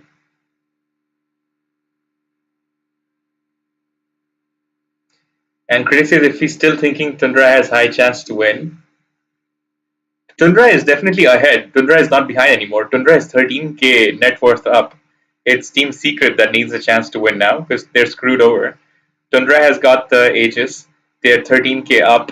All of their heroes mostly have got BKBs on them as well to avoid getting hit by that initial Ravage. And as a carry, it's very easy right now to shut down that Morph. As well as we've seen the Bat Rider's SS just destroys it completely. He just needs to be broken. She's only got a Lincoln's on her, and that's it. Once Lincoln's is broken, we've got the Beastmaster SS, the Bat Rider SS, we've got the Dragon Knight with just infinite amounts of stun, damage reduction, frontlining, as well as the MK with the zone, and the Phoenix, if worse. Phoenix almost has a Hex, or probably should have a Hex by now, or will have a Hex at any second now. Plus, the zoning the Phoenix does is too much for them. We're not seeing a proper frontliner right now on Team Secret. The Tide is getting destroyed. Oh, Puck got caught and destroyed. That's it. It's over for Secret now. Even in a 5v5 situation, they were at a disadvantage because Tundra has the Aegis one. Plus, they've got plenty of good frontliners. And because there are BKBs on Tundra, Tide can't properly initiate, neither can he properly frontline at this point. We've also got a Scepter on the Monkey King, Power Tread, Scepter, Sandanyasha. Even if he does get hit by, let's say, the Ravage, he's got a Sandanyasha there too. Look at what the monkey is doing, playing tricks. I think he's happy now. He's confident. He knows they've got this in the bag now. They had a moment of weakness. They gave a chance. They had a early to mid game is when you can take Tundra down. And if you fail to do it at that time, your chances to win are reduced by a whole lot. They've got a 17k net worth advantage. That's too much. 17k is too much. 17k, even though Morph is at 24k highest net worth in the game, but look at after that. Beastmaster 22k, DK 20k, MK 19k. You've got the Phoenix at 11k. That's above the Tide. The Phoenix, the support has got more farm than Tide. And then you've got the Muerta ET at the bottom, Tide almost at the bottom. This is done for Team Secret. They choke a lot at later stages of the game. I would say when it comes to professional games, since this is the only one I've saw, I would call them early game. What do you call them? Intro boys in this round. After seeing the first and third round, they have been the intro boys of ESL right now. Wait, I said I won't critique anymore. My bad. So let's see. Is anybody still rooting for Team Secret?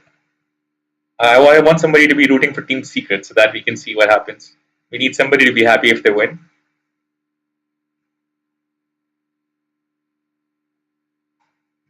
Tundra 20k net worth advantage. The Tide is way far down, way underfarmed, way too much of a softie at this point. What Team Secret needs is a good, strong frontliner. They need Tide to be fat AF right now. They also need the Elder Titan to be very fat as well right now. Somebody needs to pick up the slack. But the ET is way low on the farm, as well as the Tide.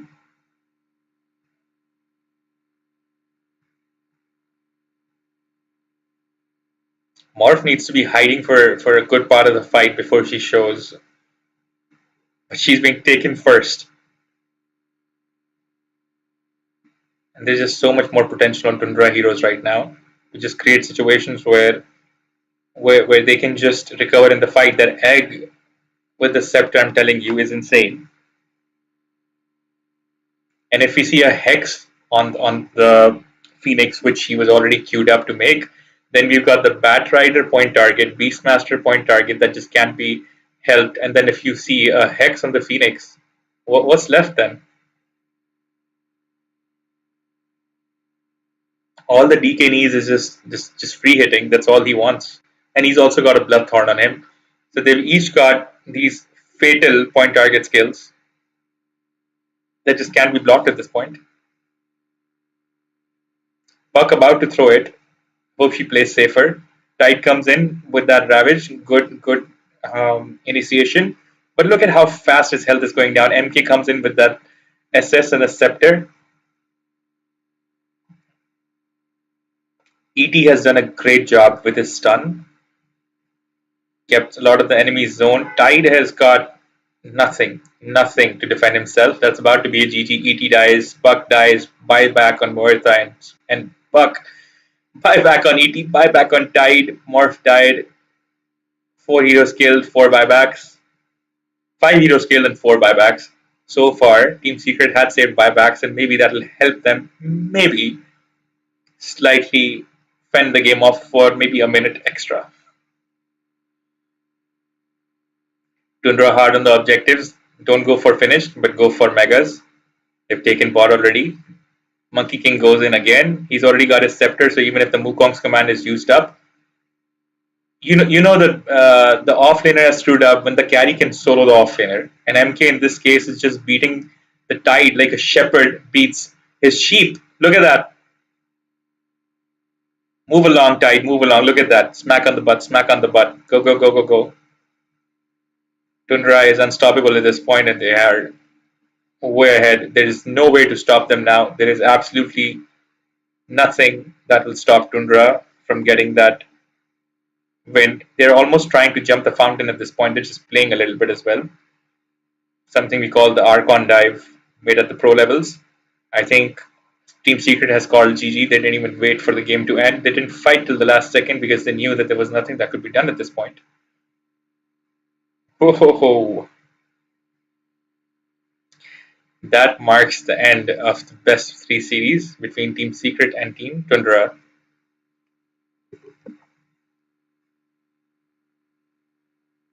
What an amazing bunch of games, and what makes these games even more interesting was the second game where Team Secret actually dominated Team Tundra. That PA just never came back. He just got so fat and he never just came back. Whitemon was playing the Phoenix this time around on Tundra, and the Morphling was being played by Maria, the guy who was, and Bye Bye was playing the Puck. I think Bye Bye was the guy who was playing the Walker in the last couple of games. Dragonite underperformed a little bit at the start of the game, but then Beastmaster, Mr. 33, just kicked ass. His net worth was insane. There was no comparison. If you compare the carries, Morphling was I think, more farmed than Monkey King. Compare Puck to DK. Look at that. Compare Tide to the Beastmaster. Compare Tide to the Beastmaster. There's your difference. Bat Rider and Murtha, I could still slightly be fine with it. ET versus Phoenix, very similar except maybe slightly better items on the Phoenix.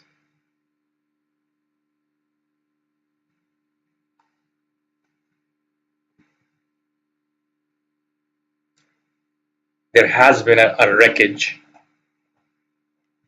Chad, what are you feeling?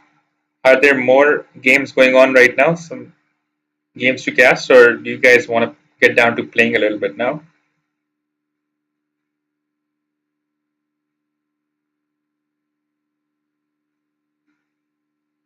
Or is another round gonna come for ESL now?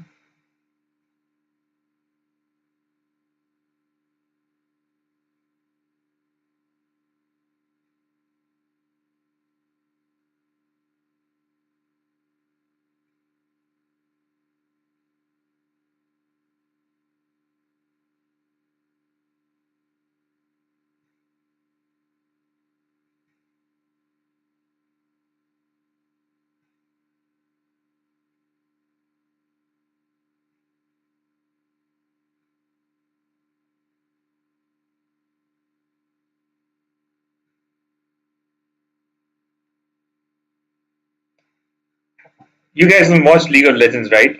I wouldn't mind casting League of Legends too. It's really fun. You could learn a lot of things there.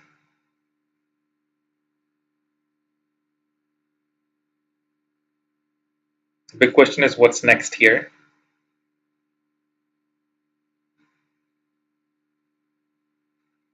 We got Gaimin Gladiators versus Tundra Esports.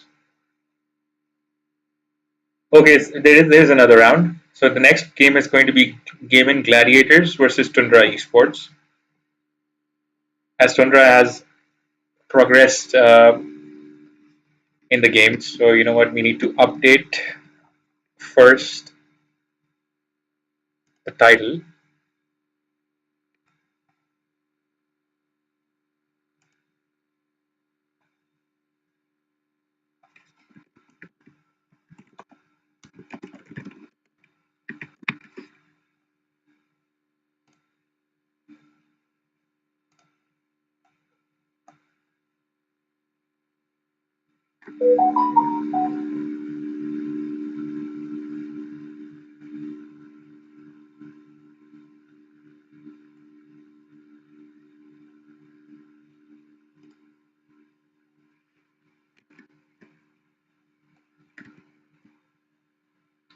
Anybody seen the Gaimin Gladiators fight before?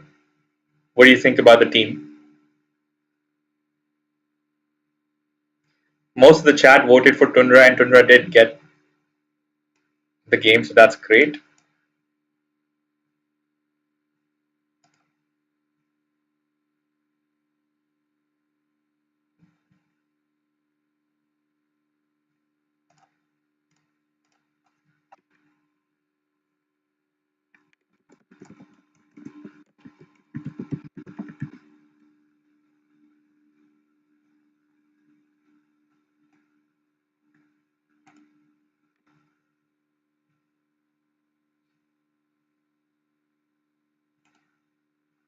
Okay, title has been updated.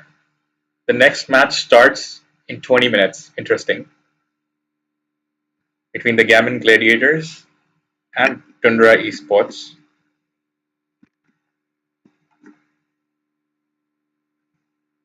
While this break happens, I'm gonna go eat my dinner in peace. And every one of you who's still playing, or watching or chilling, get your food in, get a little bit of movement in, and we're definitely going to be watching the next game together as well. This is very interesting to see the close qualifiers coming around.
Right, catch.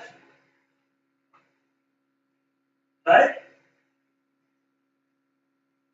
right, catch.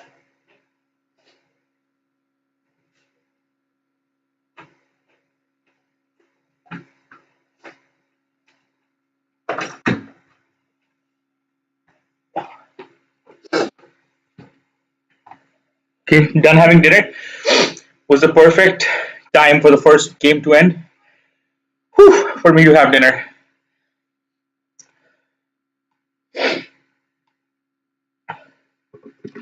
Imagine for Team Tundra, they just finished the first game, taking a dinner break like me.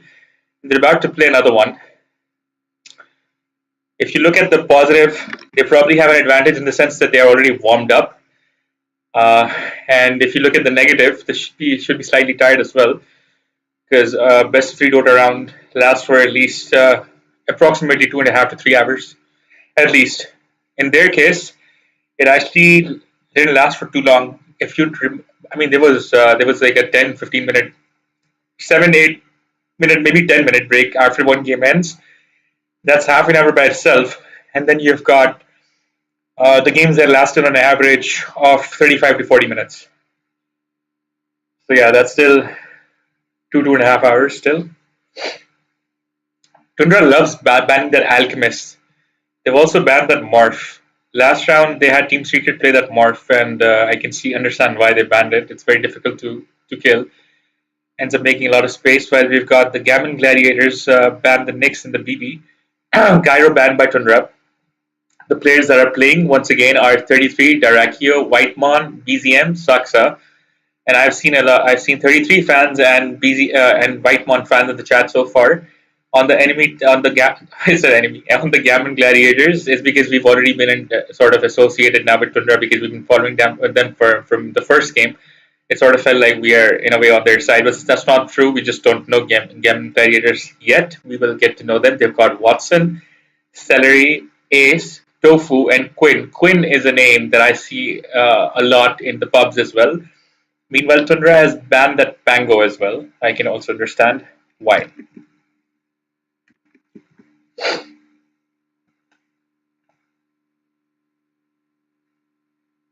I wonder if the Gavin Gladiators were watching the first Tundra game. They probably were, right? I'm pretty sure everybody in the pro circuit, in the ESL circuit, especially in the One Raleigh 2025 circuit, were watching all the games because they're probably wondering which game they're gonna fight, which team they're gonna fight next, what heroes they must be wary of, what kind of strategies they must be wary of that counter their own strategies and their own heroes that are played well. So I think the Nyx was probably banned as well as the Beastmaster as a result of watching the first games played against Team Secret by Tundra.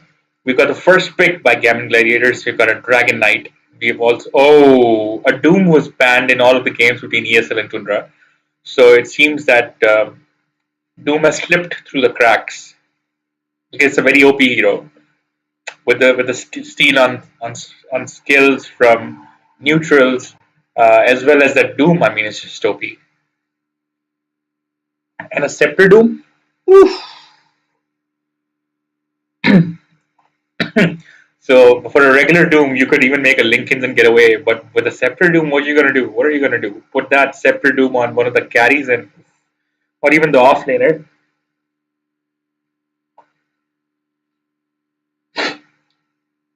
I think we're gonna start off a new poll as well. Round one.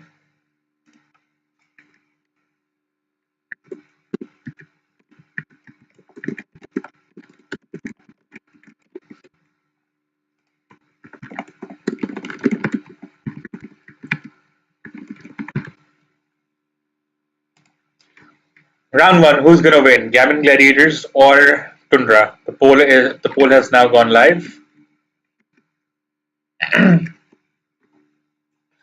Meanwhile, back in the game, what's going on? We've got the Gavin Gladiators. They've banned the Lich and MK.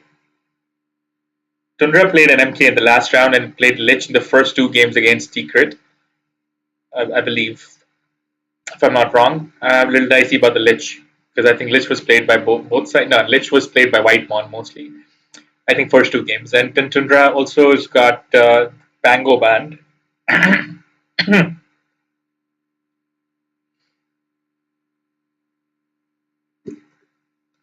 Guys, what do you think? What kind of ban is coming next?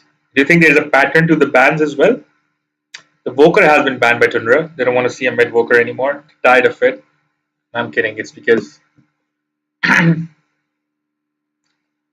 actually the Voker was played by Team Secret. Yes, it was. It was played by Team Secret. It was also played by Tundra, I believe. Now the same guy actually played Voker twice. I think Tundra themselves played Voker twice, right? We had no. Tundra played the Dragon Knight at mid. They played the Pango at mid. And the second game, what did they play at mid? I think they played the Pango twice, maybe.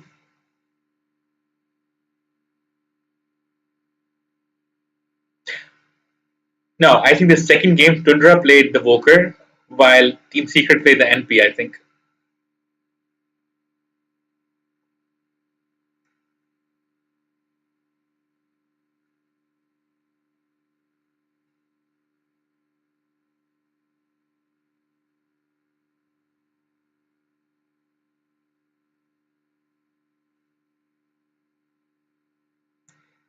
Bat Rider picked by Tundra, Shadow Demon and Hoodwink picked by the Gaimin Gladiators.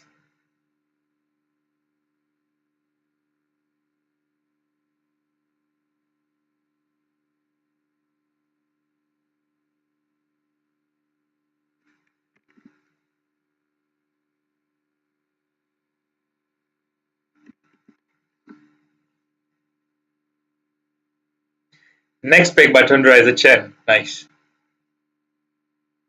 I never want to see Chen in my games in tournaments. He seems like such a harmless hero in pubs. When it comes to pro games, oh my god.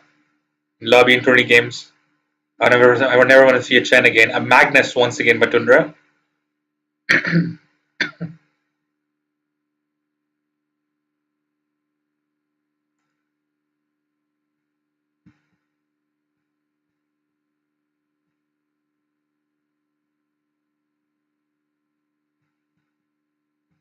Next incoming pick.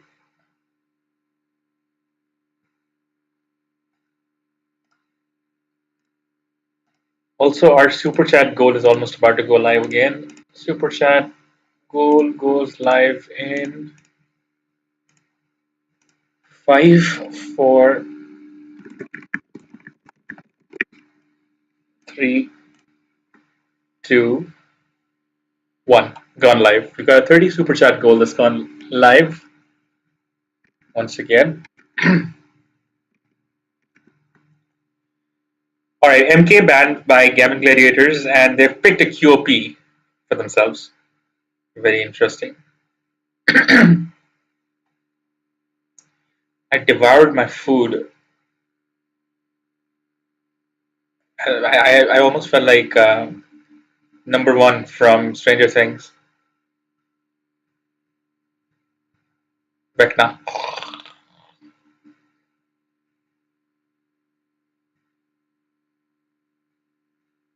A QOP, Hoodwink, Shadow Demon, and Dragon Knight. We need a good right-click melee carry to fill this lineup. On the side of Tundra, they've got a Bat Rider, Chen, a Magnus, and a DK, and they could use a ranged carry, a nice ranged carry. Well, but they have banned the TA, and Puck has been banned by the Gaimin Gladiators. The Gladiators think that Tundra needs a mid still. And I think it should be a fact that Tundra knows that Gladiators need a carry still, unless Dragon Knight is going for carry, in which case both teams would need their mid hero so far. Tundra does have a lot of heroes on their lineup that could be picked for the mid lane so far. Magnus could be mid, Chen, maybe not, but Bat Rider could also serve as a mid hero. At least in pubs, I see these heroes go mid too. TV has been banned, So yeah, Tundra thinks that a carry or an offlaner is still needed because DK could replace either side. QOP is probably their Gladiators mid, so their mid is already taken care of.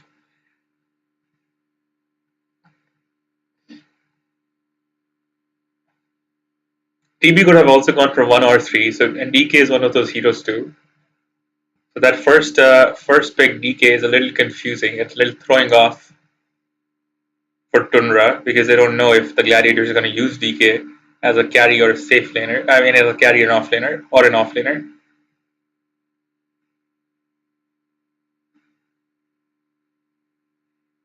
Time for the final ban by the Gaimin Gladiators.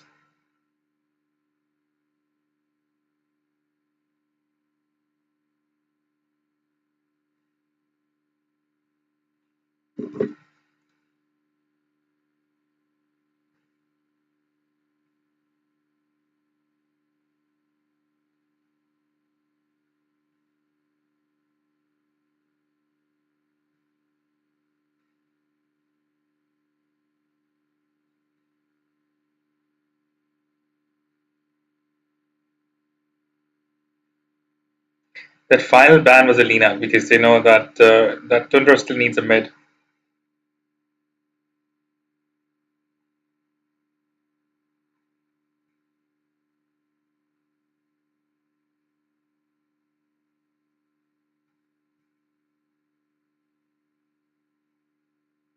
Final pick by Gaimin Gladiators is tied, which means DK is going to go a safe lane. Could throw off by the Gaimin Gladiators on who their safe lane is going to be.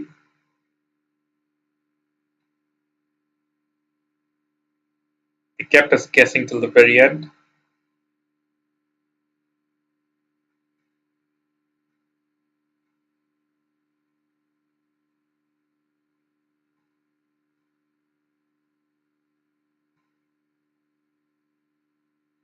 Final pick by Tundra.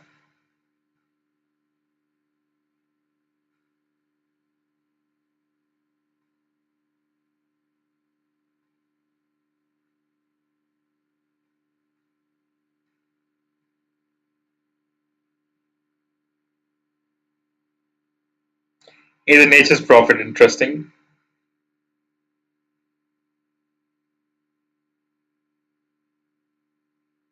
Actually, my bad. Come to think of it, the Walker was played by Team Secret both the first two games, and NP was played by Tundra, who was wrecked by the PA on Team Secret in the second game. So we're seeing that NP again.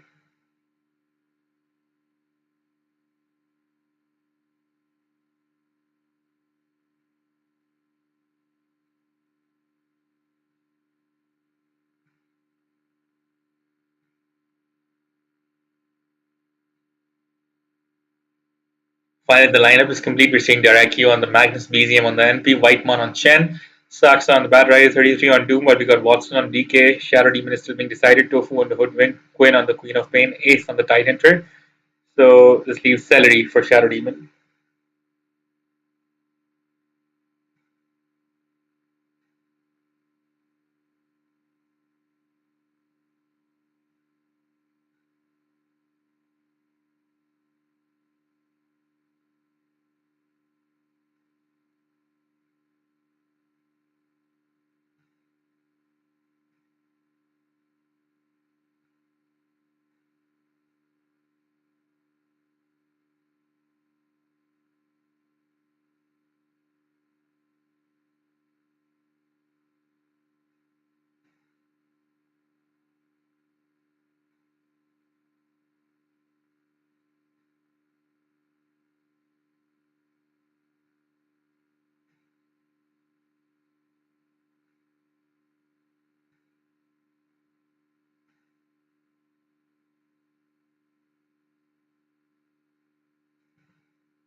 And the game's about to begin.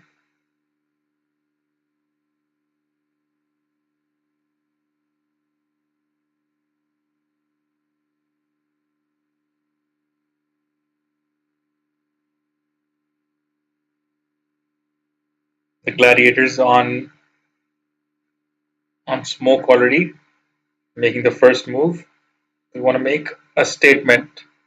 They want to show Tundra that they're not afraid. They're confident enough to go for the first blood.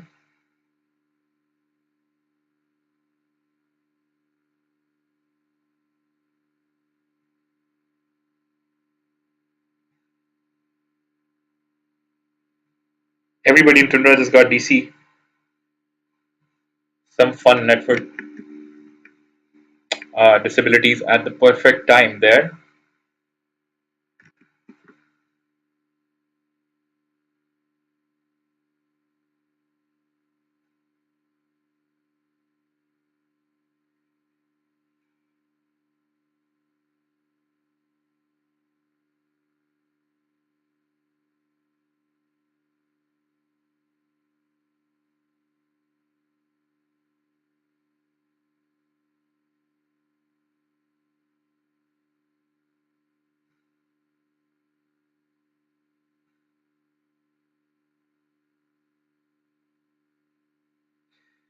The games have now begun. All right, let's get into it.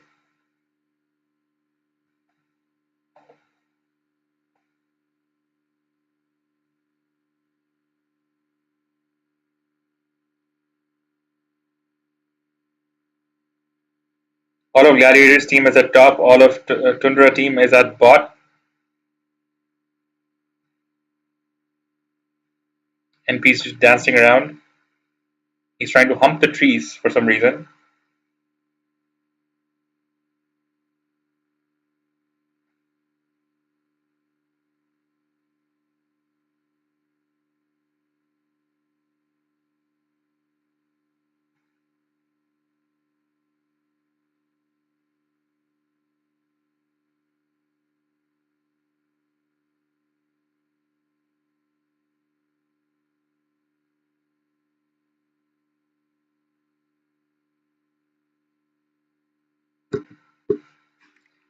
First fight begins slightly, just not very try hard attempt to take out the first blood.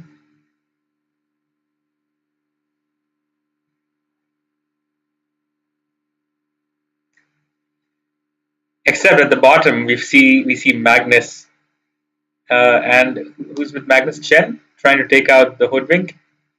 Is that Chen? No, no, my bad. That's Magnus and wait, who else was that? I think that was Chen.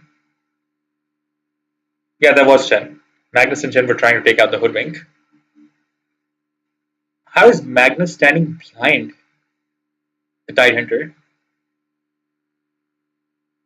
The positioning here is so fascinating to me.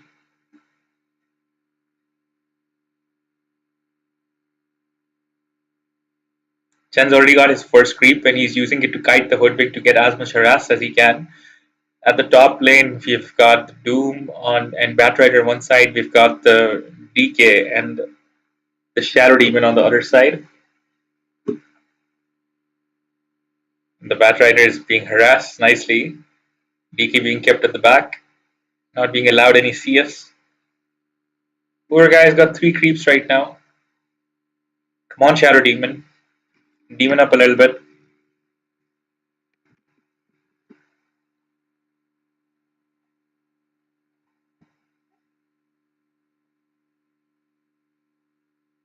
Shadow Demon trying to trade hits with the Batrider, constantly using dissemination.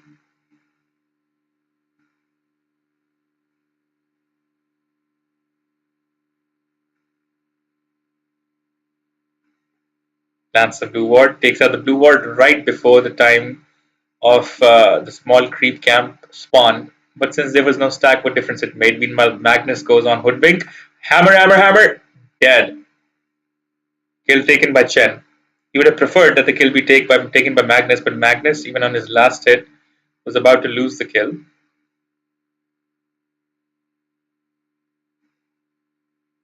Magnus has got three ironwood branches and 1 magic wand.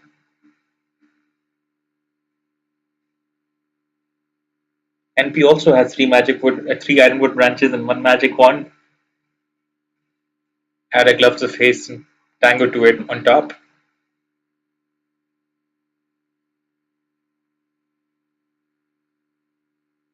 A QOP at mid facing off against the NP. NP's doing a great job considering the kind of spells, slow, and skills that the QOP has to harass initially.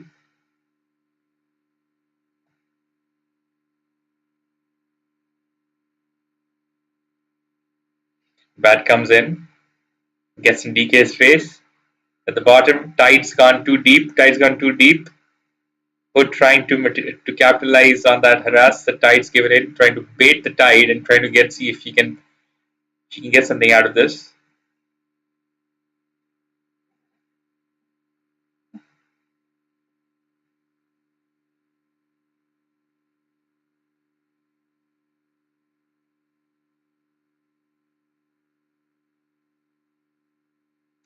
Chen just used a skill. I forgot the name of the skill. Uh, Not purify, but something which gives every unit around more attack speed on the target. Meanwhile, top lane Tundra is just sending Gladiators guys home. Look at that. The amount of chase by the bat on the DK. He's like, come, I'll drop you home. Come, let's go. I'll drop you home. Ooh, finally a good use of skill by Batrider. It's not called a tar bomb. That one, some sort of a grenade, right? That pushes the enemy back.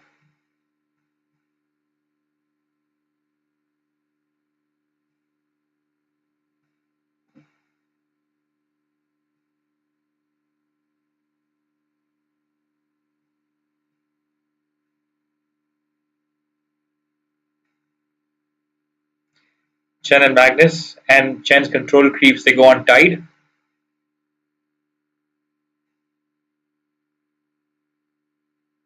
Tide can't do anything about it.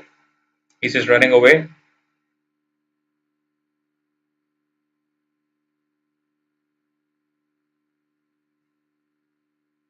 Oh wow, the skewer by Magnus on Tide inside the tower, followed by Chen's skill gives extra attack speed to everybody attacking the Tide, physically trying to block the Tide as well.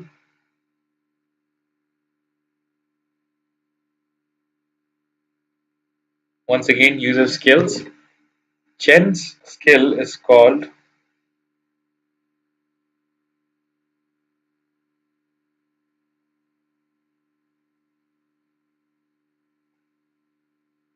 the Penitence. It's called the Penitence, and I think Batrider is Blood Grenade.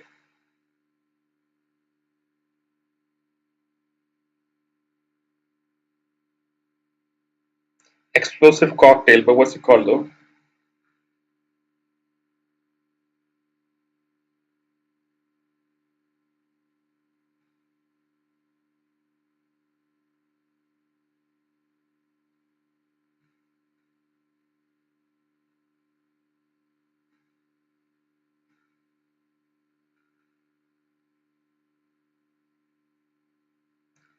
It's called Flame Break.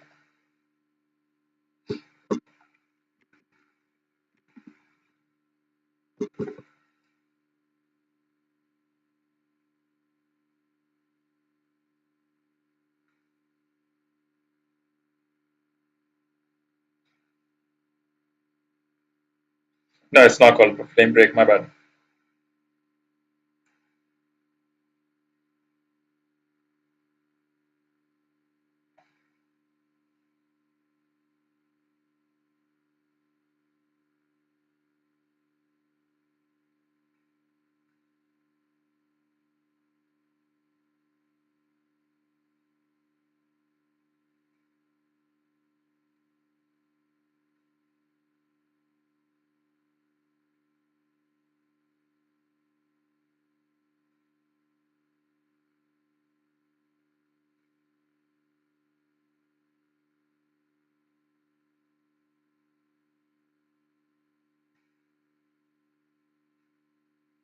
I've got on a tangential.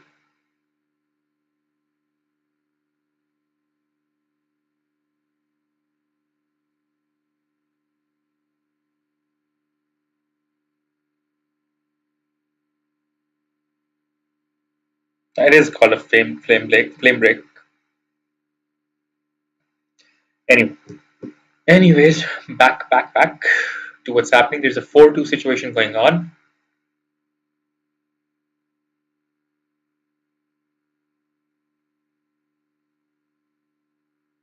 Chen with that penitence again.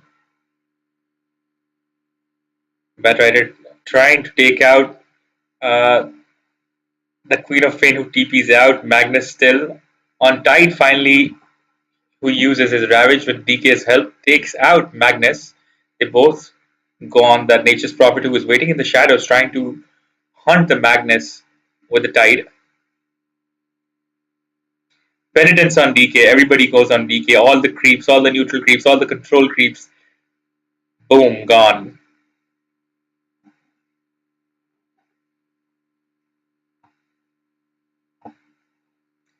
Queen of Fate trying to advance the creeps in the mid lane, trying to advance the push.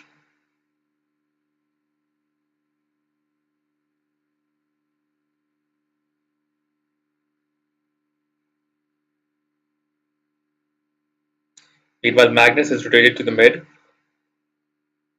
Oh, what a winter night after eating some hot barbecue food. I'm just chilling right now.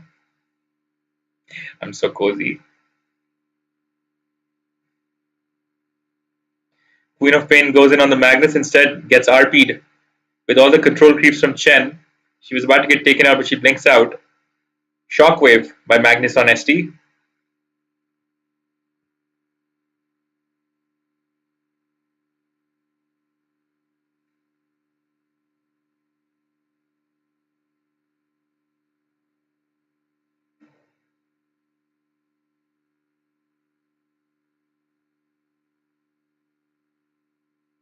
Tide gets pulled back, skewered. He's still going strong. Doom went into that well, trying to use his skill from inside because he knew the Tide was going to go all the way to the corner. Could have backfired maybe.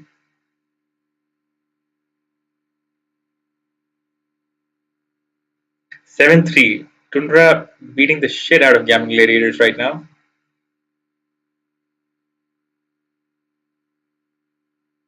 Batrider gets taken out. I think I spoke too soon. They got ancient stacks, Tundra, and these stacks have now been discovered by the Gaimin Gladiators.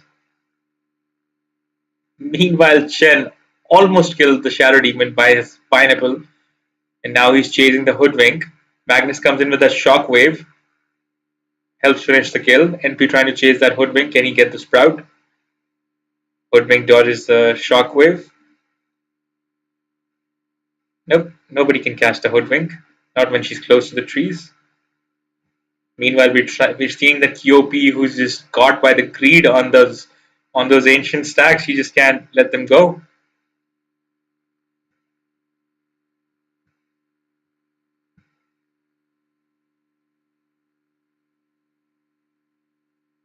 Shadow Demon chilling with QOP. DK is close by. Magnus and NP are close by. Let's see what happens. Banished by Shadow Demon. The Magnus is still trying to make moves with two Magnus illusions chasing him. We've got the Batrider coming to support the Magnus. DK going on from behind trying to ambush. Queen of Pain goes in. Shadow Demon in. The NP comes in, sprouts the QOP, takes her out, followed by a chase and a counter fight towards the Shadow Demon taken out. And finally, we've got one of the guys, the DK, TPing out to the T2 though, at top. He's not gone all the way back.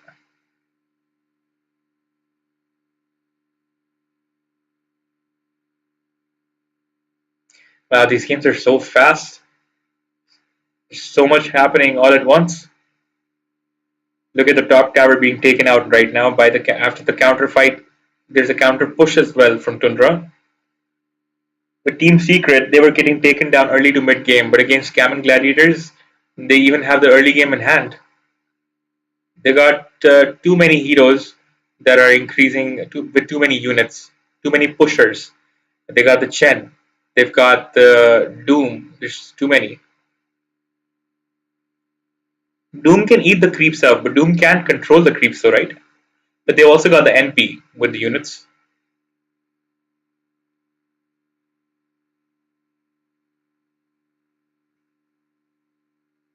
They're controlling at least 60% of the map.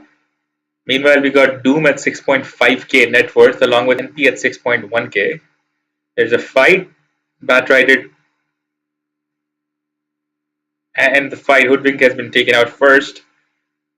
We got a chase on the NP gets taken out along with Batrider as well.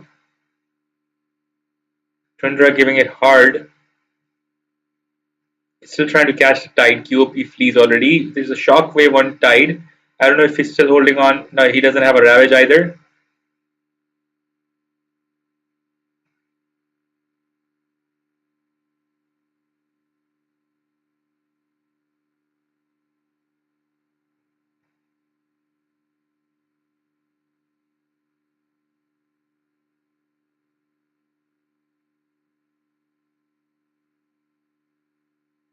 NP goes in on the DK along with Doom.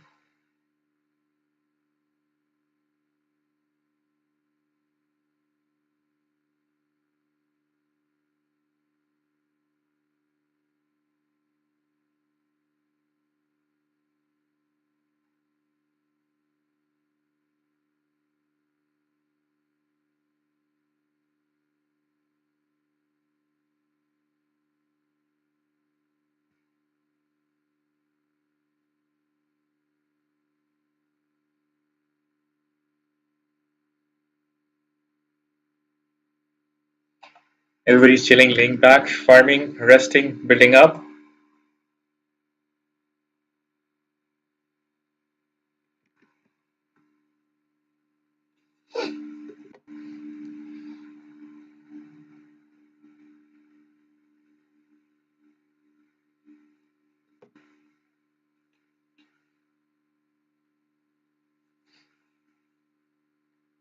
Gaimin Gladiators trying to take the T1 at the bottom, thinking that they got a freebie. Pretty sure that they stay there for a second more. Tundra is going to come and destroy them. Batriders at top though. Doom's at the top jungle as well. Chen is the only one at the bottom lane right now.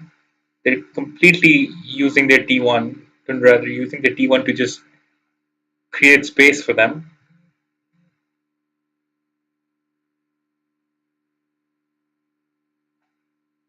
They're 1k up, 4 kills up. They traded the top tower as well. I think they traded the top tower earlier so they were fine with giving away the bottom one. And just like Global said earlier, they were more interested in opening up the map for them by taking the offlane tower. Is the mid tower going to get defended though? They're not going to give one more tower just like that though. Doom comes in. Who's he going to doom though? Who's he going to doom? Who's he going to doom? I think he's trying to find the QOP. He's trying to find the QOP for Doom. Meanwhile, the Batrider is already lassoed the Hoodwink behind. And with Chen's help, she's been taken out. Doom died without using SS.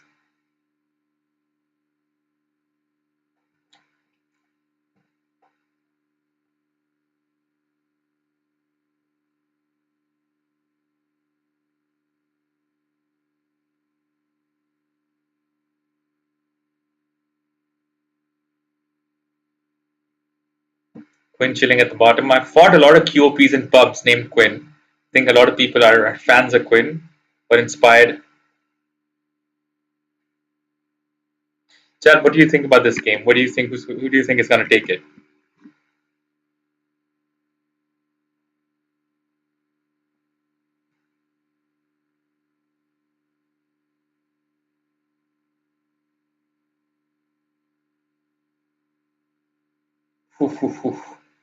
Batrider is getting ganked constantly. I don't. I think it's the same. Is it the same player that was playing Nyx in the first round? Because that player has a habit of doing this stuff as a support, going around in attempts of making space, getting killed.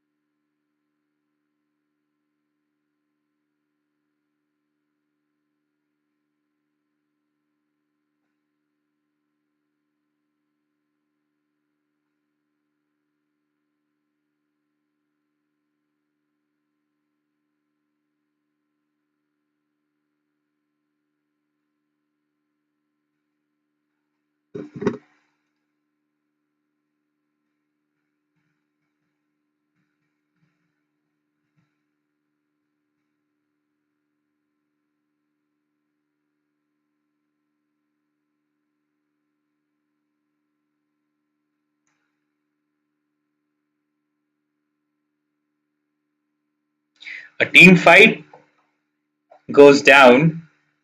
A team fight goes down. We're seeing a lot of players on Gaimin Gladiators who are below half 40% HP. Magnus comes in. Am I gonna see an RP on this side? Nope. There's a Tidehunter. There's a Ravage. There's a QOP Sonic Wave. Magnus survives it all. And then Doom goes in and takes out the Shadow Demon, goes after the Hoodwink, running so fast. He's got a harpoon. He changes targets, goes to the Queen of Pain. Should have gone on the Hood. Hood is gonna get taken out by the Batrider now. Batrider chases the Hood and takes him out. It's because Batrider can go through the trees and chase Hood all the way, whereas Doom might have got kited from there. Tide is also dead now.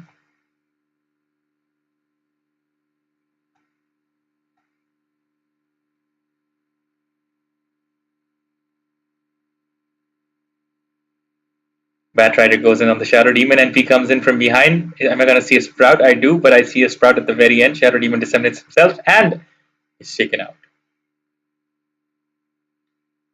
There's only 3 players at a time on Gaimin Gladiators that are alive, and 2 always dead, it seems, for the last 5 minutes. You can't have a Chen NP on the same team, and unless you've got like some insane amount of crowd control, which you don't because you've only got SS on Gaimin Gladiators for crowd controls, you're going to get screwed. Pushes are going to be insane. Doomed, getting cornered, trying to TP out, not gonna work, son. Oh, he positioned himself in a way that he gets pushed off the cliff. Very nicely done. It didn't work, but still was a very nice attempt.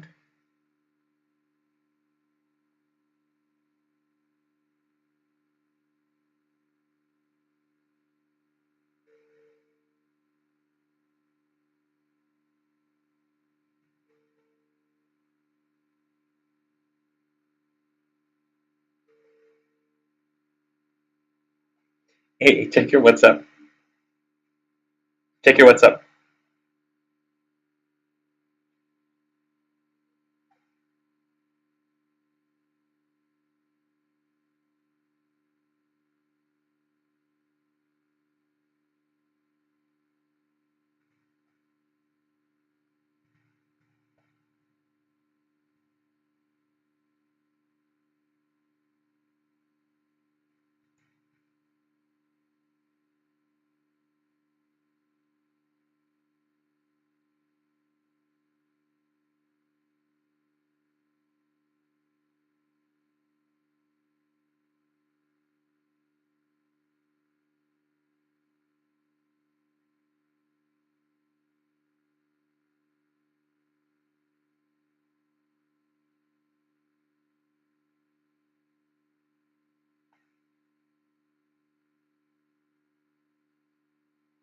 I'm gonna order a coffee for myself because you got a long ways to go.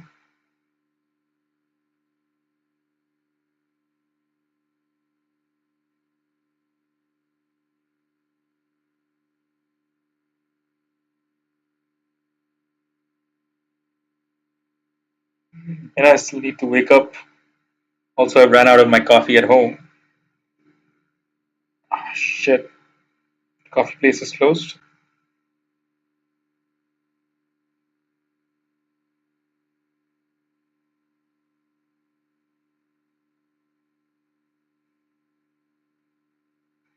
The drive-through is open. If I go before, okay, once this game ends, I'll quickly go grab a cup of coffee.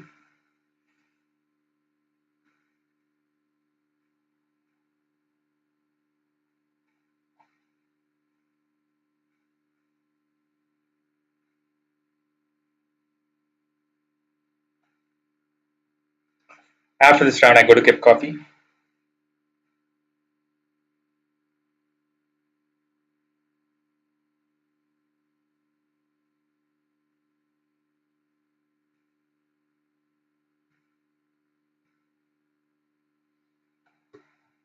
So far, 17-13 in Tundra's favor with a 1K gold advantage.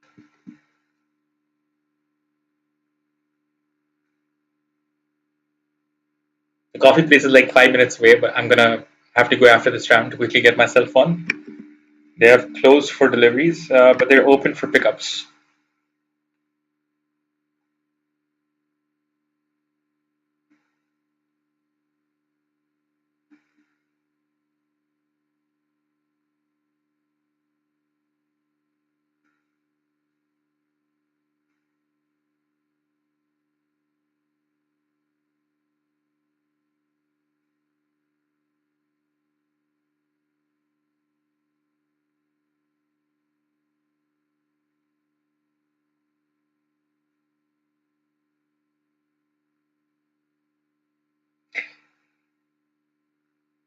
My boy is stuck in a fight. The Bat Rider gets himself killed again. He's just like a walking ward. He's just there to give away the enemy's location with his death.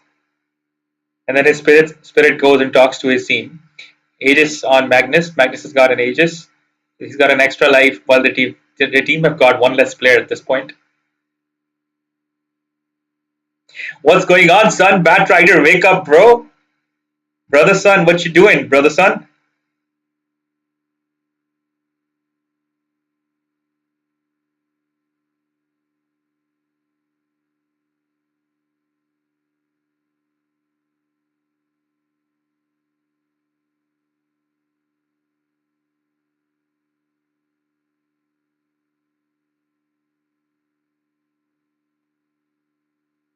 Tundra with a smoke on all their heroes. Look at the Magnus, he's so fat that even his disseminated illusions are not taking any damage. Bat Rider is back. Tundra in with that smoke, with the Aegis, with all SSs ready. Can I see an RP? RP, let me see an RP. Still no RP, okay. Doom, though I've seen a Doom there. A beautiful skewer on the Hoodwink and Tide with a Doom on Tide as well. Meanwhile, the front line has killed the Shadow Demon. Magnus still holds the RP. What is the point of holding the RP at this point? Is it when is it best made use of? What's going on there?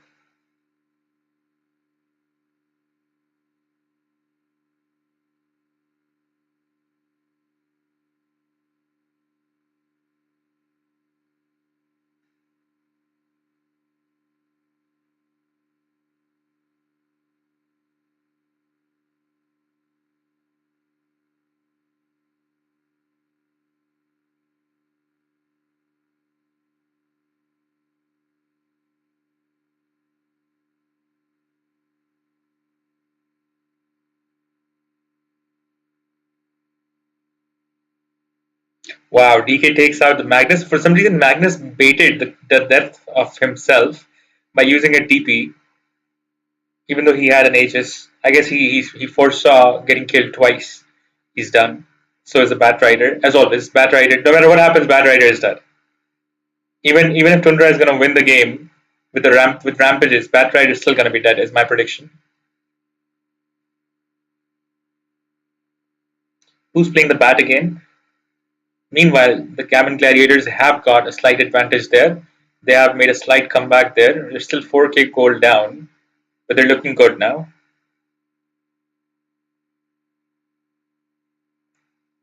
They seem to be getting a hang of what needs to be done for Tundra.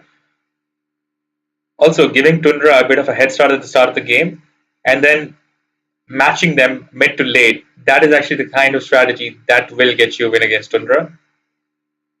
It's outdoing them at this stage of the game when they're at peak strength, because this is where the battle of the minds is gonna come through. This is where the battle of the minds begin. This is where capitalizing on any opportunities in the nick of the moment is going to make the difference. We got the Dragon Knight highest up in net worth, followed by NP 3K behind. Queen of Pain 15.7K, followed by Magnus. And then you got Doom and Tide. Doom again above Tide on the net worth. And finally, the Bat Rider somehow still matching the Chen Both supports doing better than the Hood and Shadow Demon in net worth. Not that it makes a difference, but they are. Because the net worth difference is only being made by the differences in the net worth of the support, it's actually still pretty tough. Except the Gladiators are starting to pick up their game. Doom gets ganked.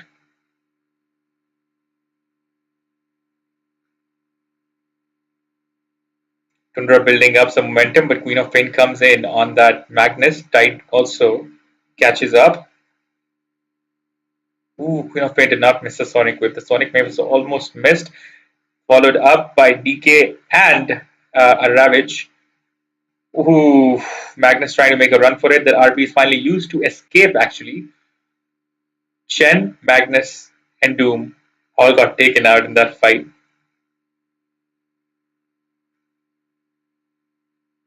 Oh, earlier, actually, the Magnus was on Tundra as well. I mean, the Doom was on Tundra as well. So it's actually the Gaimin Gladiators that built the momentum and took out the Doom, and then they took out the Magnus as well at the perfect time. T2 got taken out. Now this Watson right here, this is a good DK. The DK I saw in the last round on Tundra, they were good because of the rest of the team, but the DK itself didn't make that much of an impact as much as Watson is making. Watson is doing great.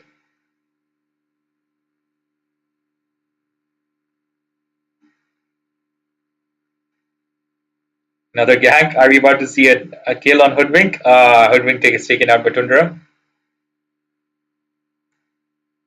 Great job by Chen and the Bat Rider. Comes in tight. He doesn't have a Ravage right now, but he has got that anchor. As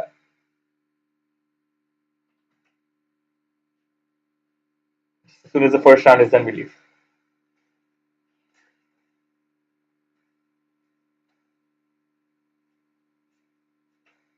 Hoodwink is getting taken out by Tide's shot skill.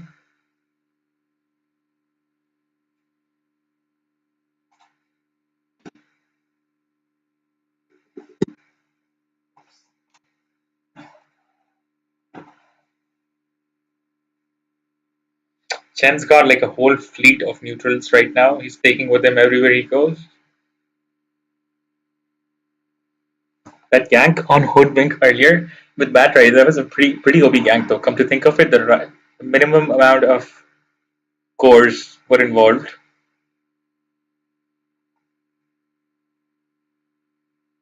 Also, DK has got a scepter already. I think it's DK scepter and then Lena scepter that gives you unobstructed free movement. Both pretty hard.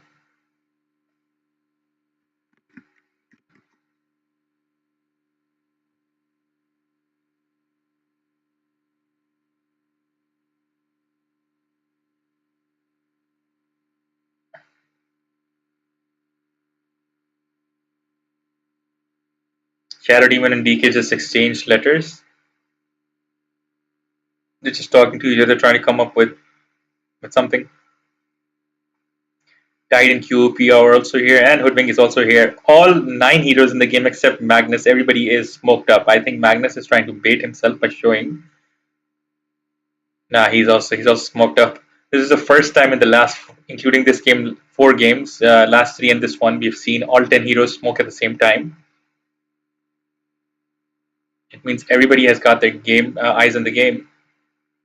They're feeling the game just right.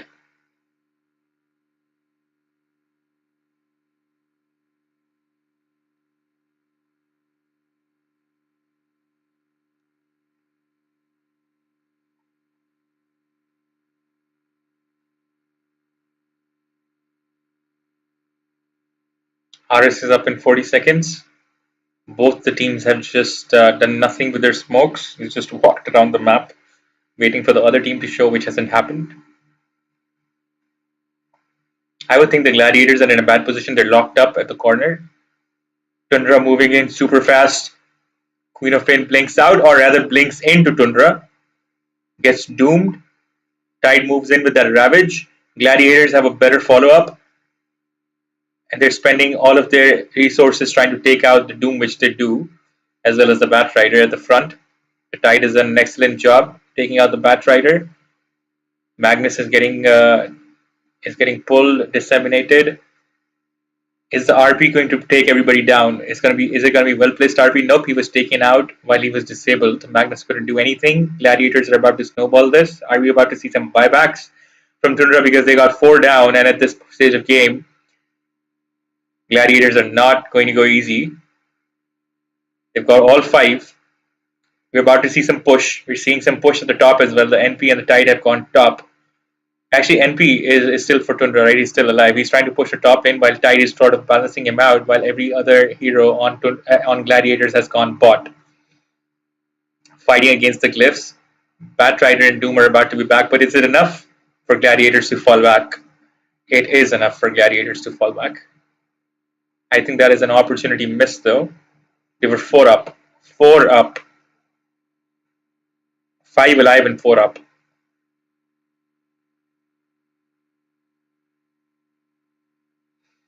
Okay, they've chosen to go for Roche instead. Roche is up. Queen of Pain has begun by herself. Every other hero on Gladiators has caught up.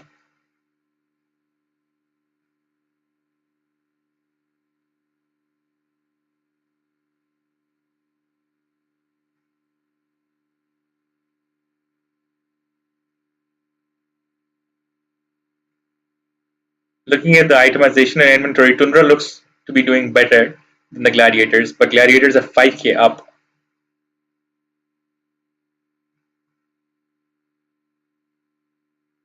Tundra has taken out the TMT, another objective taken.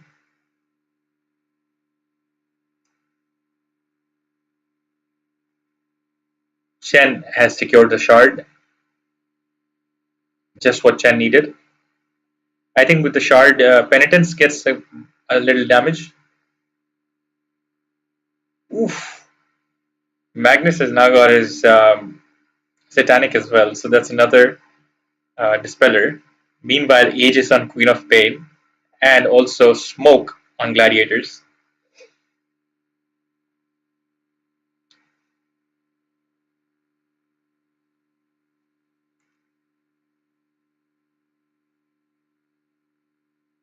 What are we about to see here?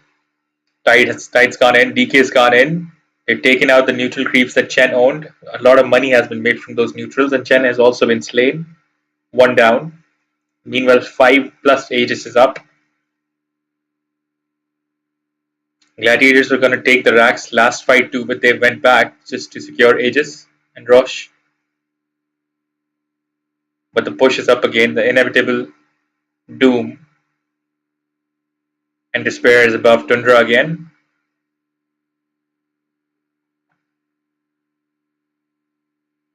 The dragon is moving like there is turbulence on him. His camera angles are painful.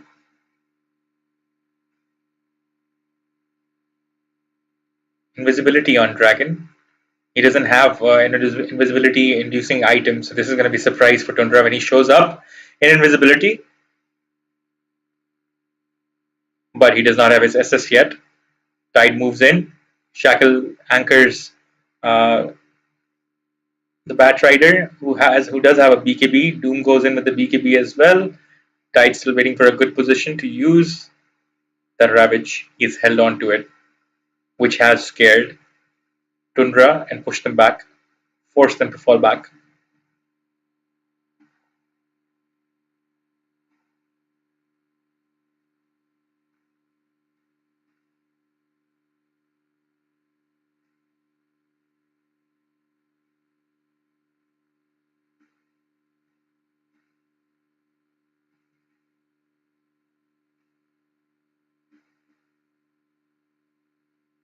This is not a cute Tide this round. Last round they had a cute Tide. This round there's no cute Tide. This Tide is hard.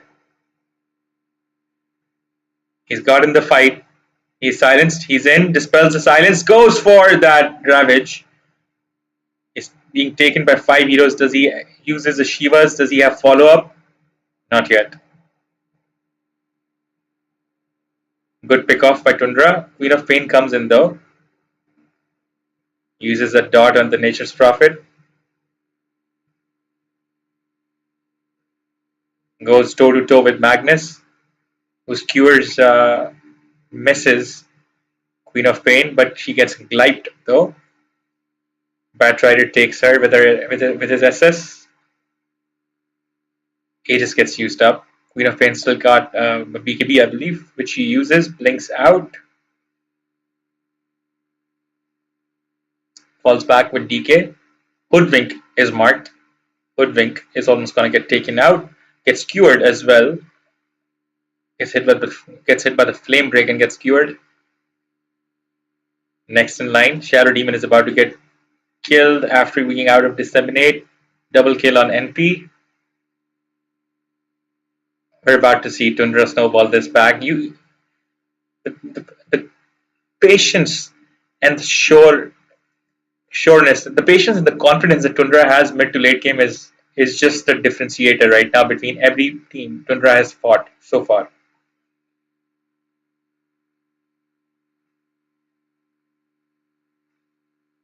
They're just too confident at the later stage of the game. And again, they have met intro boys.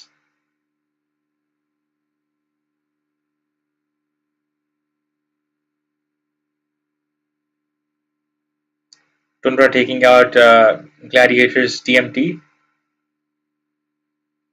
I don't think anybody even got a shard this time because everybody already has a shard on their team. So what happens if everybody already has shard? They get extra money or what? But one thing is for sure, the Gladiators don't get a shard.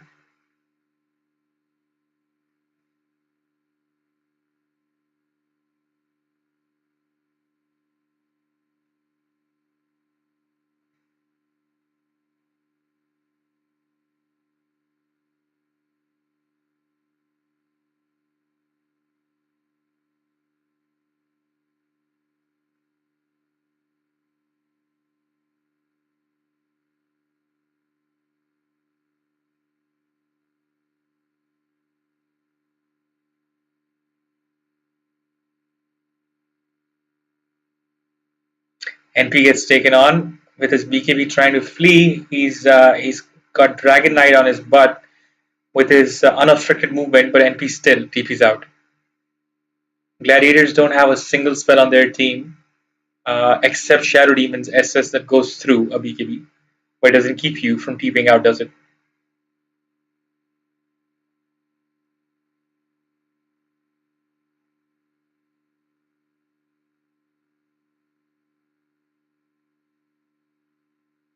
They got damage, they got Sonic Wave, that's pure damage. They got Shadow Demon's SS, but again, it doesn't stop you from TPing out though. They're gonna need a lot of bashers, maybe. But nobody on their team is basher worthy either. Chad, what do you think about this insight that it seems Gladiators don't have a stun on the TP? No Enigma, no Beastmaster, no other heroes that can disable or just do something on the BKB.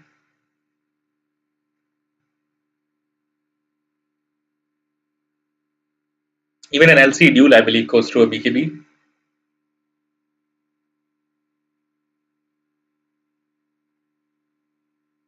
Tied with that Ravage, with that beautiful tight Ravage. Doom trying to back off with the BKB, goes in. Is he going to use his Doom? He does. He dooms the DK. Comes in with a glide. Magnus fought for as long as he could but gets taken out. Doom got taken out already. NP tried to TP away but got taken out already. A good comeback fight by the Gladiators. Traded the DK for 3 of Tundra's heroes. Are they going to be pushing though is the question. A team fight lost at this point of the game by Tundra does put them in a very difficult situation because no matter how smart they play mid to late game, if they can be outplayed and outdone at this point of the game, it's scary.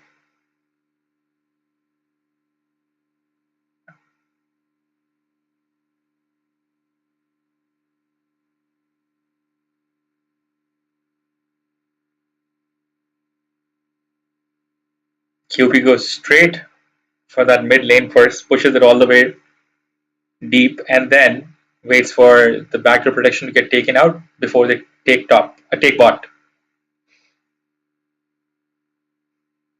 Chen is back, Batrider is back, Doom's about to be back in 5 seconds, but this should be an easy take on the barracks.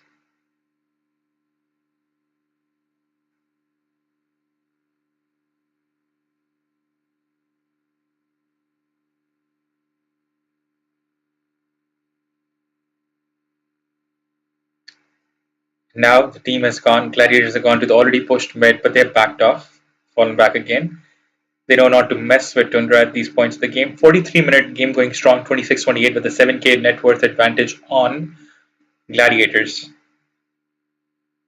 So far in the poll, in the chat, we've got a half and half.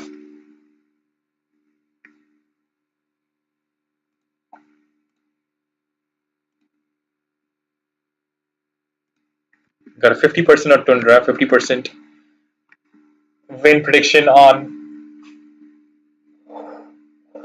the Gladiators.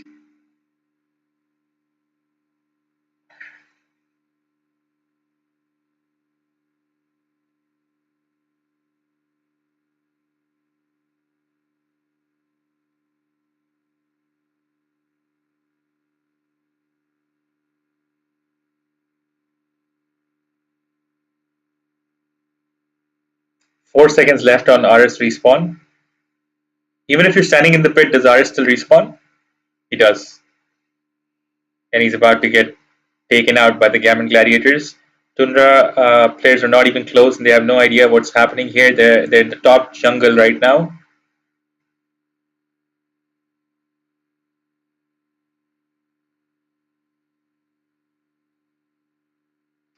This time Roshan is carrying a refresher shard as well as the banner. Oof. Meanwhile, Tundra with their classic move, they bait with Rosh and they go straight for the Ancient. Is it going to work this time? Because they've already taken another QOP. They've already skewered the Hoodwink. Is it going to work? Is it going to work? What a classic move by Tundra. Once again.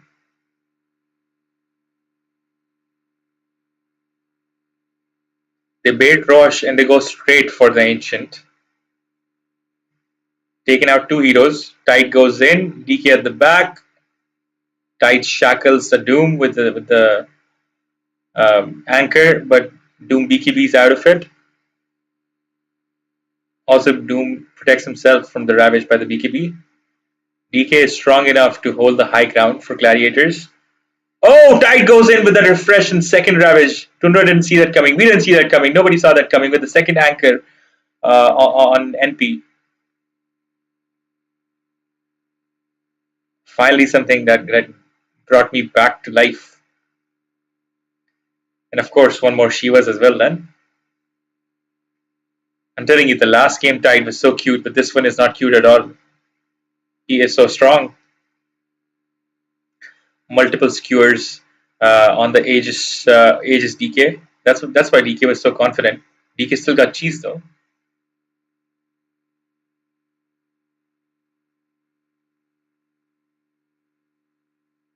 And DK is dead. Dead for good. 4 down on Gladiators. Tundra goes in straight for that Ancient. One buyback. Shadow Demon buybacks. I don't believe Tide and DK have got buybacks yet. That mid racks is already gone. Tundra is actually going for the bottom racks instead. They're being pushed back by the Hoodwink as much as she can make it happen. Shadow Demon and the Hoodwink putting a strong defense dissemination. Those acorn shots, it might actually take out. Nope, Shadow Demon gets taken out. Too much force on Tundra. Oof, look at that solo RP and QOP. Penitenced. QOP still trying to drive out Tundra members from the base, but there's too many of them. There's all 5. They've gone in. Doom goes in with the Doom on QOP. She can't do shit. Gets hit by Shivas as well. And Hoodwink bought back also gets hit by Shivas. This QOP, she's back as well. QOP versus 5 heroes. What's going to happen? What do you think, guys? What do you think? Just out of curiosity. One QOP versus... Oh, Hoodwink comes back again. How many times is this fox going to come back? The squirrel is back one more time.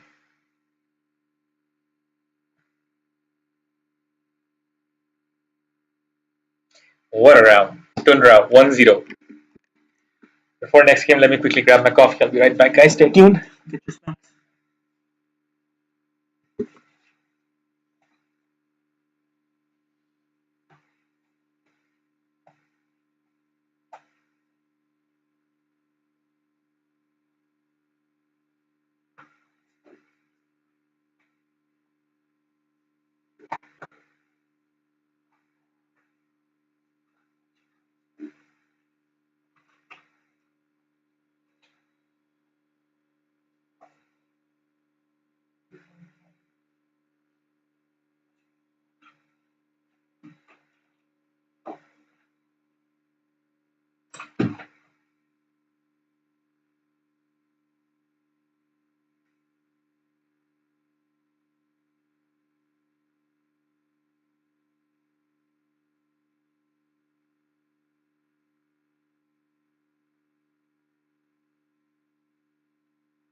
Okay, the good thing is the camera is rolling itself, and I've also got my coffee, which is also great. Seems Gladiators is what people are voting most for winning. Frames look good. It looks good. We've got 914. I got a cookie as well.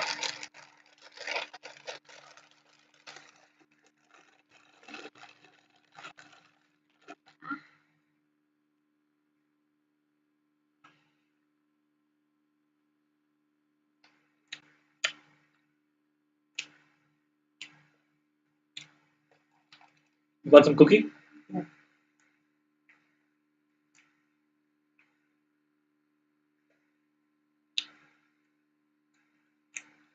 Getting to see some new heroes in the game. TA was banned every single round before this. They've got a TA Enchantress. Oh, Q Enchantress is here. Sank and Zeus, Void Spirit, and then there's a Beastmaster LS Lich, Boker and Ricky on one side. White one playing his trademark Lich again.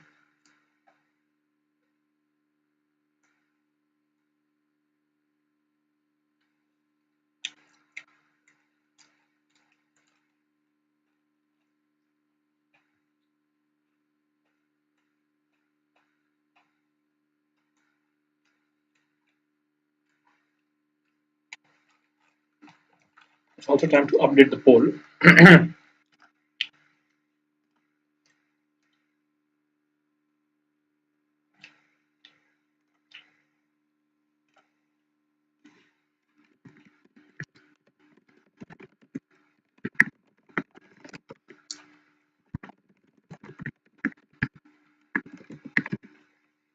That who's going to win the second round? Gaimin Gladiators or Tundra? You guys have been observing the game so far. What do you guys think? No, no. It looks too bad for my teeth.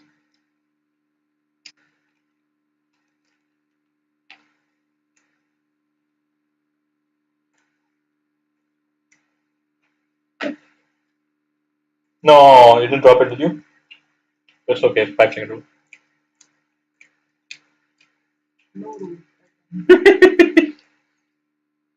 The rule is if you spend more than $1,000, you eat it no matter what happens. Why are you giving me a coffee? That's not my coffee. My coffee is the empty cup.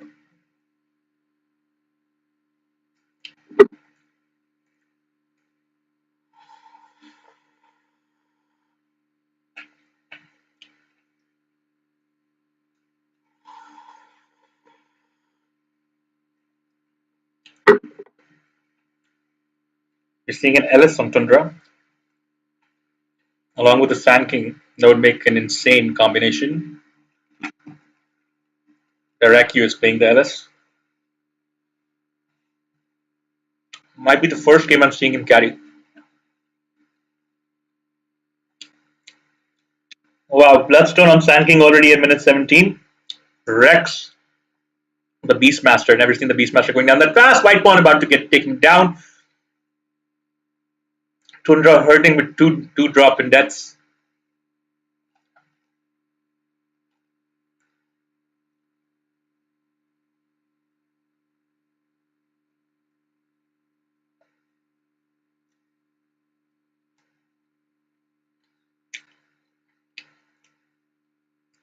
Gladiators trying to take that Ellis out. Beautiful use of that armlet. Will Ellis survive? Look at the Enchantress. Q. Oh, Sand King misses his stun, missed times. But TA comes in, followed by Void Spirit takes down the LS as well, who's caught in Aegis. Sand King with that epicenter, followed by silence on the Ellis, but Ellis goes back, turns back. He's so good. Invoker comes in with that meteor strike, hits. Tundra with that counter fight. TA escapes when everybody else dies. Ricky was the one Ellis actually infested, which is of course smarter because Ricky's got Invisi as well.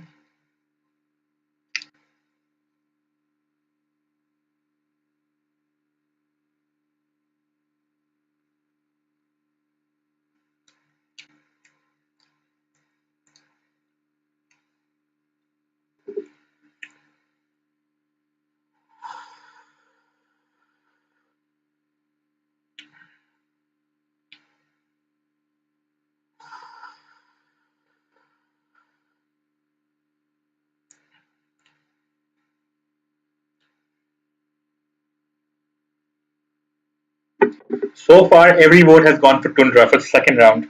Very interesting because the first round everybody voted for the Gladiators.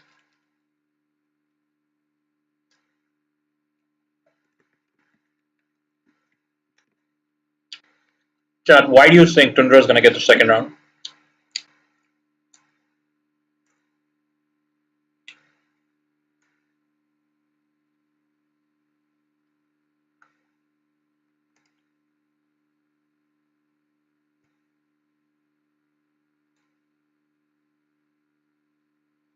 Tundra goes for Gladiators TMT.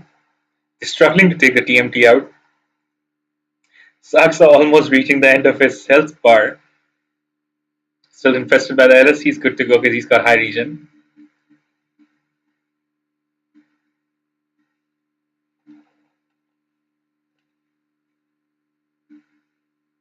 Oh, yeah, Enchantress is almost about to get caught. Void Spirit gets jumped on by Ricky and Ellis. Ellis pops out, but Enchantress was waiting right there in the shadows. There's a Zeus as well on Gladiators. First time I'm seeing Zeus in one of these games. Void Spirit goes in, takes out the Lich, puts a Remnant on Ricky, and gets taken out by Sunstrike. Imagine a hero slippery as hell as Void Spirit gets taken out by Sunstrike. How good the Evoker has to be to also get a Meteor Strike on Zeus. Zeus is out of juice though. Mr. Juice out of juice.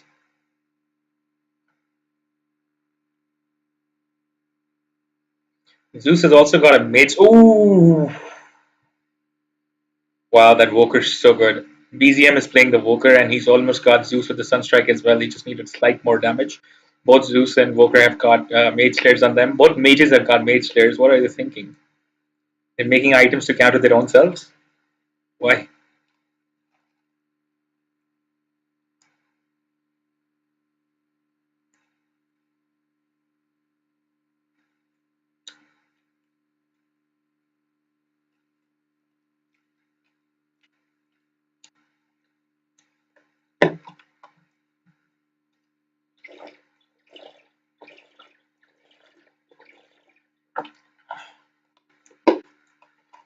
Today's stream feels like I'm camping out. I got my water, my snacks, my coffee, and we got professional players in Dota we're watching. This is a great treat.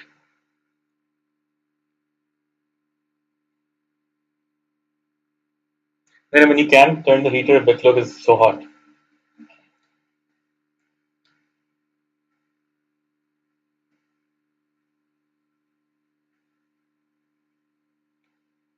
Like Saksa chilling around the portal. Joins the Lich at top. Lich Ellis and Ricky. I think Ricky is trying to get an infest on him. Now Ricky's still playing bot. It's the Evoker that went up.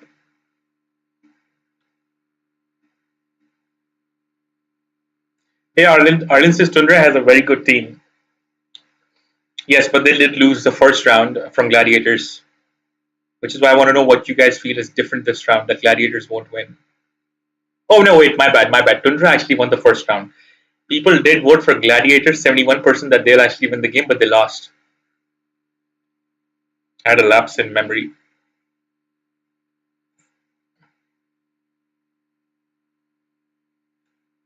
When you say a very good team, you mean like drafts and heroes, or you mean actual players and player skill?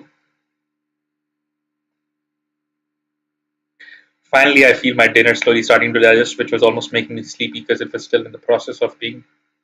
I think all the blood from my brain had just gone to my stomach. Void Spirit takes a crack at the LS, followed by.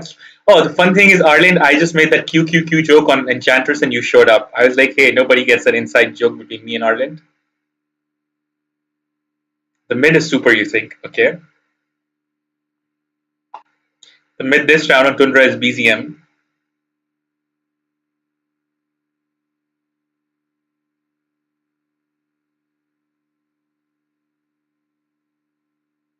You don't like the Enchantress, the QQQQ? Wow, Tundra has got 4 down on Gladiators. 5 down, holy shit, Ultra kill on Voker. It's over. It's over.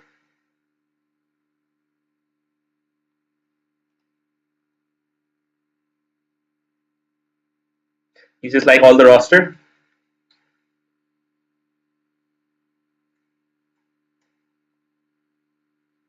You're not gonna bet against Tundra?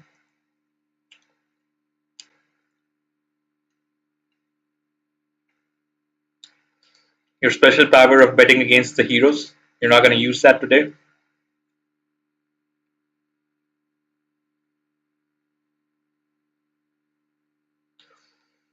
Also, Chad, you need to educate me. So, what happens with the teams that win the closed finals? What are they called again? The closed qualifiers. Where do we go from here? And Arlen said GPK and BZM are best mid laners in my opinion. BZM I know plays for Tundra. Who's GPK? Ricky goes on Sand King. Sand King in that storm. Sandstorm uses the Bloodstone and backs up. Comes in Celery with a Q Q Q Q Q Q Q. Ricky has been invested. He jumps in on the Sand King again. Infest, explode, boom. Actually on the TA and TA dies. I thought the hero was invisible and I couldn't see properly, so I thought maybe it was a Sand King, but it was actually a TA. Sand King comes back with that Bloodstone, with that Sandstorm, with the Radiance. No, not with the Radiance. The Radiance is jealous, but with the Sandstorm and the Bloodstone, dies though. Takes out a lot of HP on out of Tundra's heroes at 10% to 15%, but they lose 4 again. The Gladiators are done for. Arlen says Daniel GPK Scutin, born August 23, 2000. Oh, I was born August 25, 1992. He may be my son. But anyways, a Russian player who's currently playing for Bet Boom team. Nice. I've never seen Bet Boom play so far. It's done. They've GG'd. Give up by 4 feet. Not technical 4 feet, but by giving up. Gladiators have lost.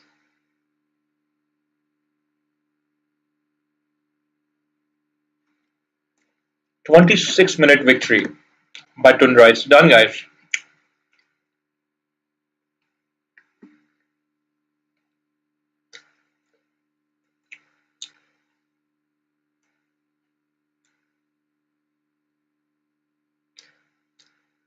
So Diraccio was in GG for many years, you say. What is GG? You mean OG or you mean GG? What is GG? Oh, in Gaimin Gladiators. Okay. But today he played against them and he screwed them over. So much for loyalty for GG. He just GG. He just GG Hadid the shit out of GG. That I figured now. I put 2 and 2 together there.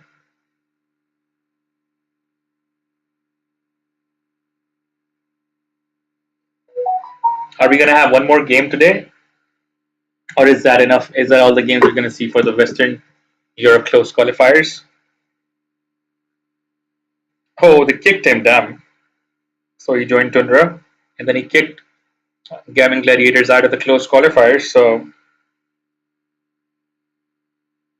who's laughing now? Gaimin Gladiators.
So unless they kicked him, so he joined Tundra, and 33 was in Liquid when they won TI last year, not IT. TI, of course, the international, the biggest tournament of Dota, of course.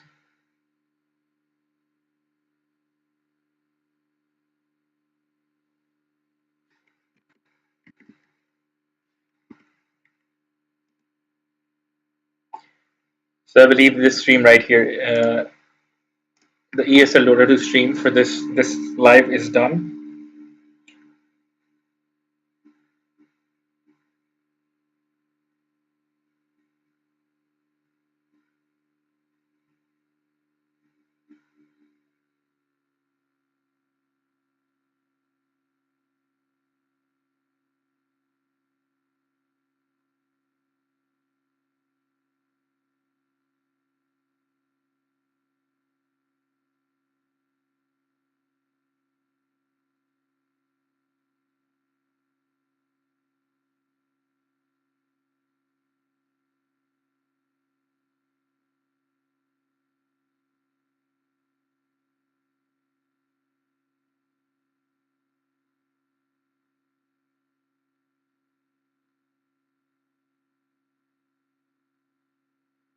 And Arlin's, I heard that Yatoro came back, so I guess Team Spirit is strong again. Very interesting.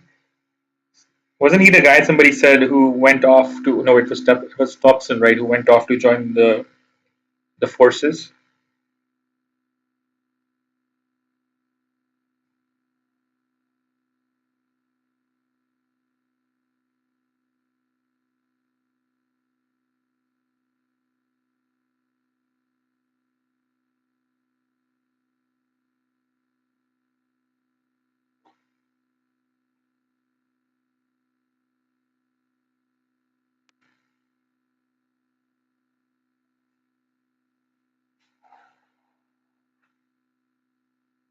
Thompson is a mid laner, but Yatoro is carrying the best. You can say, wow.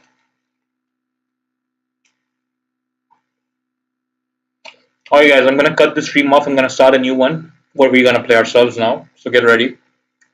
Fun's about to begin.